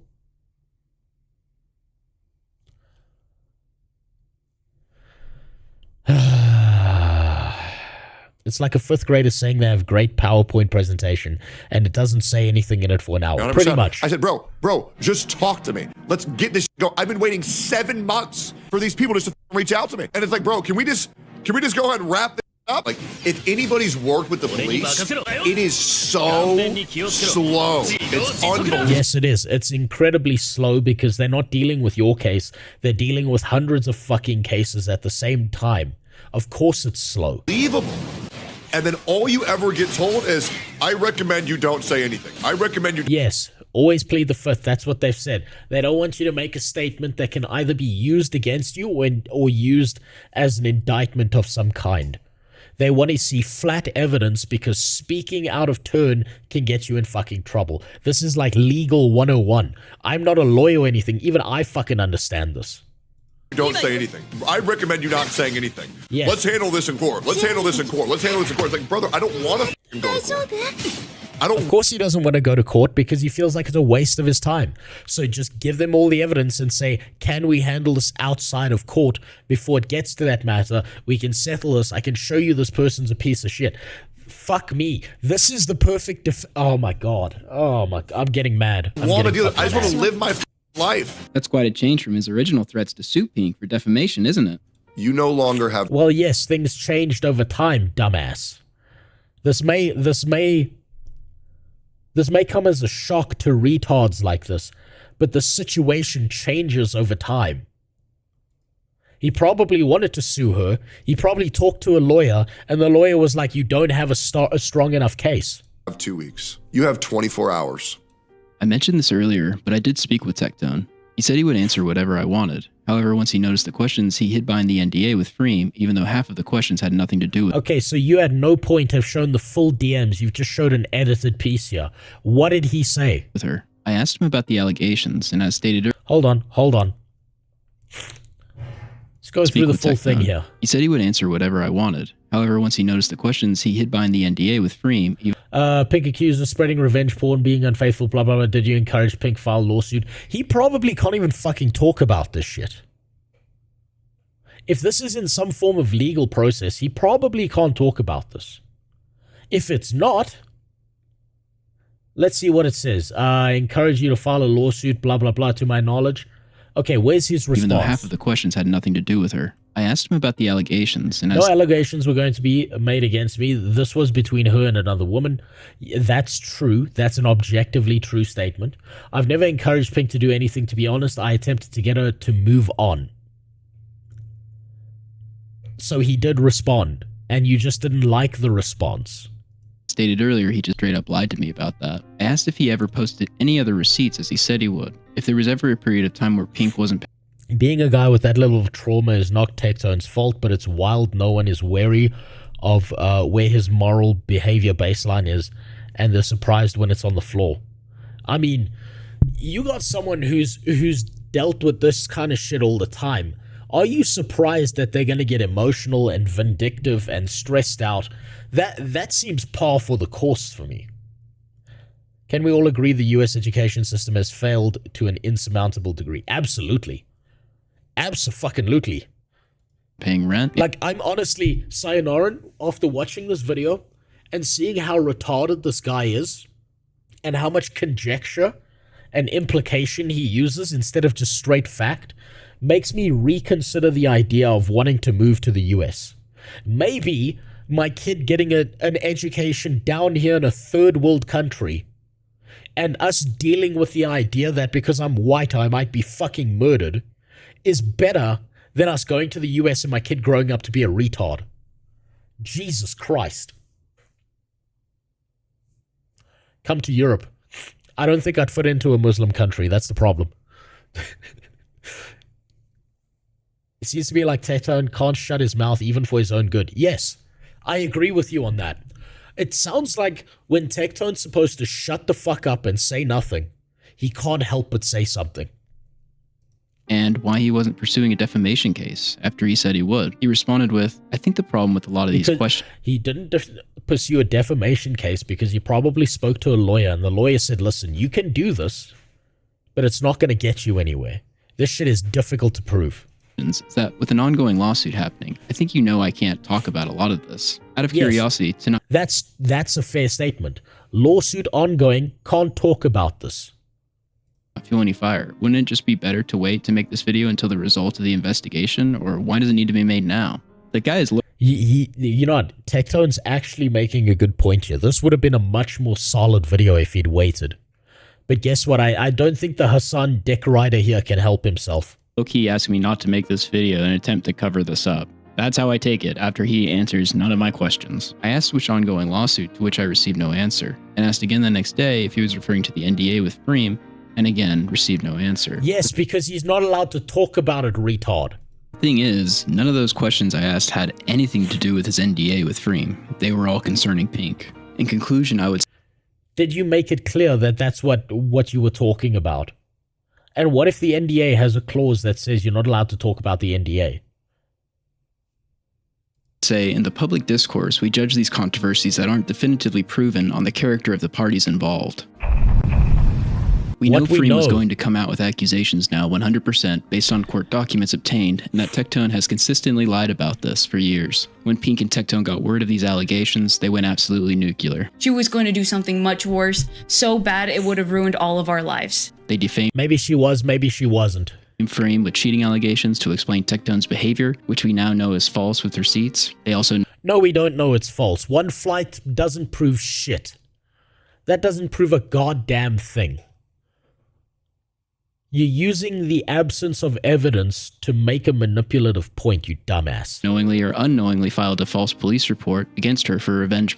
Pink sues Freem, which from what we have available is filled with Tectone's stories and interactions with Freem, which I conclude is him participating and feeding info for Pink's lawsuit. He denies encouraging Pink, but we have proof of him participating. Pink gets cheated on. Tectone lies about the breakup date to avoid responsibility, and receipts are posted proving him wrong and showing Pink saying she was scared of him. Pink accuses Tectone of abuse. Her story hasn't wavered, and currently there is an ongoing police investigation according to both Pink and Tectone. Tectone says he can prove his innocence with receipts, but he never provides any, besides one on Pink paying rent, which he later gets caught lying about. And honestly, it's really annoying because the reality is she doesn't pay rent. Tectone threatens to.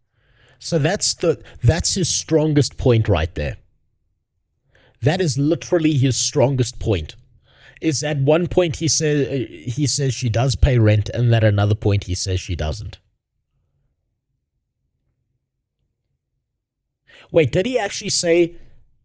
No, he did say she does pay rent. That's the strongest point he's got. That's literally it. That's the entire sum total of the evidence he's proven in this thing. Jesus Christ. I was going to say that Tectone talks immediately after things happen online to vent, and that's why we see so many responses. That doesn't mean he lies about everything. Look, you're right. It's fairly obvious to me that Tectone is someone who gets up in his emotions. He's someone who he has this like insatiable need to fucking talk about his entire life. Emotions go fucking bananas, and he just it comes out of him like verbal diarrhea. But I'm seeing no definitive evidence, and all I'm seeing is a black fucking void of all the shit here that we don't know about in this entire thing, and will probably never know about until he proves evidence one way or another. To sue Pink for defamation and saber rattles, but when she doesn't retract, he claims Pink knows every legal loophole, but we now know just because he isn't named doesn't mean he can't pursue, and still to this day he has yet to file a defamation case. If he's not directly named and he does pursue, that can have a backlash on him, so that's fucking retarded as a point, you dumbass. Just because you're not directly named. If you don't directly name someone, it makes it a lot more difficult to prove that they were the person they were talking about. This fucking retard, this fucking dipshit thinks this, like, if someone goes online and posts the words, I was raped, right, and they happen to be in a relationship with Tectone, if they posted Tectone raped me, they think those two things are the same fucking sentence. Jesus Christ. Against Pink. I, while making a video on Tectone, reached out, to which he responded saying he will answer any of my questions, and then refuses to, when in my opinion he realizes how in-depth I've looked into this. I consider Tectone a liar and a manipulator of his audience, spinning stories to attempt to escape the smallest of controversies such as cheating, to the more extreme lying in the case of his response to allegations against Pink, and how he spun the rent situation. I began making this video over the absurdity of his father's infamous rape, coupled with his own allegations, and came away with revelations of his Okay, so he called his dad a rapist, and his dad didn't rape anyone. It was sexual assault.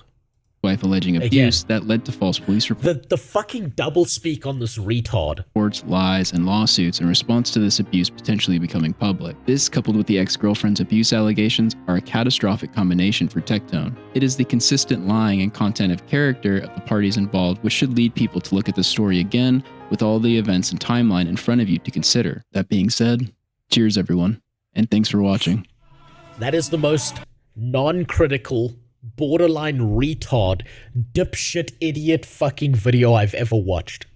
Jimmy, you post anything about Discord again, I'm gonna double take it. If it's over 5 minutes, I'm probably not gonna watch it, god damn it.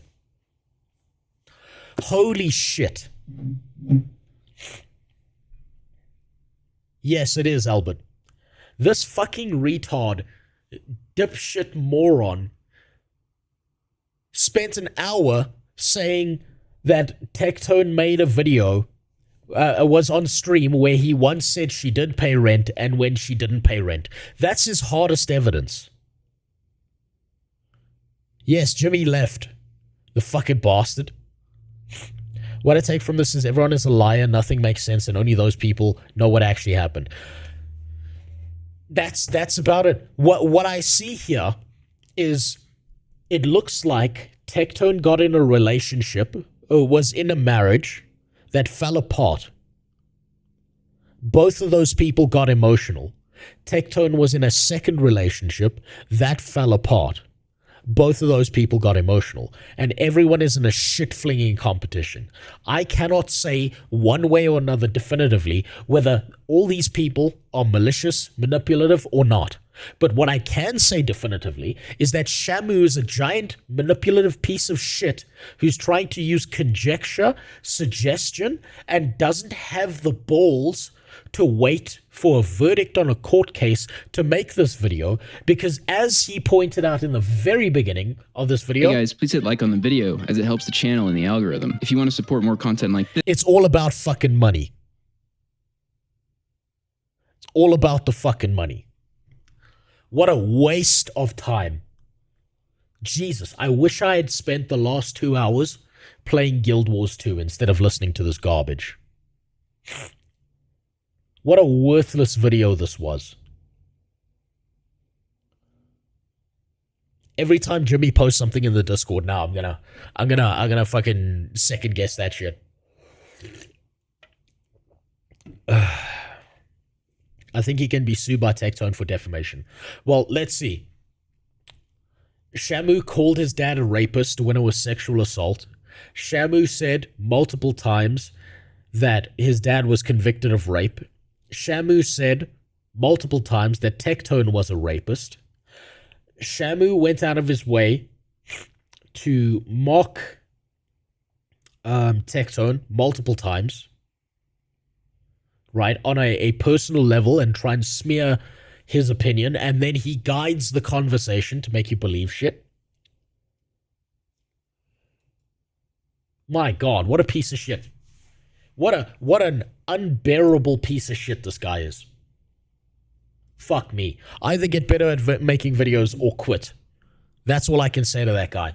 Quit or actually start looking at evidence. What a waste of life. Holy Jesus. I didn't even get to play any goddamn Guild Wars 2. What a waste. Fuck. And while Jimmy's not here, we're going to play his fucking song. And then we're going to leave. What is this fucking shit? She grabbed the sausage like a sword, so that was... The school in peril, what else could she do? Honestly, it's been a while since I've seen such a non-critical, retarded video released on YouTube. It's almost impressive.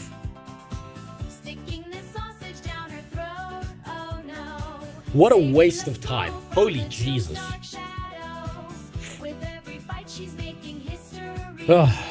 Whenever Jimmy posts, ban him first, then unban him if the video's good. That's not a bad plan, Coffee. I might just start doing that. Holy shit. That video did psychological damage to me. That to me, honestly, that video didn't make Tectone out to be a bad person. It didn't even make his exes out to be bad people. It just told me nothing. God damn. Fucking Hassan Dick Riders doing their best, I suppose. What a waste. Right. I'm gonna get some sleep. I'm gonna go pass out. And what I'm gonna do, in order to make up for the fact that I never got to play any goddamn Guild Wars 2, tomorrow, I'm just playing Guild Wars 2. That's the only way I can see to make up for it. So, I hope you enjoyed. I hope you had a good time. I hope all of you enjoyed that waste of time that fucking video was. I am destroyed after that. Anything that Jimmy now links in the Discord, I am gonna do my absolute best to second guess it to the sun and back. And if it's over 10 minutes, I'm not fucking watching it, because that was, goddamn, that was such a waste of time. Anyway, goodbye. Go live your lives. Go do something useful for once. Stop being here. Stop being with me, this fat waste of time in your lives. Go do something.